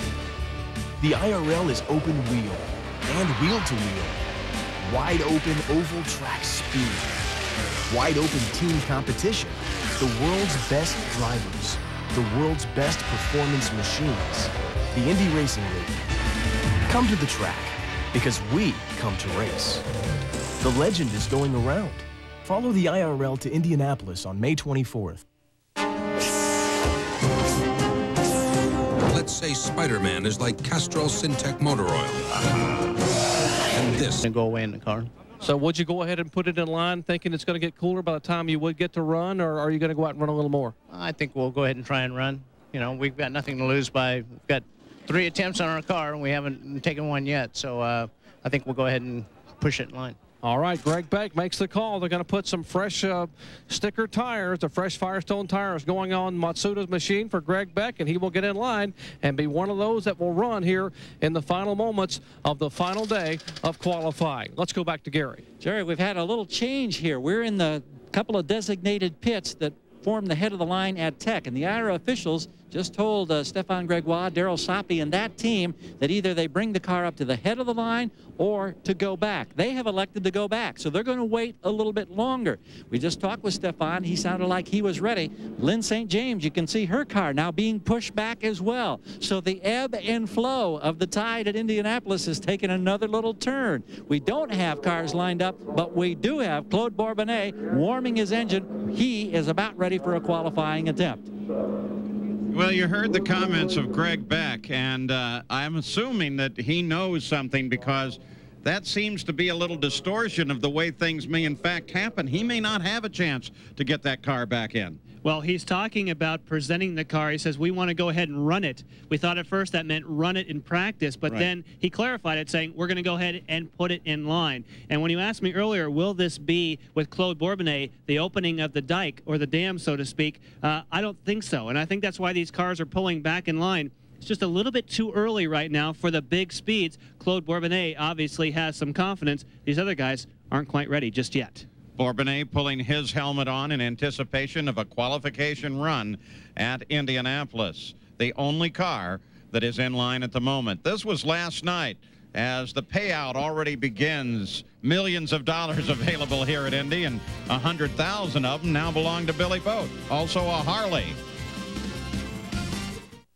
Hi, Tom Bodette. Well, this is what I looked like back when I was new. And this is a new room at Motel 6. When I was new, a new room at Motel 6. Cute, huh? I'm Tom Bodette, and we'll leave the light on for you. If your car is sluggish, or you sometimes use a lower quality gasoline, pour a bottle of Techron Concentrate Fuel System Cleaner in your tank. Then fill it with gas. Get the performance you paid for with Techron Concentrate from Chevron.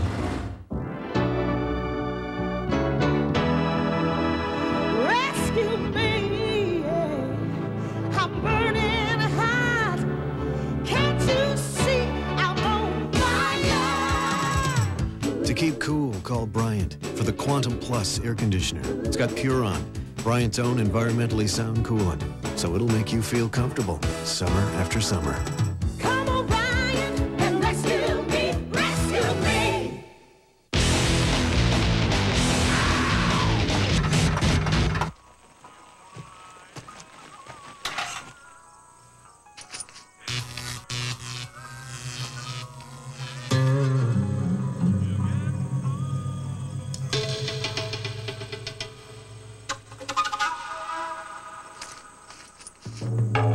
There's only one Mile High taste.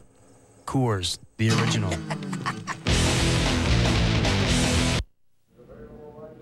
The Indianapolis 500, the 82nd running, 1 week from today, and we'll have live coverage at 11 o'clock Eastern on ABC Sports. Don't forget, live coverage of Indy, 1 week away. Well, at Indianapolis, we move closer and closer to a qualification attempt and ever faster toward the end of the day. And the final gun will mean the end of qualifying, and some people are going to get left out. First, let's go to Jerry Punch. Well, super modified ace 00 Joe Gosick. We're walking along with him as they have pushed his car in line. And Joe, we saw you were at 213 this morning, walking along with Mike Deere, the car owner here. You were at 213 today. You gained what, a couple of miles an hour? Yeah, we got up to just about 215. So we're going to see what we have. We'll run a qualifying attempt and see if we can bump it up a couple more miles an hour. That was a comfortable 215 you ran us a little bit ago? Yeah, I just can't seem to bump them off consistently, but we're going to have to now. All right, we'll let you go, Joe. Joe Gosick getting ready to qualify, headed up to get in the car. And let's check in with Gary Gerald. One of those who's been doing a little pacing and is standing by down here now is Eddie Cheever. And I see money changing hands down here. John Barnes is making a payoff to Cheever. I don't know if I'm going to ask what this is all about, but I just saw 5 $20 bills slide into your palm, young man. Good day. He pays his bets. Tell me, you're out here keeping an eye on behalf of your other driver, Robbie Unser, right? Yes, there's a few cars that are running quick. The track is faster right now. We put Robbie in the other Delar, which was my spare car this morning. He went quite well in it, so we just want to stay on top of it to know if we got to run it or not. But I'm not about to take his time off the board and have him run another one unless we have to. But I think he's in there quite strongly. Yeah, you've got a cushion of at least, looks like 7 cars maybe that would have to be bumped before you were in jeopardy. Those cushions disappear in a hurry, and you pucker up pretty quickly here when it gets to 20 to 6 and you only got 2 ahead of you. So the Indianapolis 500 is always the hardest place in the world to qualify. Greater teams than ours have been sent home, like Penske's in the past. So I want to make sure that we get everything right if we can. And now it's just a question of waiting to see what else can do. Do I dare ask what the bet was about with John Barnes? Yeah, we had a bet on what the fastest pole was going to be. Everybody thought it was going to be 225, an average of 4 laps, and I said maybe 222. So we were both wrong. I don't know why he paid me, but we're both wrong. I'm not going to tell him. Hey, don't tell him. That's Eddie Cheever. That reminds me. Jan Bikas said 222. I said 224. It was 224. I didn't see any money cross my. We didn't have any bet on it. That's right, Paul. Absolutely not. Looking for qualifying any time now, and so many names, so many concerns. Here are those not yet qualified. Jimmy Kite after his terribly long month. You talked to Tice Carlson just a few minutes ago. Mike Groff, Paul Durant, Claude Bourbonnais is right now getting ready to go out. Joe Gosick, you just met him. Hideshi Matsuda.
Very close to it. Scott back looking for a ride.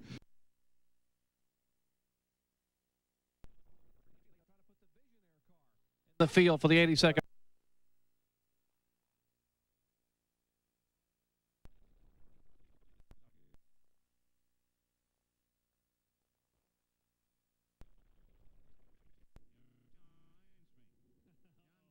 said 222. I said 224. It was 224.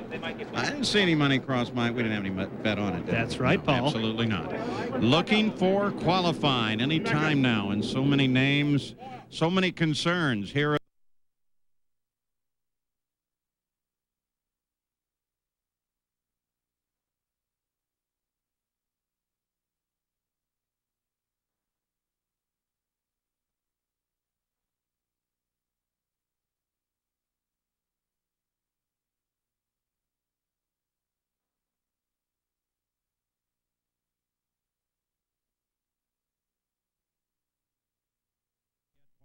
Jimmy Kite after his terribly long month. You talked to Tice Garlson just a few minutes ago, Mike Groff, Paul Durant, Claude Bourbonnais is right now getting ready to go out. Joe Gosick, you just met him. Hideshi Matsuda, he's been in the cockpit. They think he is very close to it. Scott Harrington has got to be back looking for a ride because his primary car, the only car they had, is destroyed. Gregoire is ready. St. James is ready. What about Mike Groff, Jerry Punch? Well, the Clayton Cunningham, Jonathan Bird crew have pushed the car out here, and Mike, you had an attempt yesterday which looked pretty good. I mean, the laps were over 217, and then suddenly the car seemed to be inconsistent, and again this morning the same problem.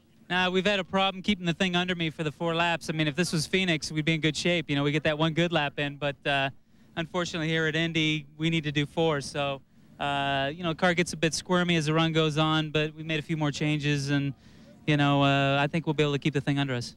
You feel comfortable that now with the track cooling off and so many folks in line, you're just going to bide your time? You look so composed. So many guys are wandering around here just sort of fidgeting, hoping they get a run. You look very relaxed. This place can get the best of you, and I'm trying to not let it. So it's a pretty overwhelming place, and, you know, we're just going to give it 10 tenths like we always have, and we'll see where that puts us. All right, Mike Groff will be one of those in line to qualify momentarily in the Jonathan Bird's Cafeteria Clayton Cunningham machine as they try to put the Visionaire car in the field for the 82nd running. Paul? Bourbonnais just started his rollout. It'll take a few minutes for him to come up to speed at FanFest over in turn 2. Big prize being drawn now by Billy Boat. This was a little bit earlier in the day. Billy Boat chose 4. 4 get an expense-paid trip to the Indianapolis 500.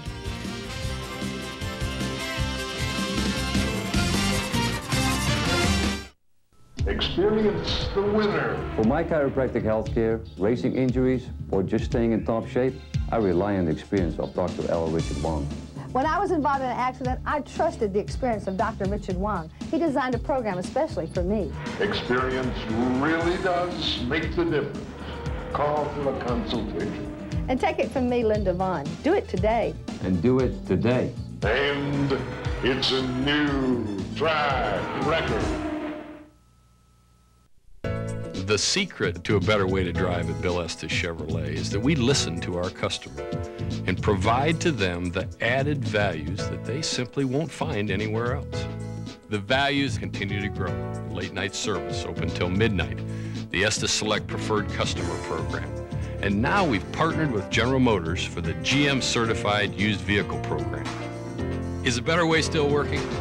Ask our customers. Better yet, ask our competition.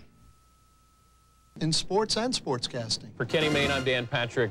Good night. All right, folks, it's official. Dan's 2,000th shot.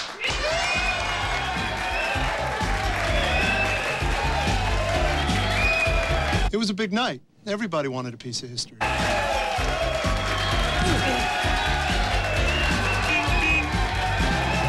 I'll remember where I was when Dan hit 2,000. Everybody will. Well, back at the Indianapolis Motor Speedway, back on the pit road is Claude Bourbonnais. He waved off very quickly, and in fact, I'm not sure whether or not that was coming to the green or actually on the first lap. He had a wiggle during his warm-up lap, and then he took the green flag, so it will count as an attempt.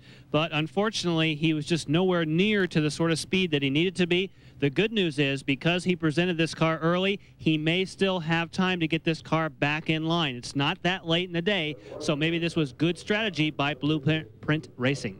IRL officials are now counting that as an attempt, though no speed posted for Bourbonnais, so he will have 2 more opportunities to qualify. Joe Gozik is next in line. A G-Force chassis, another one of the chassis that have been struggling somewhat in the heat, but of course, as we get later and later in the day, there's more possibility for the big speeds and the numbers that you need to make this field. 00 Joe from Oswego. The first time he came to the Speedway, it was a lot of fun to spend time with Joe and his crew. You could just see the enchantment that they had with Indianapolis, and when he came back after a year's absence, well, he still had that bright look in his eyes. There's the lineup now through the qualifying line. You saw Gozik. There's the car of Stefan Gregoire, the Chastain car. And then Hideshi Matsuda's car is the next one in line, I believe. And it looks like they're pushing Kite's car to the head of the line as well. The head being, of course, up where they present the car for technical inspection. So now the tech inspectors get very busy. There are going to be a number of cars come down here. There's Jimmy standing just off the right-hand side of his race car, trying to get some final words of advice, encouragement, and of course, he knows what to do. He's just got to figure out how to do it without going 4 inches over the line into the concrete coming off at turn 4. It has been his nemesis throughout this past week at Indianapolis. Waiting for the run of Joe Gozik.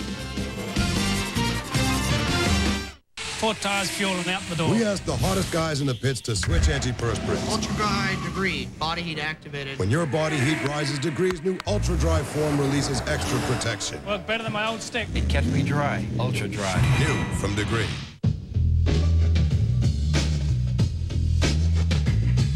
Want 50% more shine stuff? Get new Ultra Shine Protectant from Armor All. It's the ultimate shine. You need a muffler. And you need it now. Right now at participating Midas shops, the famous Economizer Plus muffler is just $29.95 for a limited time only. $29.95, and it's guaranteed. So get into Midas now for a great muffler for just $29.95. Before it's too late.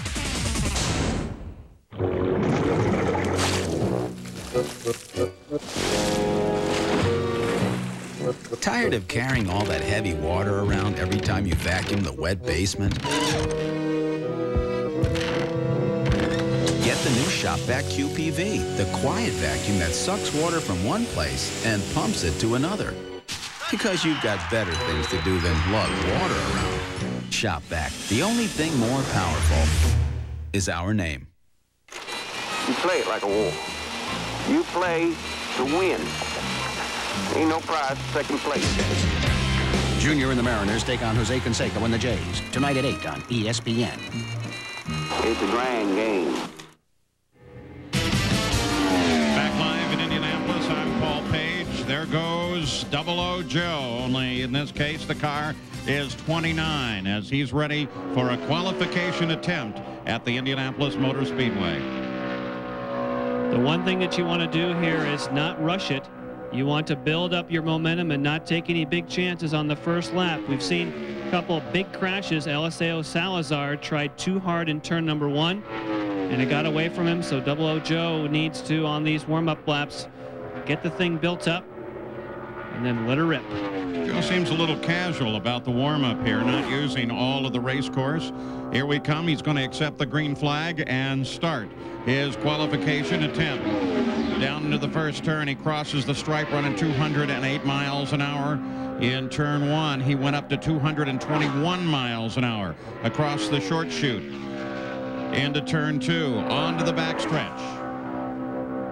Down the backstretch, just kind of want to let your hands be nice and loose on the steering wheel. Let the car go where it wants to go. If you're wondering why they don't go near the wall, it's because when you do so, it hurts the aerodynamics. It makes more drag on the car. If you run in the middle of the straightaway, the car runs more free. If you're wondering where our pylon from yesterday is, the little arrow shows you where in the field. We'll have that once the field is full, and then we will be timing against the bubble speed. 1 lap complete at 215.033 miles an hour. That would be a very iffy speed. And he was a bit high in turn number 1 consistently 2 laps in a row. So if there's any way he can bring it down lower, but generally if you're high at the exit, it means the car is pushing a little bit. Smoke. I see a little smoke at the back of the car. Let's hope this engine stays together. Of course, if it's in trouble, Joe will feel it tighten just a little bit. A little more haze there. Even more so. Not good. He stays in it down the front stretch. Into turn 1. The real danger, of course, is if that's a big trouble and the engine lets go, he could spin the car and crash. 215.177, averaging 215.105 miles an hour after 2 laps. Looking again for any missed it all from the back of the car. This is where we saw it last time. Don't see it this time. That's good news for him, but the speed is not good news. He's got to go quicker. Watch from the pits. Joe Gosick on the track. White flag, 1 lap to go. And he turned that lap number 3 slower. 214.8 miles an hour, and the team says, nope, we will not accept that. The yellow flag is waved, and Joe Gosick's first qualification attempt on this car is complete. He averaged 215 miles an hour, and that would have made him the slowest car in the field behind Billy Rowe. Rowe is currently 2:15.7. Here is Stefan Gregoire. Stefan talked about earlier in the interview was that they were going to turn more RPM than they had done in practice to see if they can get this car up to speed. So how do you do that? Well, they have gears that are very close together. Fourth, fifth, and sixth gear are close together to the point to where you can choose a little lower gear than you need, turn some more RPM, and hopefully that will get the job done. I noticed the stickers on the front, but did it come out with all sticker tires? Well, it's tough to tell because occasionally they peel the stickers off. So he could have 4 new tires. It would be rare that he would start with new tires on the front and not at the rear, but we've seen it done before. If perhaps he had a little bit of push, why not just put new tires on the front and keep the stagger that you like at the back? So Stefan Gregoire, Chastain Motorsports, Noblesville, Indiana. And I think I have the answer to your question. When the sun was shining on that tire, you could see the center line around the rear tire, and there you saw it again. So those are 4 brand new tires. All 4 are new on this car. So brand fresh tires. This car has 1 attempt already clocked against it. That attempt ran at 215.53 miles an hour. 2 laps. Using all the road, yeah. That's what you want to do, though. Unwind the wheel off the corners and get the speed. Seems like a little bit, and more than a little bit, quite a late exit on the corner. Came further down the wall before he finally came out to it. Into turn 1, threw it across the short chute, turn 2.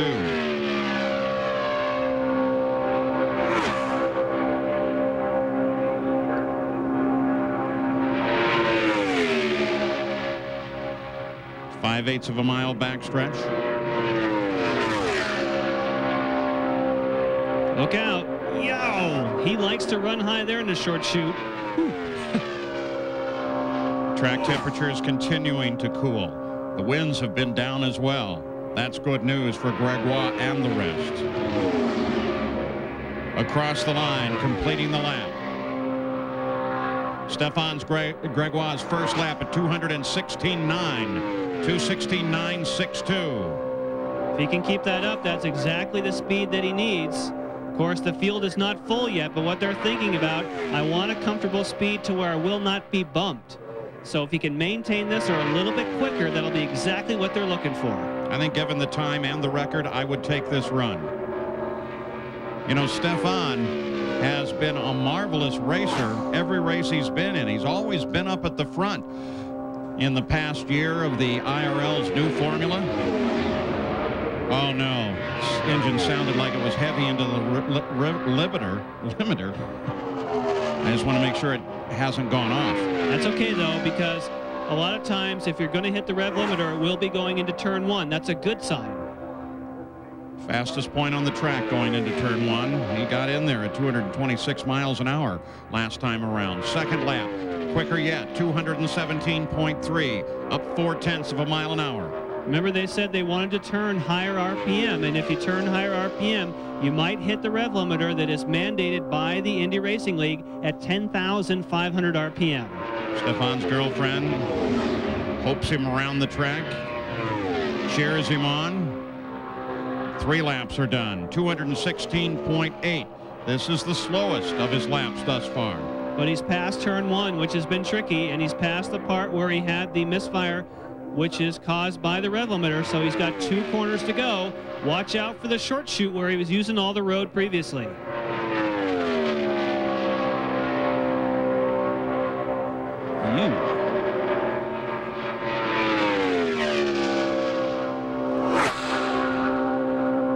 Stefan Gregoire heads for the checkered flag, and in fact he takes it. They take the run. I think that's a good decision.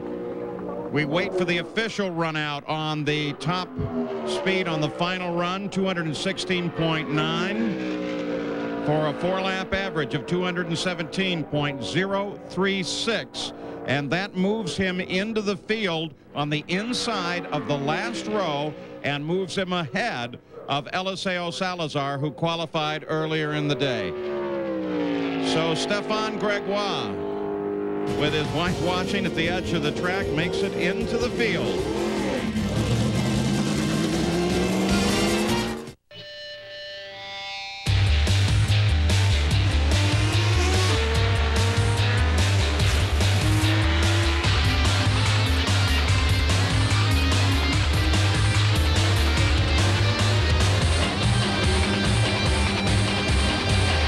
Introducing the latest in a long line of green blurs. The new Ninja CX-9R.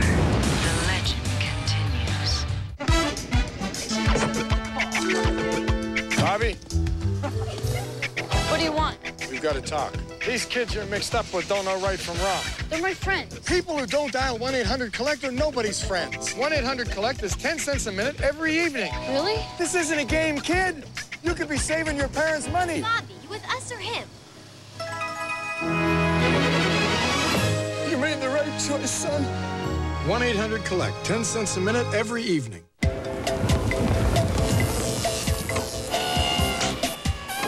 My research proves that Purolator's new Pure One is the perfect oil filter, collecting 96% of all contaminants.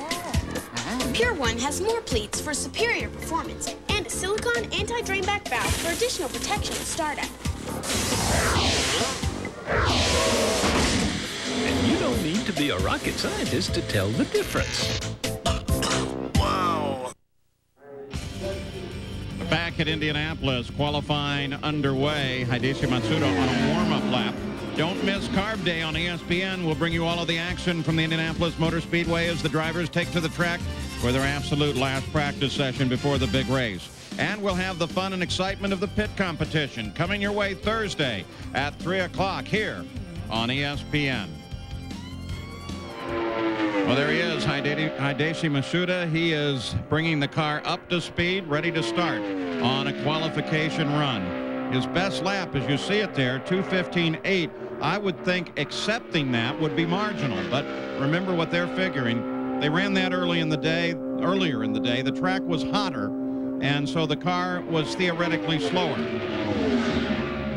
The indication will be what sort of speed did he get here on his first hot lap. Certainly a nice line. See what sort of speed. 216.144 miles an hour. The first lap into the record. This is right on the verge of taking or waving off. So if he can pick it up a little, they'll keep it. Running for the final 33rd position. If he takes this time and speed and moves into the field, the bumping will begin. On the front straight again, across the yard of brick. He's 43 years old. He has a lot of experience. And if he can keep it smooth and bring it up, That'll help. But he didn't do that. Fell off considerably, fell off 9/10, 215.234 miles an hour. Now he's averaging 215.6. I think the car might be getting a little bit loose. Saw a bit of a wiggle up in turn 1 and 2. We'll check 3 and 4 now.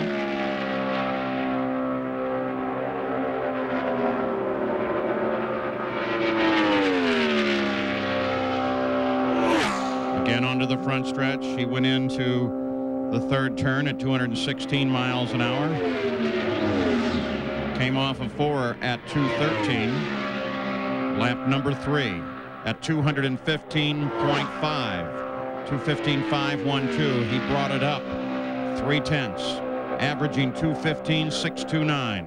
Decision time for the team. And there's the decision. They call him off. And remember that he had a little bit of push previously, so maybe he had some push on the entry, which then makes the car a little bit loose at the exit. So Hidesi pulls off. Let's go down to Gary Gerald in the pit area. Stefan, congratulations. You were talking about getting in that mid-217 almost every lap. You were right there. Were you comfortable? No, yes, it was okay, but we are not very happy about the setup yet. But I mean, I'm so happy to make the race. I would like to thank Speedway Engine Development for giving us a good engine, and Brad Colkins because his team gave us some information about the setup yesterday. Very nice people. I would like to thank my team, of course. They did such a good job. Blue Star, my sponsor, Tokheim, Estridge Company, I mean, everybody, I'm very happy. You got...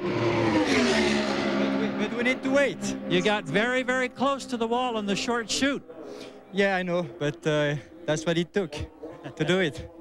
Congratulations. Thank you very much. Yeah, I know, but that's what it took. One slot is left in the field. There sits Lynn St. James.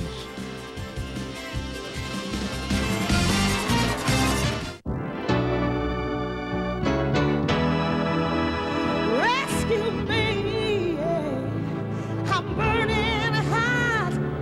Can't you see I'm on fire? To keep cool, call Bryant for the Quantum Plus air conditioner. It's got Puron, Bryant's own environmentally sound coolant, so it'll make you feel comfortable summer after summer. Come on, Bryant, and rescue me, rescue me.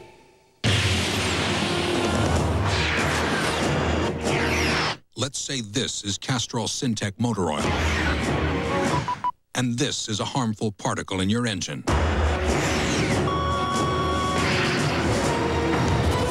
Get the point? You see, Syntec's patented stabilizers seek out and neutralize harmful particles, protecting in ways other oils can't. Castrol Syntec, the active lubricant. Being a good car cleaner takes dedication, hard work. It's not some happy holiday. The name is Everett. I go searching for the grime and the dirt and the sap, the gook. Just use some WD-40, that'll come right off.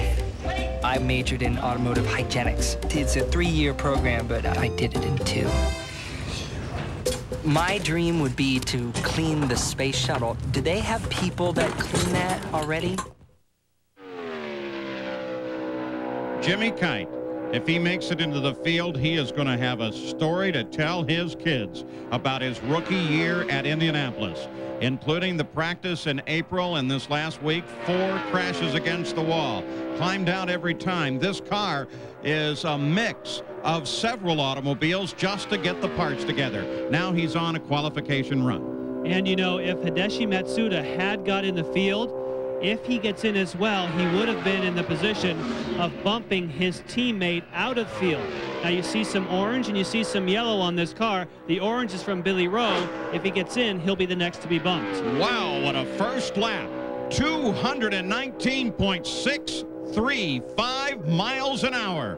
That would make it the fastest qualification of the day if he can keep it up. And he's doing it by straightaway speed, 231 miles an hour on his approach to turn number 1. But remember, he's been up against the wall, and he said he wasn't going to push it hard. Let's hope that he adheres to his strategy. Well, he stays well away from the wall, off of turn 4 as he comes down the front stretch. Billy Rowe, his teammate, watches. Into turn one. 219.3 miles an hour for the second lap. Dropped down 0.3, but still plenty fast. You need to complete all 4, and now he's got himself in a comfort zone. You worry about the first couple of laps because that's where you take the big chances.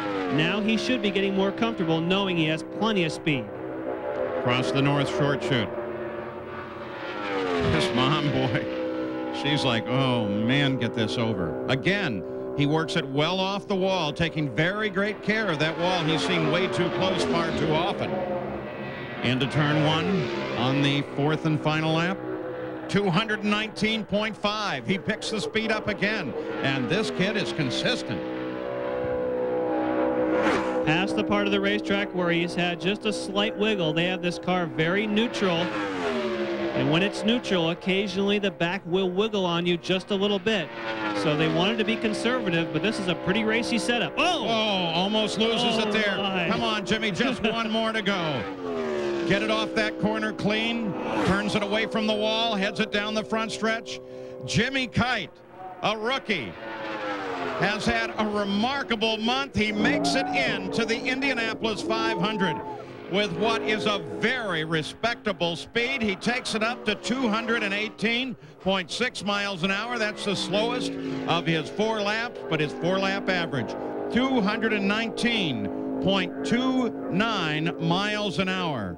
And so Jimmy Kite becomes the fastest qualifier thus far of the second day. And the 33 positions are filled. The bumping is next. This team has worked so hard to get to this point, and yet they've maintained their good humor. So has Jimmy, and it's just paid off for him. That is a run that I don't think there is any way they ever have to worry about starting the race 1 week from today. Jimmy Kite is now in the Indianapolis 500. The nightmare is over.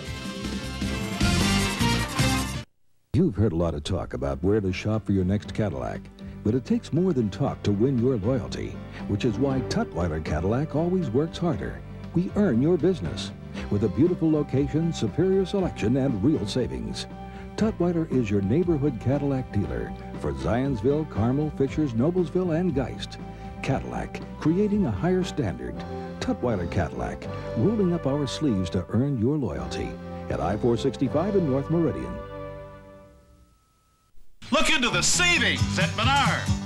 Vinyl insulated sliding windows are maintenance-free and all on sale. With screen and matching hardware, this 30 by 24-inch window is now just $59.99. Seal around windows and doors with Red Devil 35-year acrylic caulk. Choose from several colors, now just $1.36 a tube. Home improvements are easy with help from Menard. Save big money at Menards. Gonna be fat, but please, no swimsuits.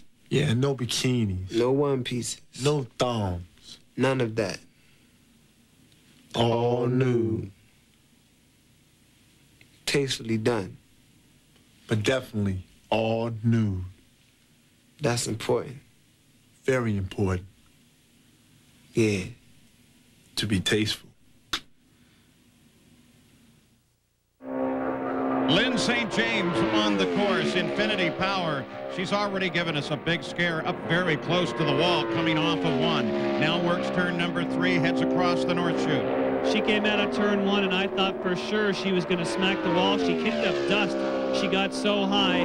My, oh my, that was a lucky moment for her. She lost all kinds of speed, 209 at the exits. Lynn St. James, who has not seen the kind of speed that she has wanted during this month of May. Does she see it now? 215.085 miles an hour. Now, look up in the upper right-hand corner of our graphic there, that plus 016 that they just dropped off. If it's plus, well, that tells you she's not really moving into the field. If it's a minus number, then it is her time to that point on the track against the bump car. There's the bubble speed. Billy Rowe, 215.7 miles an hour. Lynn comes to the conclusion of her second of 4 laps, 10 miles. Field average right at 218.2. Jimmy Kite brought it back up to the 2:18.2. It was down to 2:18.1. 215.615, up 0.6 of a mile an hour. That means the miscue in turn number 1 on the first green lap cost her 0.6 of a mile an hour. And so theoretically, well, she doesn't get a shot. That's the first attempt on the car, though. The only question now is time, with just over an hour to go in the second and final day of time trials at Indianapolis, and the field is full. Eliseo Salazar sits in 33rd position. Billy Rowe sits at 215 miles an hour as the slowest car in the field. Look at this. She comes off of turn number 1 on the first lap. How did she not hit the wall? Ay, ay, ay. That was a good bit of driving. That was amazing. She did not rub against the wall. Not to take anything away from Lynn, but some drivers also say when you do that, you compress air between especially the rear and the wall, and sometimes it'll actually push you away. And right now she's giving a hand signal. Get me in line. Get me in line. Don't stop me here. I want to be sure that I have another shot at this. So Lynn St. James is going to come right back and try to get into the 500-mile race field. You also saw a glimpse of Tony George, the president of the Speedway, this whole new format, his idea, as is the Indy Racing League. His goal was to get more drivers out of the short tracks, American short track drivers, into the Indianapolis 500 to try to reduce the costs in the sport. He's accomplished both of those things. And I think while many of the racers for years asked for a single-week format at Indianapolis, now he's delivered it, and I think it's worked out for fans and racers alike. So Jimmy Kite is in the 500 field. What a great run it was, Gary Gerald. Well, we knew if this young man could pull it off that there would be one heck of a celebration. The crew bodily lifting him out of the cockpit. Jeff Braun, the engineer, Luke Wethington, the team manager, Brad McCandless, countless others who burned literally the midnight oil. And look at this down here. Does this tell you about what it's like to make the field at Indianapolis, to be part of the Indy 500? 4 times over the last month he'd been in the concrete. Late last night, this crew decided that they were going to go to work and put together a race car, and they did it. They came out in the heat of the day. They kept getting speed in small increments, and then he was able to put it to the test. And we're going to try to get a word from him here as he savors this moment with his crew. He had a big moment on that final lap, and we'll ask him about that in just a second. Here he is, 22 years old. Jimmy Kite, what's it feel like to be in the Indy 500? I'll tell you what, without these guys, we wouldn't do it. I mean, every time we think we had something good going, we do something and it messes us up. But I tell you what, these guys just never give up. Thanks, Andy. I know you're back there watching, man. Thanks, Andy. Did you scare yourself on that 4th lap? Yeah, I did. You know, we made a little change going through, going down into turn 1, because I knew it was going to push a little bit. So I moved the bars. Thing was awesome through 1 and 2. Got a little loose through 3, so I was kind of like, oh, God, just hold on for 4. Come on, just be real careful. But we made it through. We're in. I think we got a pretty good safe time there. What do you think? I think yesterday you were so down. You didn't want to talk to anybody. How hard was it to regroup after that drama? I'll tell you what, if it wasn't for this crew, I wouldn't have been able to. They never got down. They knew we were going to be fast, and I'll tell you what, these guys are just, they're the only reason I'm here, man. These guys, Andy, Royal Purple, everybody, I think the world right now, man, this is great. Can you say party, anyone? Big one. Yeah. Here's the box. 219.2, and Jimmy Kite is into the Indy 500. Claude Bourbonnais on the track right now, ready for a qualification run. Remember, he has 1 attempt. He waved off on the very first lap of his qualifying run. This is his second. He got pretty high there in turn number 3, so he's pushing it hard, using all of the racetrack, and you don't know whether the car went there or whether he drove it out there, but that was close. Bourbonnais completes the first lap at a disappointing 211.9 miles an hour. Well, that's the answer to the question. The car took him up there. That wasn't him trying to unwind the wheel. That's way off of what they want. And this is his second attempt, so he theoretically would have an opportunity. You think they'd wave this thing off immediately.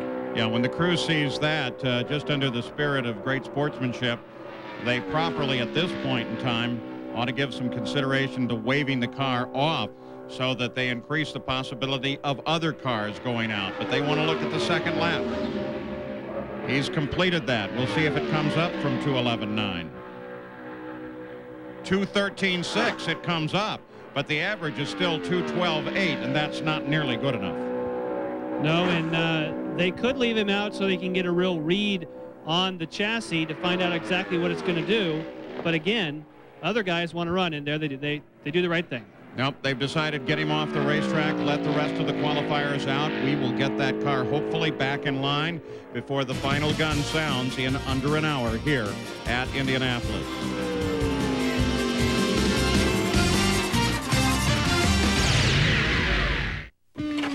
Thanks for coming, boys. First, I want you to move the hay over there. Then split and stack that firewood. And paint that barn. And when you're done, I'll give you the 6-pack of Coors beer. Let me get this straight.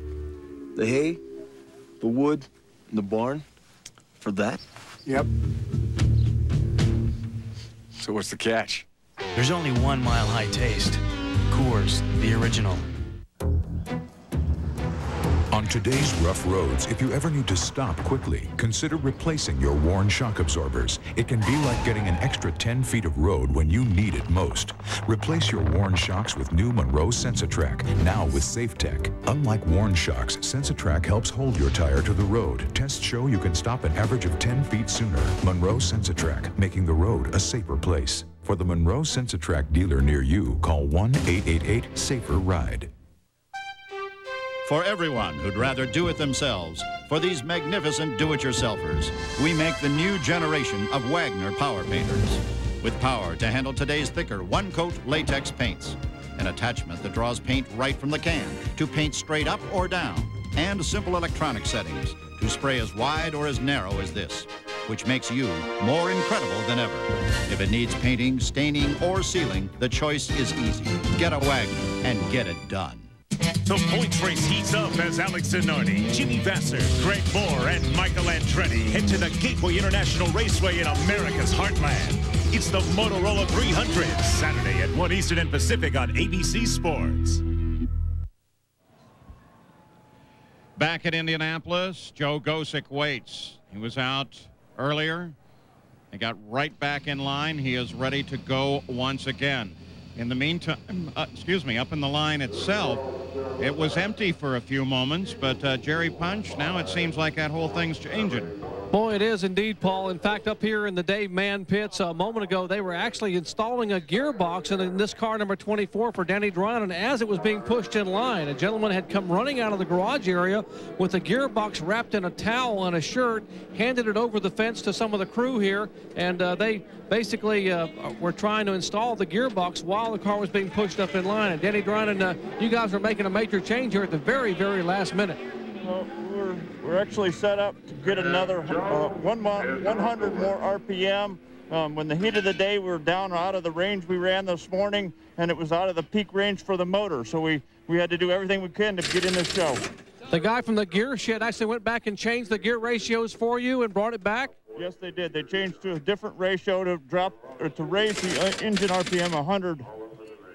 So you guys this morning ran 218.3, but you were a little bit concerned because when it got hot, the speed slowed down considerably. Right. I mean, if we could duplicate this morning, we'll be fine, but we cannot take that chance. We've got 2 shots left, and we want to do everything we can to get it in this race. All right, that's Danny Dryden. A lot of people are going to be pulling for this young man who's had such a tough week here and tough luck over the years. Maybe he will get a chance to get into his first Indianapolis 500. Now, of course, with his experience as a mechanic, he knows that generally you already put the gears in the gearbox to give you a range if the conditions change. So obviously, because they were so much focused on repairing this car, they didn't have the opportunity maybe to choose the ratios that they wanted. So therefore, they had to actually take the gearbox apart to put in the change to 100 RPM as opposed to him just shifting gears in the car. And you can see in every movement now as Danny Dryden climbs into that car, the tension within these teams. They've worked so hard just to get to Indianapolis. Now they're in the final minutes of an opportunity to make it into the field. The pressure is tremendous. This has been a week of pressure right from the first day when everyone knew they didn't have all that much time. Joe Gosick looking for a second attempt now. We watch for the green flag. Here it comes. 3 qualifying attempts allowed to each car. This is his second. His first was at a 2:15.0, so he was close, but they need more. 220 miles an hour when he made the turn into the first turn, the southwest turn here at Indianapolis. At the first measurement points, he is not fast enough to get into the field. Again, that plus 0.04. He's just a little bit behind the line. Now he falls a little further behind. Up. On the front stretch. Looks like they might have a little bit too much drag in this car. It's not running quick down the straightaway. Into the first turn again at 220 miles an hour. First lap, 2:14.889. You already know from the projection that's not quick enough. No, unless something miraculous happened, but in this particular case, when you have too much drag, which is caused by sometimes a little bit too much wing angle on the car, it just does not run free down the straightaway. There's the bubble speed, Billy Rowe, 2:15.7. Rowe was a first day qualifier. Sits in 26th position right now. And Gosick continues to fall behind the prediction line as he flies through turn 4 on the second lap. And they wave it off again. Only one qualifying attempt available now for Joe Gosick. And the problem? The problem is they have to get this car to run quicker down the straightaway. They can do so by reducing the downforce on the front and at the rear. You know, sometimes it also could be an engine down on power. Whatever it is, the trap speeds at the end of the straightaway are 10 miles an hour slower than what we've seen today. Hideshi Matsuda is ready as they make one last adjustment to the front wings on his car. The tension is building and building. For the world's richest tradition in racing, follow the Indy Racing League. The IRL was born from the legendary heroes and cars of the Indianapolis 500. Now the legend is coming to you. The most talented drivers, the best competition, the finest events. The Indy Racing League. Come to the track, because we come to race. The legend is going around. Follow the IRL to Indianapolis on May 24th. 1, 2, 3, 5. Oh, that's how it's gonna be. Eagle One A to Z all-wheel cleaner. Spray on, hose off, towel dry. Easy as 1, 2, 3. Eagle One A to Z. It's easy as 1, 2, 3. 4 tires, fuel, and out the door. We asked the hottest guys in the pits to switch antiperspirants. Ultra Dry Degree, body heat activated. When your body heat rises degrees, new Ultra Dry form releases extra protection. Worked better than my old stick. It kept me dry. Ultra Dry. New from Degree. To show off their renovated rooms, Motel 6 is doing its first big special effects commercial ever. Here goes. Cool. I'm Tom Bodette, and we'll leave the light on for you. This is Paul Page at the Indianapolis Motor Speedway on his warm-up. Hideshi Matsuda. Tonight on The Deuce, don't miss RPM tonight. Host Reese Davis will have a complete recap of Bubble Day here at the Indianapolis Motor Speedway. Highlights of NASCAR's First Union 200 and NHRA's Mopar Parts Nationals tonight at 7 o'clock on ESPN2. Hideshi Matsuda out on the course, and of course the guy he's trying to bump off is Billy Rowe, just on the other side of Eddie Cheever there, and he does have a backup car he's been running today, so he might have a chance to get back in if he does get bumped out. Billy Rowe, filling the sunglasses, looking toward the camera. To his left, you're right, that was Lone Star JR, Johnny Rutherford.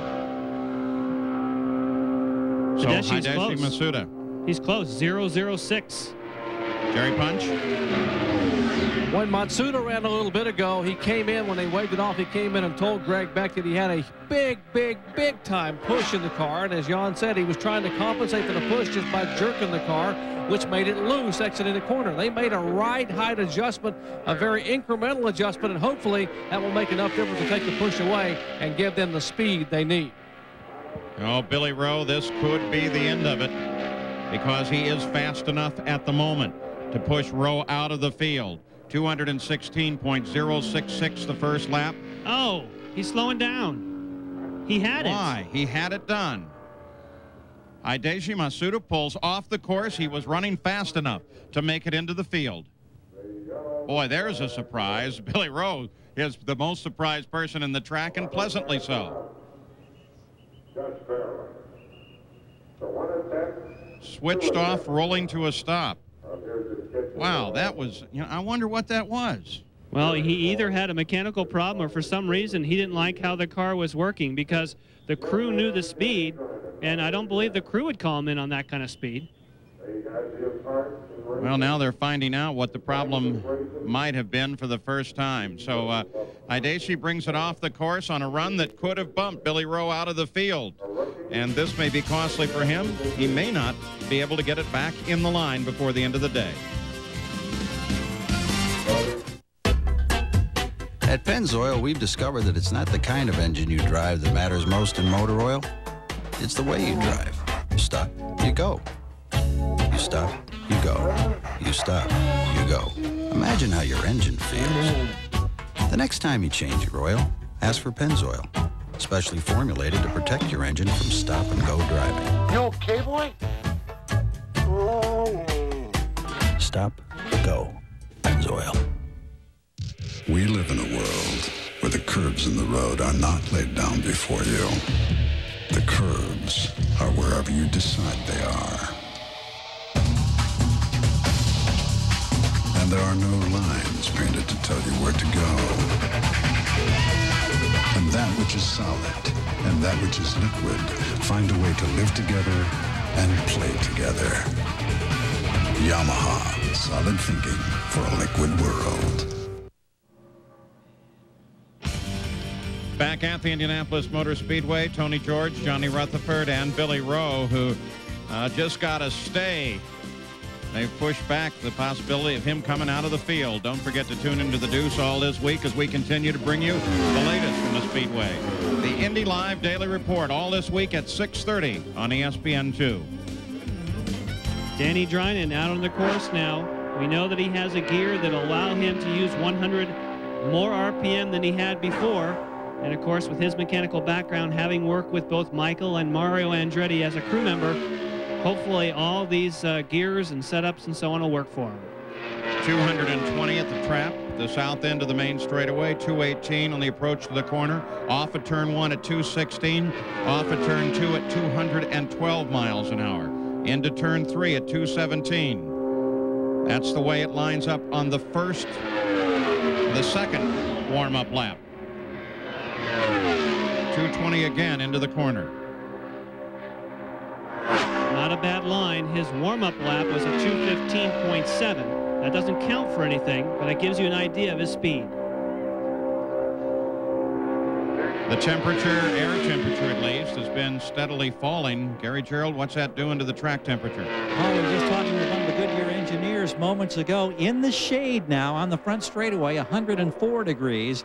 In the sun, 120 degrees. Now that's a 21-degree drop since mid-afternoon when track temperatures were 141. That's why everybody waits, but it's always such a big gamble.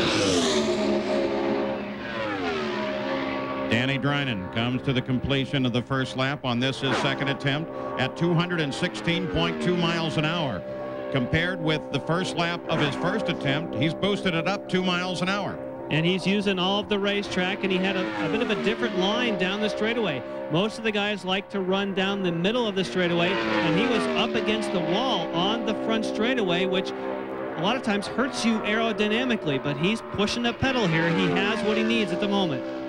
And that whole concept of ground effects doesn't only work just under the car. It can work on the side of the car as well, too, and that can put drag on the right side of the car if you run too close to the wall. Gary Gerald? Paul, just one other reminder. Remember, he told us, Danny Drynan, earlier, remember how many miles they have on the engine in this car. That's critical, because normally 500 miles is like the normal life. They were, in late afternoon, up to around 675 miles on that motor. So they literally are going here with fingers crossed. Well, you can see he is in a mode on the projection to make it into this field the second lap at 216 flat. That's 2/10 slower, but still plenty fast enough. Back on the front stretch, down the pits, over the yard of brick. Anytime you see a minus sign up there on that minus .162, that's a good thing. He falls off another 2/10 at 215.869 miles an hour, averaging 216.040. Again, a wave off. Man, they don't want, no one wants to commit until we get to 6 o'clock, Paul.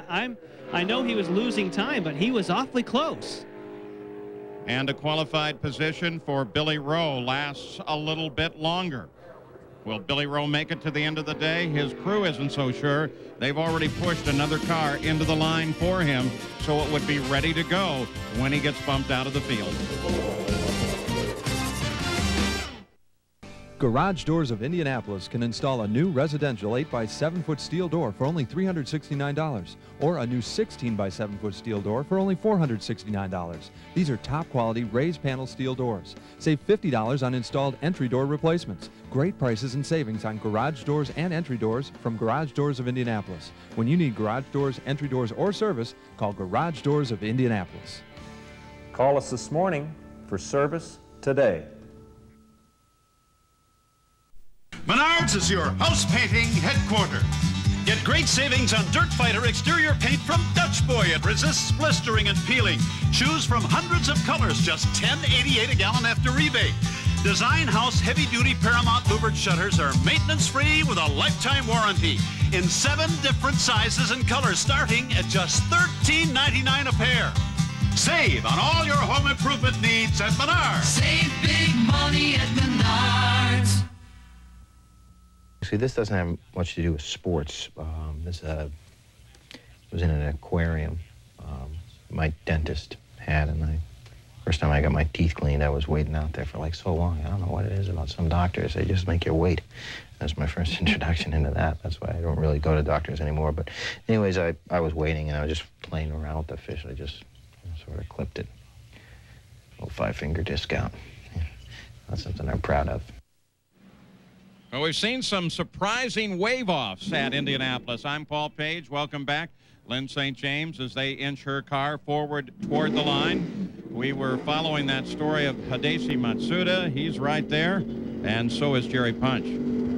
Paul, there's almost an air of panic up here now. They're trying, Greg Beck and the team are trying to get this thing back together. We saw Hidesi run one lap at speed and then suddenly pull the car off the racetrack on lap 2 when he had plenty of speed to put him solidly in the field. The problem was the engine just quit on him. That's why he came off and came down pit road. Now, they hooked the computer up to download the problem, and they think that it may be an alternator problem. They've had 2 alternators fail. Now they may have had a 3rd fail. The question is, do they have enough time to fix it? They have so many hands, so many screwdrivers, and so many people trying to help Greg Beck and Hidesi Matsuda get a chance to qualify, but the clock is absolutely against them here as time is wasting. Well, the movement is frantic but well calculated back at the engine room of Hidesi Matsuda's car. And an alternator is not an easy device to change like it is on some road cars because it's not that accessible. It is buried down in there, and it's going to be borderline whether they can get it done. They have some practice, as we were told, because they've had this problem twice before. So, man, oh, man, the tension is going to build there. When he does get to run, it'll be his final attempt, as it is for Mike Groff, who's getting ready to do the same thing out on the racetrack. Here is something you don't normally see on the line at Indianapolis, the line being the pit area. Frantic movement like this, trying to get this car going. Remember, they have to make sure they keep all the parts. And the biggest risk, don't drop anything down into the headers on that engine. Now Mike Groff on his second of 2 warm-up laps. He'll be going for the green flag. There are 2 attempts at this car. The first attempt yesterday at 215.8 2:16.8 miles an hour for 3 laps. He then took 3 laps just past the noon hour here today and only ran 2:14.9. Then they took the car back, decided to wait out the temperatures. And Mike has been struggling with inconsistent laps. He can do the speed, but he can't do 4 of them. What'll happen is that he'll go out there and run a 2:17 or a 2:18, and in each one of those qualifying attempts, the laps were all over the place. So Mike knows this is when you cut or not, and he needs to certainly hold the pedal down and make this thing happen. The last attempt on this car. Right now, he's fast enough, but by a very slim margin. Now, still he pulls it out a bit now. Look at us praying for hundreds and tenths on the main stretch. Completion of lap number 1.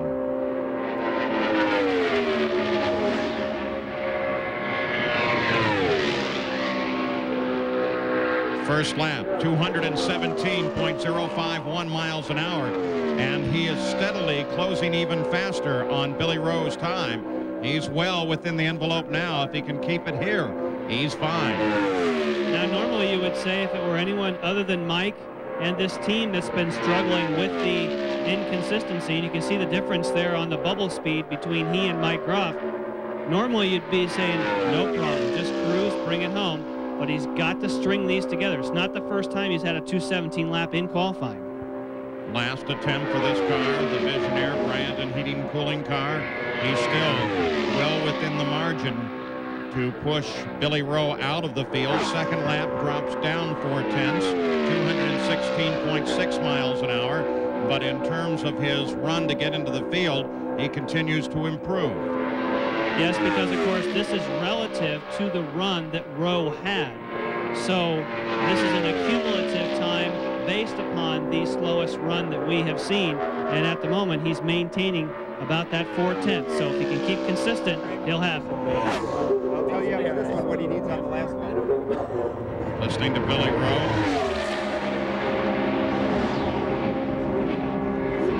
Not going to say much here. Linda Vaughn there saying, hey, stay in. Mark Stainbrook.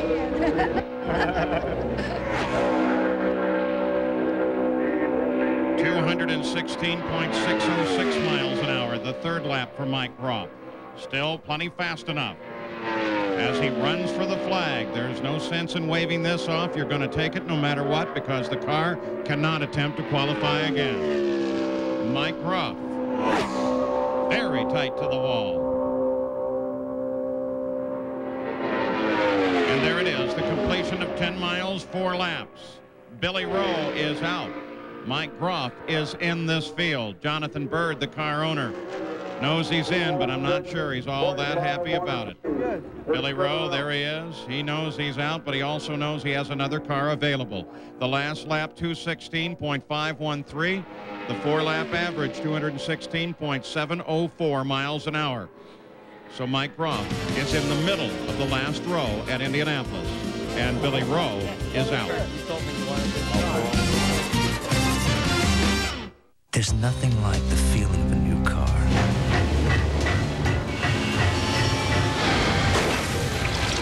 We bought it. Armor All Protectant. It shines, it protects. It's new car juice. When you buy a set of split-fire spark plugs, you get the same technology that ignites Jim Yates, NHRA Winston Pro Stock Champion, with quarter mile in under 7 seconds. The legendary split-fire Performance V spark plug, because performance is everything. Parachute sold separately. It's the Taxi Cab 500, and we're off! When you learn to drive. At Pennzoil, Here we go! we make motor oil that performs under the harshest conditions. Stop and go driving. If Pennzoil can protect these cars at the Taxi Cab 500, maybe you should ask for it next time you change your oil.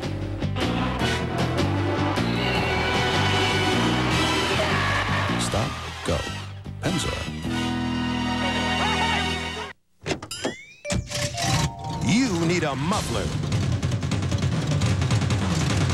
And you need it now. Right now at participating Midas shops, the famous Economizer Plus muffler is just $29.95 for a limited time only. $29.95, and it's guaranteed. So get into Midas now for a great muffler for just $29.95. Before it's too late. The art of tennis, as played by the masters.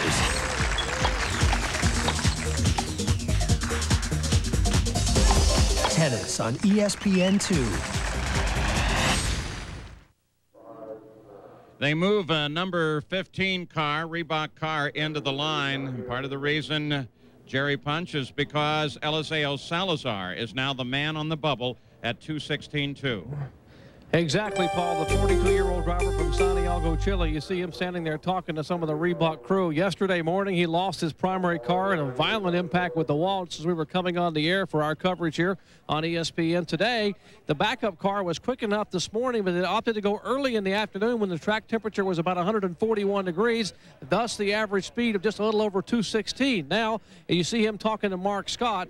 What they have done is they have gone and borrowed this backup car from Nienhuis Gallus Racing. It is a Riley and Scott chassis, and of course Mark Scott, one of the builders of this car, they put their setup on the car, are putting Salazar's seat inside and some wings and materials from other cars, hoping that if they have to, they can put Salazar in the car cold and give him a shot at maybe getting back in the field if indeed he gets bumped.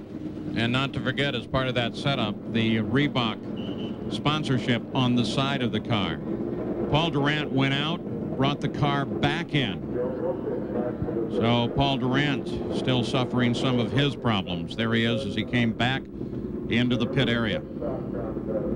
And of course, now the time is starting to get short to where if you have to bring your car back in, you may or may not have another opportunity to qualify. And we're starting to now get to cars that it doesn't matter because there's so many attempts that have been made on many of these cars that in fact it'll be like Mike Groff. It'll be your third and final attempt and you just have to go for it. Joe Gosick is going to try it again. This will be the last attempt. Already Brian Barnhart, the gentleman in the blue shirt on the right side of the screen, who is the director of racing for the IRL, has stepped to the side. And that's an indication to the crew that he can go ahead and roll that baby out of the pits. Mike Groff, well, he made it into the field, and he's with Gary Gerald.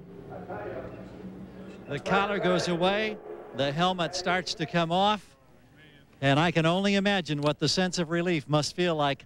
Did I hear a sigh of relief all the way down here when you took that checkered flag? I hate this place. Yeah, definitely. I mean, it's been a long, I was going to say month, week. I really got to thank Bryant Visionaire for being with us. I feel so good about everything. Jonathan Bird, the whole team, Bird Cunningham team. Guys worked their tails off, kind of scratching their heads a little bit along the way, but we got a nice long 500-mile race ahead of us, so I feel good about it. And the driver found the consistency over the 4 laps. That certainly has been something I know that's been bothering you this week. Oh, yes. I mean, if this was the Phoenix 200, we would have been in the show. But unfortunately, it's the Indy 500, greatest race in the world. Obviously, 4 laps we had to put together. Couldn't do it until just now, so I feel good. Thanks, team. Terrific job. Thank you. How many times have you heard that? I hate it, I love it, I hate it.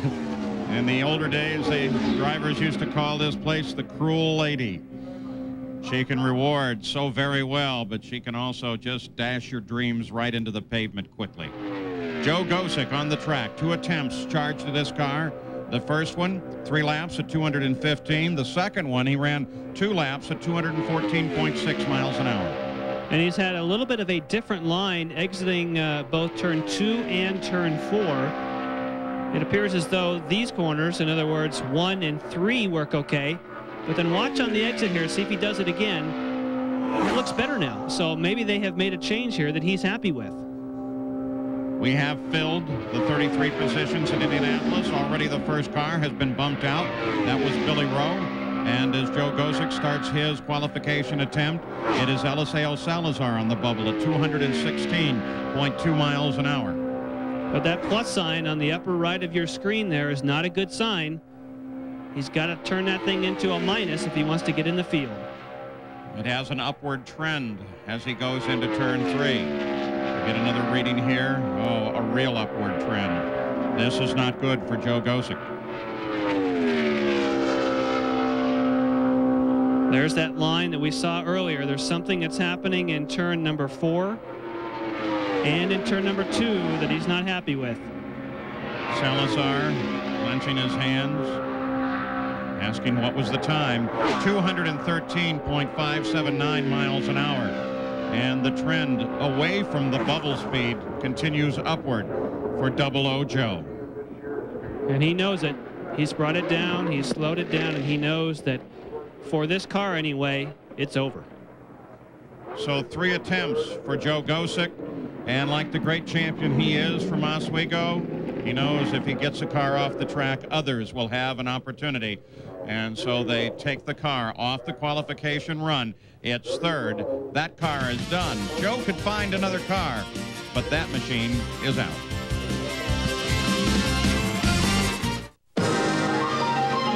This is a demonstration of how people view you at Miller Time.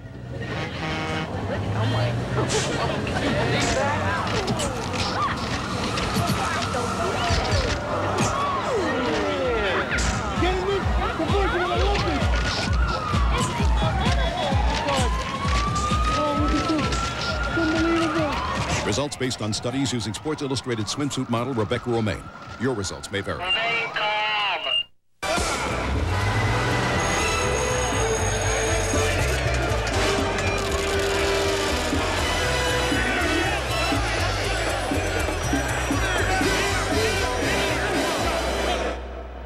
How do you separate knowledge from noise?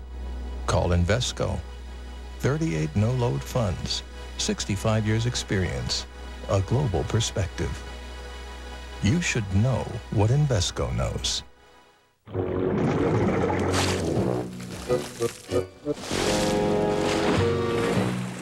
Tired of carrying all that heavy water around every time you vacuum the wet basement?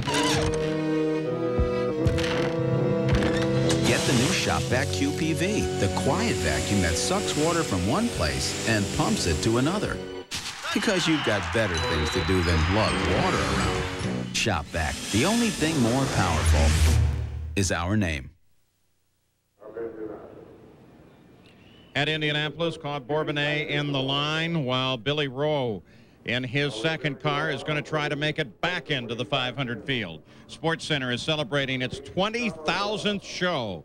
Join hosts Chris Berman, Dan Patrick, and Bob Lee as they take a look back at breaking news, investigative features, and other award-winning segments. Don't miss this very special Sports Center tonight at 11 o'clock here on ESPN. Well, Salazar outlasted one opportunity, but Jerry Punch, he's still got to wait. It may be a feeling of emptiness for Eliseo Salazar. You see him sitting on the wall. Not only is he the man on the bubble, the car that they borrowed from Nienhaus that is sitting in front of him, we are told now, will not fire. It will not crank. It has a broken fuel pump drive, and so now they have to sit and watch and wait and pray that they stay in the field. Now, they had just located a moment ago while we were in commercial Stan Waddles and have the crew rushing down the Waddles garage to get his backup car and hopefully get it up here in line. That's also a Riley and Scott chassis, but they may be out of time. Eliseo Salazar, a veteran of the Indianapolis 500. Boy, what a story. Fuel pump as Rowe starts his run, trying to get back into the field. And of course, if he has anywhere near the setup that Jimmy Kite did, Jimmy Kite was flying out there. This should theoretically be easy for Billy Rowe. Rowe's previous qualification at 215.7. That was the slowest in the field, and it took him out of the field. And right now, he's on that trend that will keep him in a position to move into the field, very close to the wall off of 4, completing his first lap. Car looks pretty solid, though. Run. Sorry. That's all right. I was going to say the car looks pretty solid. He is using all of the road. It looks as though it's doing what it should. 218.563 miles an hour. Well above Salazar's. So for Eliseo Salazar, they're going to have to hope that the Riley and Scott chassis of Stan Waddles is #1 available, and #2, can they fit him to the car in time? Well, I wonder if they dialed the Jimmy Kite setup into this thing. because it's up in those numbers for Billy Rowe. Maybe that explains the smile that Rowe had earlier. But there's no joy for Eliseo. Yeah, if you know that your backup car is this fast, you're almost hoping someone will bump you so you can get the faster car in the show. He drops off half a mile an hour, but at 2:18 flat, completes the second lap, and the trend continues upward against the bubble speed. Gary Gerald? Mark White is one of those who's helped set up this race car. You're watching that clock nervously. How confident are you with about a lap and a half to go? Well, right now at a 2:18, he's so strong. Everything's looking really great. We worked really hard with the backup car today, and we ran some in the heat. And Billy's up to the task, so we're fired up right now. We just hope we can get this one more lap done, and we're in good shape. All right, white flag. Starting the fourth and final lap for Billy Rowe. The last lap almost identical to the second lap, 218.076, averaging 218.228 miles an hour. The trend goes upward. Billy Rowe, if he can make it through two more corners, can make it into the Indianapolis 500 for the second time this year. And Team Scandia with just 2 cars here this year. They've tried to run multiple cars here in the past, and it appears as though they've had their hands full with these 2. Well, the team says that's plenty good enough. The projection says that. And the last lap is completed, and Billy Rowe is back in the field. Salazar is out. Last lap at 216. It fell off heavily, 216.664, averaging 217.8, Cherry Punch. Well, Paul Salazar is out, but he has just gotten word from Mark Scott that the Waddles car is on its way out, and they are going to try to put this Chilean driver on the line with the setup in the car. Not having had a single lap, he is going to try to get in the car and put it back in the field. The drama of Bubble Day lives on, and Salazar, if time permits, will try to be able maybe to be the last guy to go and get back in this field. Tell me there is no pain at Indianapolis. Look at his face. You're going to see some happiness on Billy Rowe. The Scandia team member is already feeling that. Salazar paces the pit area. Will the Waddles car get up here in time? Never will have turned a lap in that car. Of course, that was going to be true of the car that was sitting in the line. The Riley and Scott teams work very closely together. In fact, Stan Waddles said that anything they wanted in the department of setup from Eliseo Salazar, it was available to them. So now they're going to try and repay the favor as Claude Bourbonnais is going to try and get himself back in, or in for the first time. Bourbonnais moves to the track as they clear the pit area for his exit. Whoa! Oh, and he almost loses it right there. That was just an upshift on the gear. So Bourbonnais.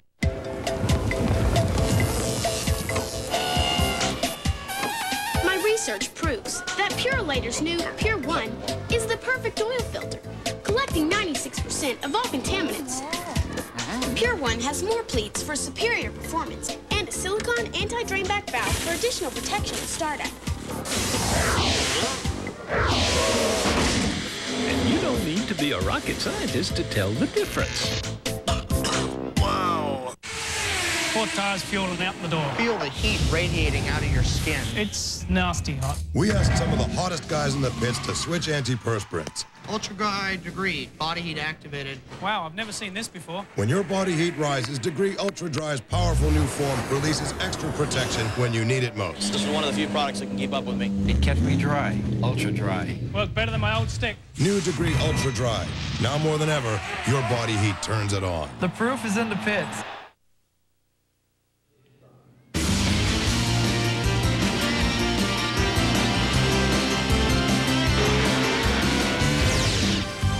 Coverage of today's qualifying being brought to you by Split Fire Spark Plugs and Wire Sets, because performance is everything. And by Pennzoil, specially formulated for today's stop-and-go driving. Stop. Go Pennzoil. Well, Bourbonnais on an upshift coming out of the pits almost put it into the pit wall. Qualifying tensions are very strong.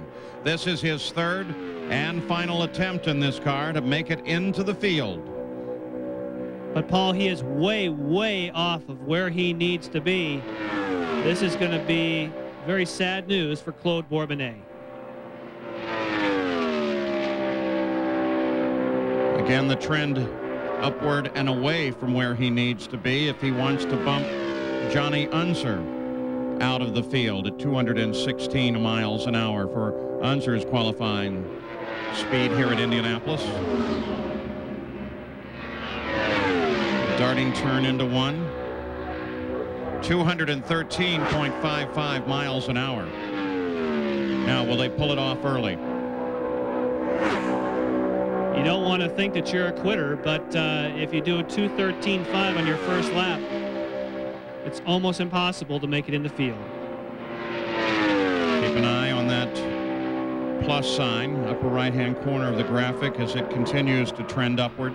And that's a terrible sign for Bourbonnais. One thing you don't want to do here, you don't want Claude to try too hard to put this thing in the wall. So it would be probably smart to wave this thing off and just protect your losses. He completes his second lap at Indianapolis on his third qualifying attempt, but he does bring the speed up to 215.321 miles an hour. That means the average is 214.434, but he has a great deal of ground to make up and very little track to do it.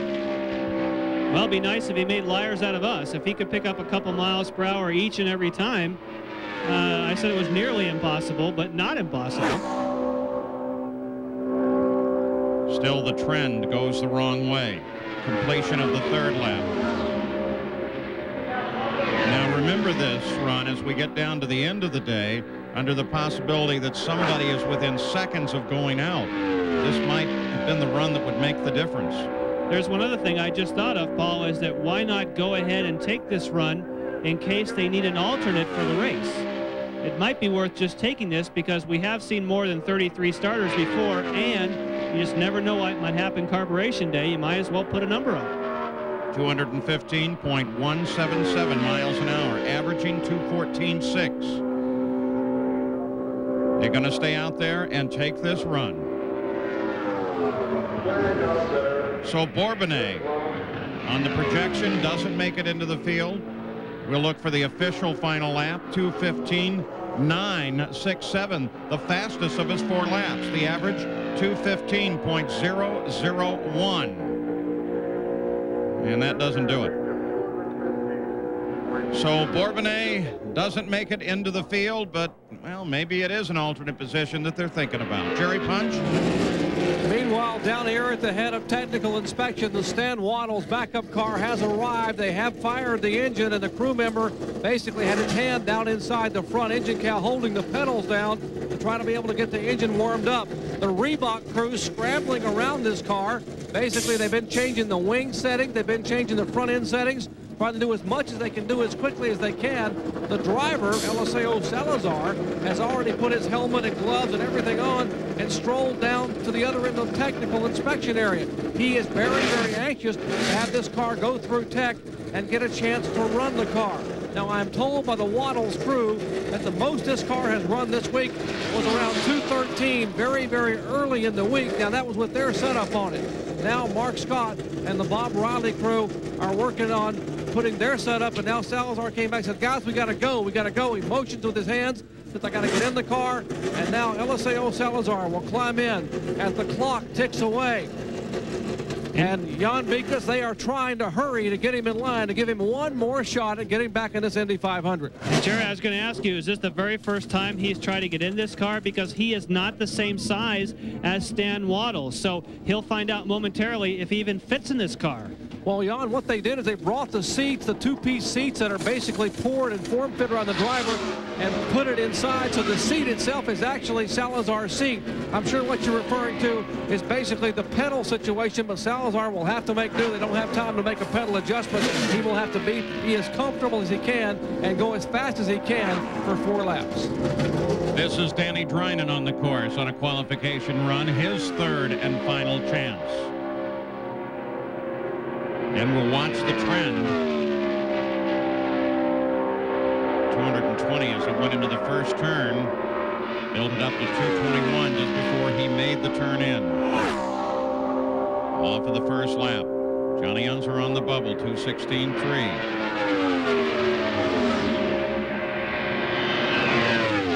Turned in a little bit early there in turn number 1. Sometimes you do that. 2:15.131 the first lap. And the trend is wrong, but maybe he can catch up. Of course, we saw Claude Bourbonnais start with a 2:13. That's pretty tough. But if you start with a 2:15, there's still a possibility. We've certainly seen speeds increase throughout this day. Runs it high off the corner. Very close to the wall off of 4. Still trending up for Danny Drynan. Let's not forget about the mileage of this engine. 214.8. His speed drops off. Averages 214.990. Now will he go the entire distance? Assume that if the car is safe and he's not in danger of slapping, I guess you're always in danger of slapping the wall, especially with an engine with that many miles on it. We'll find out whether they let him run the last lap.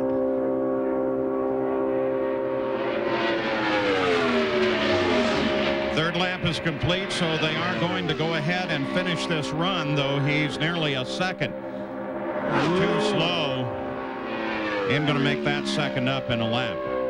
He was trying hard. He almost rubbed the wall up there. 214.5. His speed continues to drop.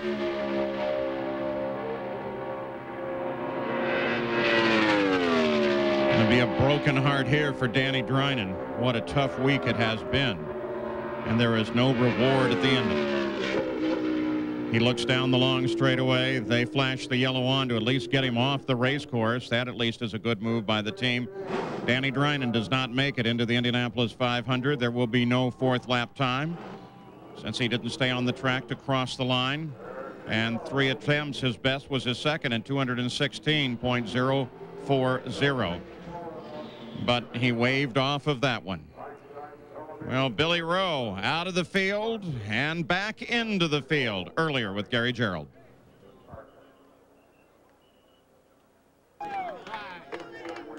Billy Rowe. Billy, let me turn you over here. I want to know, in your young lifetime, have you ever experienced drama like this? Oh, it's pretty incredible. Actually, we were sort of hoping it was going to happen sooner because this is our primary car. We qualified the backup car. We kept having problems with this earlier in the week. I mean, never got it up to speed. So I wanted to race this one. And, boy, I'll tell you, just thank the good Lord for a great day. And the crew did. They worked really hard. We had a great race car. I'll tell you, felt really good. To squeeze this 218, a solid, out of this particular car under these circumstances, was there ever any doubt in your mind? No. We were just shooting for 16.5, but boy, it was there. I mean, you know, the cool of the day and everything, and this is the best conditions we ran it in. And I'd just like to thank Andy Evans and Steve Fisher and Pro Grip and Royal Purple and MG and all those guys for just being behind us. And Mark and Luke and a great crew, and it's just awesome feeling. I love it. He was bumped out, but not for long. Great job. Thank you. Thanks. Confidence is a wonderful thing. Lynn St. James on the track. In her first year here, she was voted Rookie of the Year. She is an Indianapolis 500 veteran starting on the 3rd qualification attempt. She had 2 in the low 215s. Her warm-up lap was a 2:15.4, so she's in the ballpark. Jerry Punch. And Paul, after her previous run, talked to Kevin Doran, who basically is managing this team for Lynn St. James. He said the balance on the car was very, very good, but the car was bound up a little bit in the corners, so they simply made an air pressure adjustment. That's the only change they made prior to pushing her back in line to try to free the car up, entering and exiting the corner, and hopefully that would make a difference. We'll find out. Too slow and trending upward as she comes to the end of the first lap. Her 3rd and final attempt. She knows that there's no chances after this one.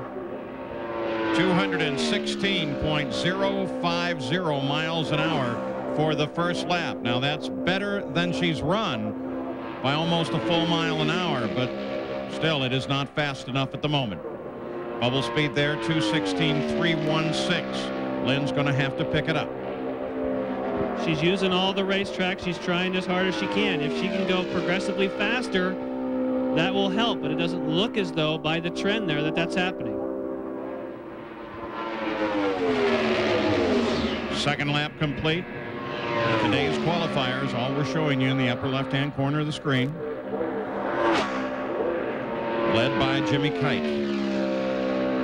2:15.765. Not fast enough. G-Force chassis, Nissan Infinity power plant. So a different combination than we've seen, but right now that combination is just not giving her the speed that she needs.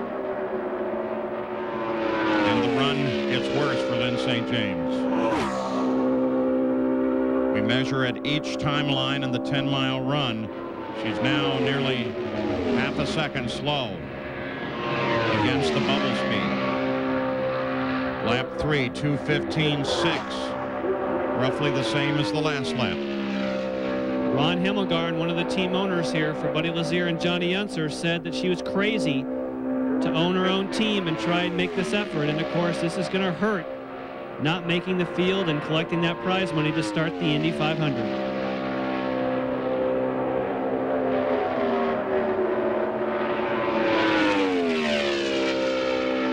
And all hopes are gone now for Lynn St. James. There's no way this last lap will pick up, and it has not. Lynn St. James fails to qualify for the Indy 500. Third and final attempt on the car. 215.095 miles an hour the last lap. The average was 2:15.6.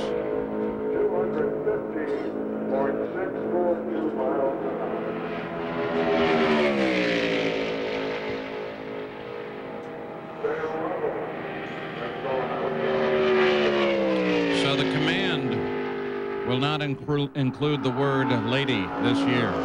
It will simply be gentlemen, start your engines 1 week from today. And there's Eliseo Salazar warming up. We're going to show you the field, and we're just going to flip through it while we tell you the story of Eliseo Salazar and a crash yesterday, and off to the hospital, back to the track in an hour and a half. Another car tries to make it. If anybody can do it, Eliseo Salazar can. He is extremely brave. The reason that he crashed is he just held his foot down and said, I'm going to be on pole or I'm going to be in the wall. And in fact, he was in the wall. Right now, he's driving a car he has never sat in before, has no idea what it'll do, and this is what really takes a brave driver. The 33 positions, there they are. They're all filled, and the first three of the alternates, one of them Salazar, who is currently on the track in the 19 car. This is the backup for Stan Waddles. They pulled it out of the garage. They stuck Eliseo in the car. They got as much of his setup on the car as they could. Driver comfort might be a big issue here. What's at the back of the car? See a little bit of smoke.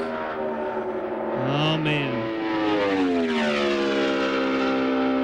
Going into 3, we saw some haze at the back of the car. Here's the green flag. Here we go. What courage for Salazar. Didn't know a thing about this car. Now it's smoking a little bit more at the back.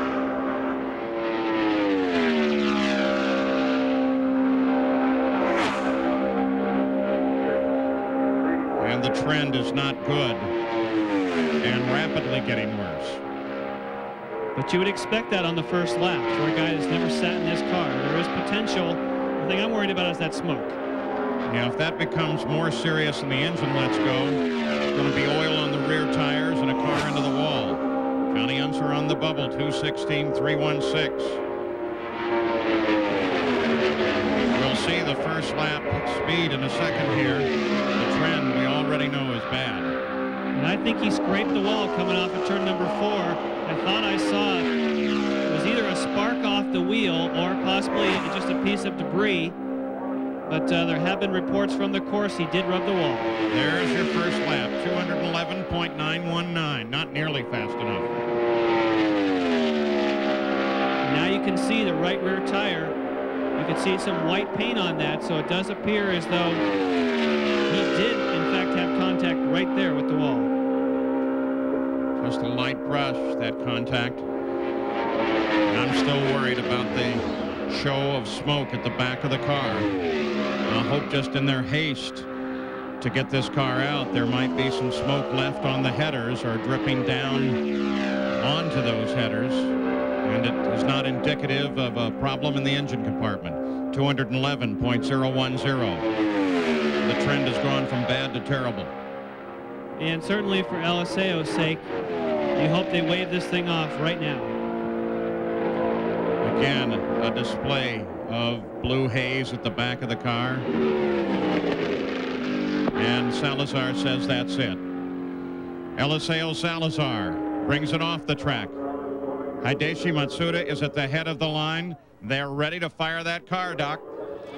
Well, they are trying to fire it, Paul, and they just put a new battery in and a battery boost and worked on the alternator, and they told him to go ahead and fire. He had just seconds to get the car to roll off. They tried to get the car to turn over. It will not fire. And it's over. The final gun has been fired. Matsuda is left on the line. So qualification comes to an end at Indianapolis. All the way from Japan, try to make it into the 500 and cannot do it. LSAO Salazar from Chile makes a brave attempt as well, and he can't get it done. So the 33 are complete. Billy Boat has the pole, and we're ready now for the 82nd running of the Indianapolis 500. And Johnny Unser, he had to be the most nervous person here over the last few minutes. No backup car, but he's solidly now in the field. So what a day we have seen. Don't forget, we will continue to have coverage on ESPN and ESPN2 throughout the week, our live daily reports on the Deuce. And then, of course, there will be coverage on Carburation Day, the final day of practice, the only day they have left to prepare for the Indianapolis 500. And then, of course, on ABC Sports, 1 week from today at 11 o'clock, the green flag will come out, and we'll be ready to go racing at Indianapolis. We're already talking about a great show to lead you into the 82nd running of the 500, so join us next week on ABC as well. In the meantime, keep it right here on